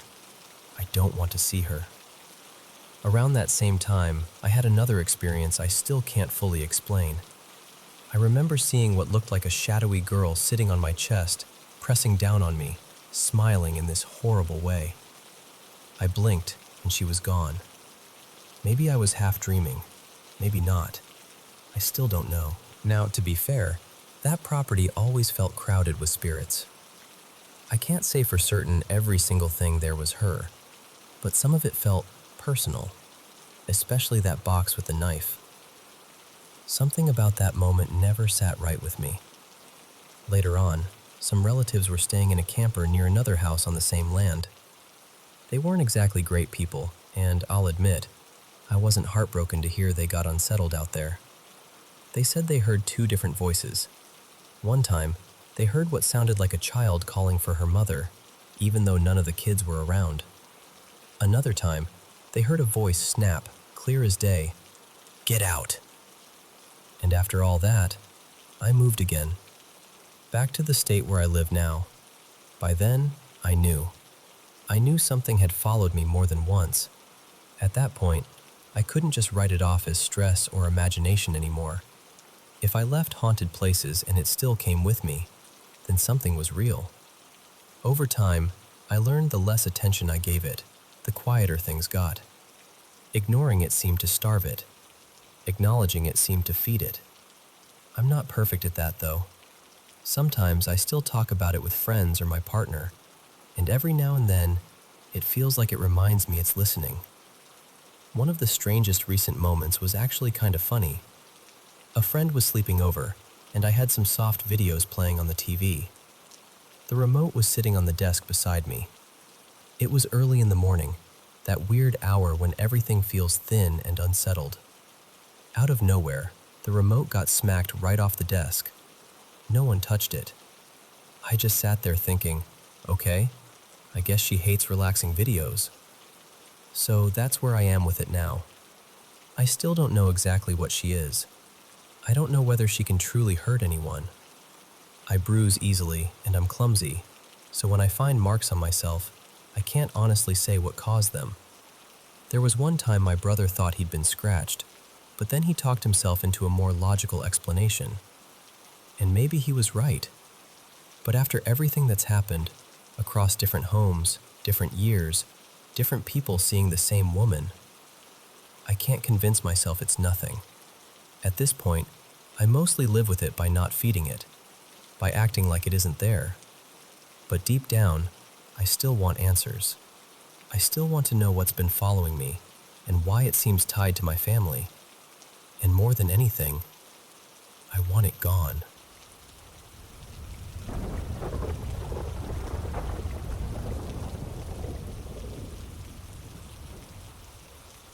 So back then, my friend Jason and I had this ritual.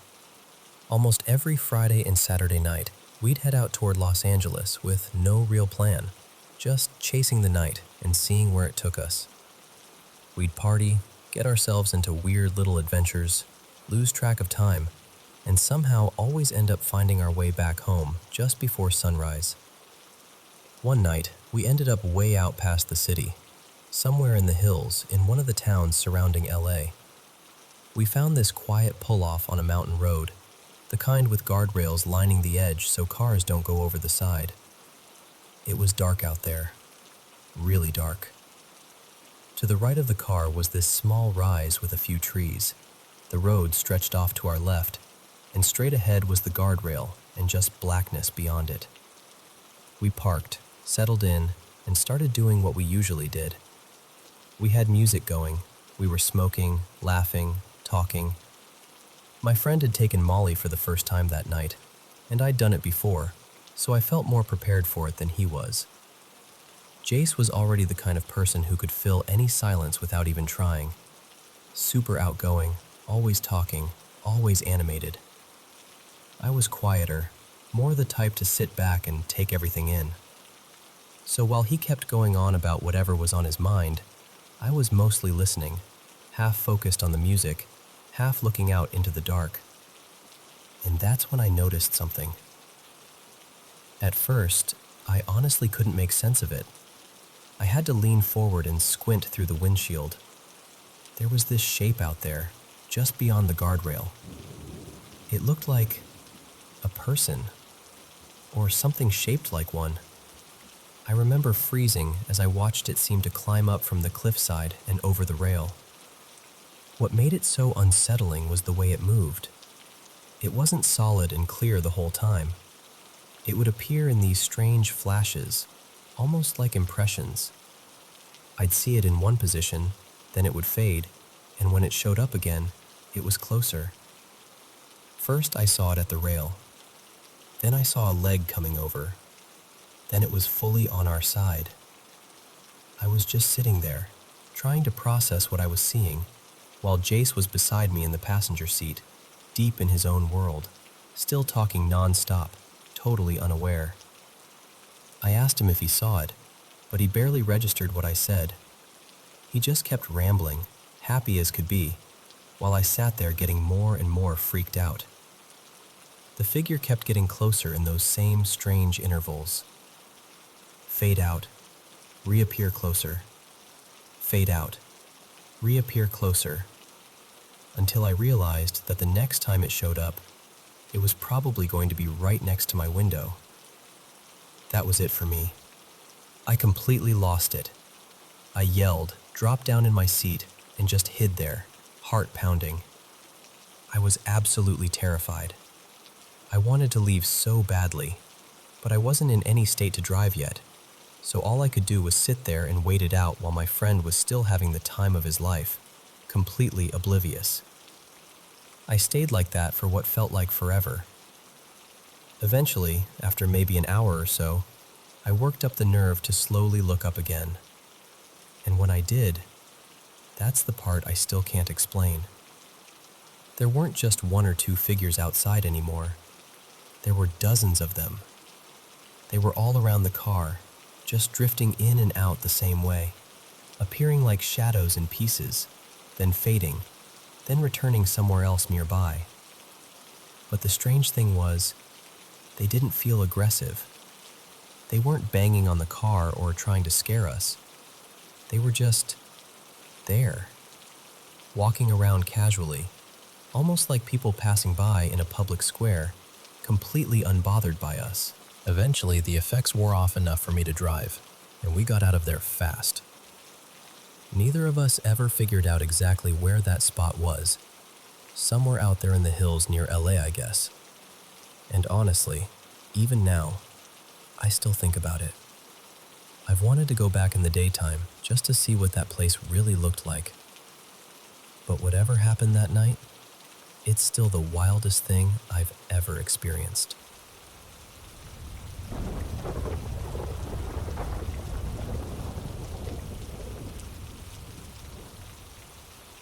I've always been the kind of person who rolls my eyes at paranormal stories. Honestly, I still am. Whenever I read those accounts about shadowy figures in the corner of someone's bedroom or some evil presence lurking in the dark, my first instinct is to call nonsense. Most of the time, I assume people are exaggerating, making things up for attention, or going through something psychological. I trust evidence. I trust reason. I trust things that can be tested and explained. But there's one experience I went through years ago that still unsettles me, because no matter how many times I replay it in my head, I can't explain it. This happened maybe 7 years ago, on a Sunday afternoon. I was staying with my girlfriend at the time. She's my wife now, but I'll call her Lena here. She lived in a small apartment with her friend, whom I'll call Marina. Marina had a cat, and the place itself wasn't big at all. 2 bedrooms sat at the back, side by side. In the middle, there was a living room, then the kitchen and bathroom, and near the front door, there was this little entry space and a narrow hallway. That afternoon, Lena and I were in her room with the door open, just hanging out and watching something on her laptop. Everything felt normal, quiet, comfortable. Then, all at once, apartment. I still can't describe it properly. It sounded human, but wrong somehow. We couldn't make out any words, just the sound of it, low and drawn out, almost like a moan or a call.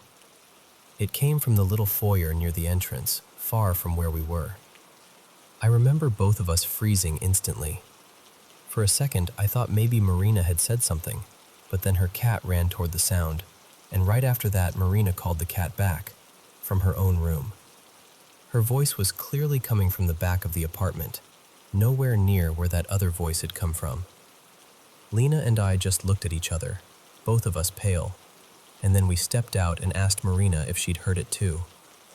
She had. That was the moment the whole mood changed. You know that feeling when the air suddenly doesn't feel right anymore? That's exactly what it was. Still, we tried to brush it off. Later we went out for food, had some drinks, talked ourselves into believing it had to be a neighbor or some random noise, and by the end of the night, we'd mostly convinced ourselves to let it go. But that was only the beginning. A few days later, Marina mentioned hearing movement in the kitchen when no one else was home. Then a night came that I still think about more often than I'd like. Lena and I were asleep when the bed suddenly started shaking hard enough that both of us jolted awake thinking it was an earthquake. We lived in an area where tremors happened often, so that was our immediate reaction. We jumped out of bed and moved instinctively, waiting for the rest of the shaking. Nothing. The room was still. The apartment was still. The whole building was still. We checked online, checked local posts, looked for any report of a tremor. Nothing. No one else had felt a thing, and yet both of us knew the bed had been shaken violently. There was no doubt about it. We got back into bed eventually, but neither of us really slept. The whole room felt wrong, heavy somehow, like we weren't alone. After that, whatever was happening seemed to focus on Lena. She was terrified, and the worst part was, I could see she wasn't performing or dramatizing it. She was genuinely scared. It didn't seem to matter where we were, sitting together, lying in bed, walking down the street. Every so often, she would feel something put a hand on her, as if some unseen presence had attached itself to her. We got desperate enough that we decided to leave for a while and go to her parents' place in another state. Lena left first, and I planned to join her a few days later after sorting out a few things. While she was there, she called me sounding relieved for the first time in a while. She said nothing had happened since she arrived. No touches, no fear, no strange feelings. It felt like maybe distance had broken whatever this was.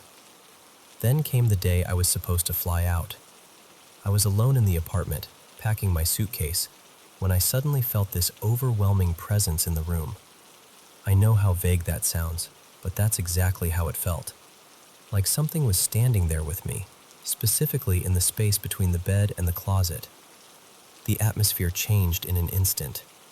My whole body went on alert. I tried to ignore it and pack faster. I grabbed my bag, turned toward the nightstand, and that's when I saw it. The lamp beside the bed had one of those shades made of hanging beads. Right in front of me, the strands moved in a smooth ripple, as though an invisible hand had slowly passed through them. I just stared. I looked straight at the window, hoping it was open, hoping there was a draft, hoping for anything ordinary. The window was shut. There was no breeze, no fan, nothing. And yet I had just watched those beads move with intention. To this day, that is still the most frightening thing I have ever seen. Not because it was loud or violent, but because it looked deliberate, controlled, like something unseen had wanted me to know it was there. I ran out of that apartment in a panic. I barely remember how I got to the airport. My legs felt weak, like they didn't belong to me. Even now, years later, I can still picture that lampshade moving. When I finally reached Lena, things felt calmer for a couple of days. We started to breathe again. We started to think maybe it really had ended. Then one night, sometime around 1 a.m, the blender in her parents' kitchen turned on by itself. That sound hit us like a punch. Whatever had been happening hadn't stayed behind. And after that, Lena started feeling those touches again, on her arms, her legs, her back. Different house, different city, same nightmare. At that point, we finally told her parents everything. Her mother listened and then told us to pray every night and light a candle, to help guide whatever this was away from us. She also suggested leaving out a blank sheet of paper and a pencil, asking the presence what it wanted. We never did the paper. That felt like crossing a line neither of us was willing to cross. But we did pray, even though neither of us was particularly religious. We lit the candle. We followed the ritual because by then we were scared enough to try anything. Then, one night, not long after, I had what I can only describe as a kind of sleep paralysis. I was aware of the room. I could feel Lena beside me in bed, and at the foot of the bed, I saw a figure standing up out of the darkness. It was a tall woman dressed in black, just watching us. Now, I'll be honest, That part happened in that strange space between sleep and waking, so I can't swear it was real in the same way I can swear about the voice, the shaking bed, or the moving lamp. My mind could have shaped all that fear into an image. I know that. But what haunts me is this.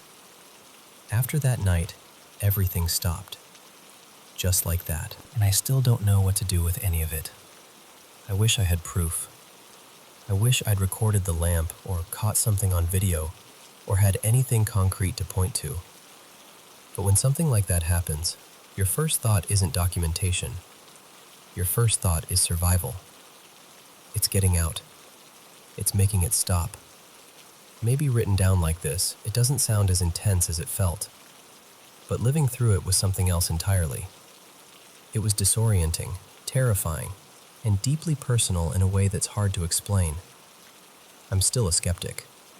I'm still not someone who wants to believe in ghosts or entities or anything supernatural. But every now and then, usually late at night when the room is too quiet, I still remember that feeling. And I still catch myself hoping she never comes back.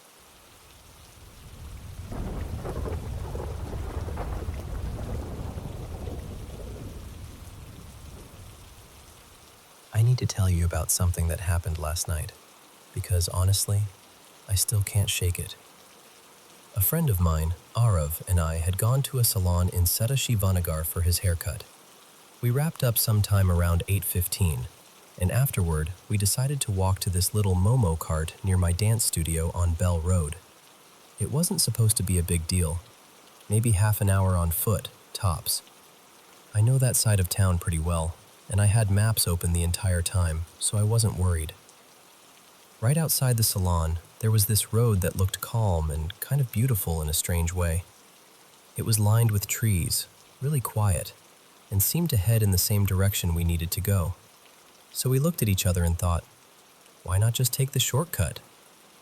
The second we stepped onto that road, something in me felt wrong. You know that feeling when your gut starts warning you before your brain catches up? That's exactly what it was. I told Arav more than once, I don't like this. Something about this road feels off. But we laughed it off and kept going because it sounded silly at the time. We walked straight for a while, turned once, then kept moving ahead. And after that, everything started to feel strange. We somehow got turned around more than once, even though I was checking maps the whole time. The app wasn't behaving normally either. It kept lagging, spinning, and showing weird directions that didn't make sense. The road itself was bizarre, way too wide, almost empty, with these massive trees on both sides that blocked out everything. And not a single streetlight seemed to be working. What really got to me was that it was clearly a residential neighborhood, but every house looked asleep. No lights on, no sounds, no people talking, no TVs, nothing. And this was Bangalore, at night. Not the kind of place that usually feels that dead. We did see a few people here and there, but even that felt unsettling. I don't know how to explain it properly. They just didn't feel fully present. It was like they were there, but not really there.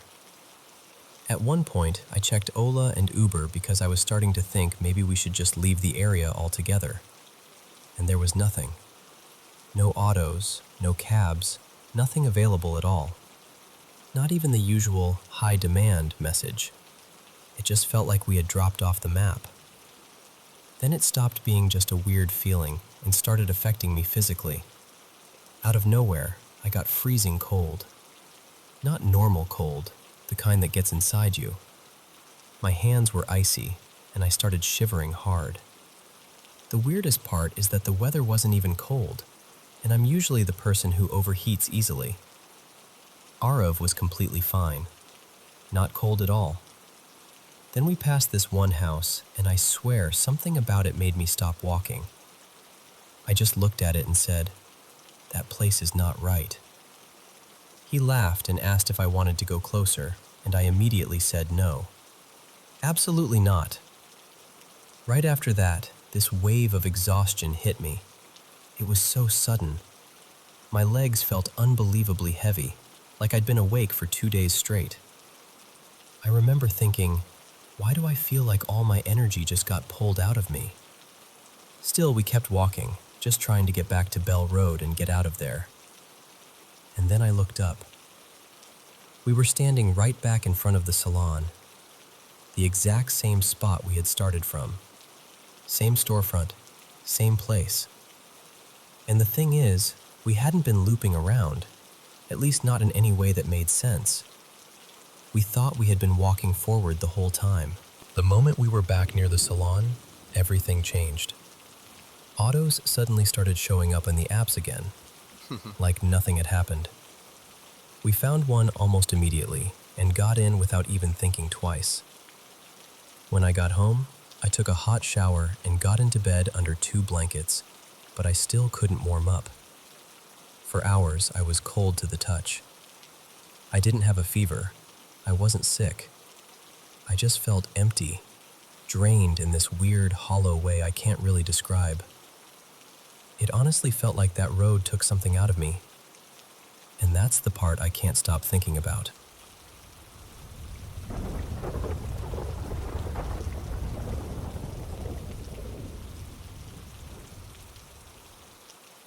I've always felt like I pick up on things other people miss. Pretty much everyone close to me says the same thing about me, that I'm unusually intuitive, sometimes to a degree that even unsettles them a little. And honestly, I get why they say that.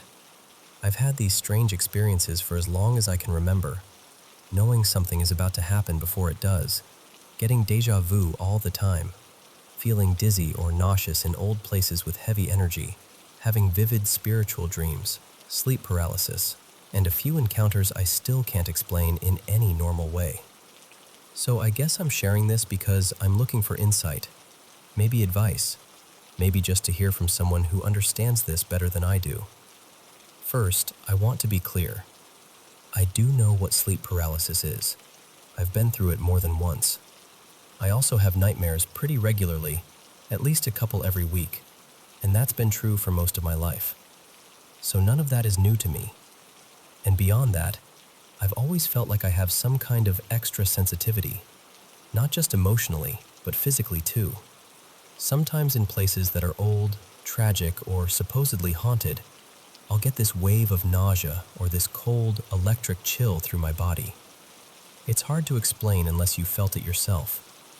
I also pay a lot of attention to animals because I really believe they notice things before we do. I have 2 cats, and my partner has a dog named Remy, who was in the room with me that night. This happened before work. I work overnight shifts, so I'd laid down for a nap and set my alarm for 10:15 p.m. The bedroom door was shut, so the cats were outside, and Remy was in the room with me. I don't think I slept deeply for very long, maybe half an hour, maybe a little more. Most of the time, I was in that in-between state, where you're not fully asleep but not fully awake either. When my alarm went off, I turned it off and decided to rest for another minute. That's when I noticed Remy standing at the edge of the bed, just staring at me, completely still. I called him over, trying to get him to come cuddle next to me, because that's normally exactly what he'd do. He's ridiculously affectionate. He loves everyone, wants to be close constantly, and is one of the clingiest dogs I've ever met. But he wouldn't move. I called him again, in that happy voice people use with dogs, trying to reassure him. I said, "Come here, Remy, it's okay." And after I said that, he finally started moving toward me, but not normally. He dropped low and started inching forward in that nervous little crawl dogs do when they're scared or unsure. Like he wanted to come to me, but something was seriously wrong. At first I tried to brush it off. I thought maybe he was just acting weird. Maybe I startled him somehow. So I closed my eyes for a second. And then he started growling. By that point, I was fully awake. I had already turned off my alarm. I was conscious, aware, and just lying there with my eyes shut. Remy's growl got deeper and louder, and it wasn't playful. It wasn't the kind of sound he makes with toys or when he sees something outside. This was different. defensive, warning level different. Normally, if a dog growls, you talk to them, you soothe them, you say, "It's okay, calm down." But in that moment, something in me told me not to speak. I can't explain why. I just knew not to. So I stayed still. I opened my eyes, and I was staring straight at the wall, still shaking. It felt like something was being pulled out of me through my head. That's the closest description I can give. It was terrifying for the first few seconds, and then I remember telling myself over and over, "You need to snap out of this. Wake up. It's okay. Wake up." After maybe 10 seconds, it stopped. Just like that. The pressure was gone. The shaking stopped. Remy went quiet and immediately came over to me, climbing all over me like he was trying to comfort me. And I just lay there feeling sick to my stomach. Really sick. The whole room felt wrong after that. I couldn't stay in the bedroom by myself, and honestly, I didn't even want to stay in the apartment, so I left for work early just to get out of there. I've gone over every possible explanation in my mind. I know how sleep paralysis feels, and this didn't feel the same. Mostly because I was already awake, and also because Remy was reacting the whole time. If I had just been dreaming or half dreaming, that would be one thing. But he was clearly seeing or sensing something too, and he wasn't reacting with confusion. He was reacting like he was trying to defend me. That's what I can't get past. I've never had seizures. I've never had any medical issue like that. And maybe there is some explanation I haven't considered, but I can't shake the feeling that whatever happened was not normal. So that's why I'm telling this story.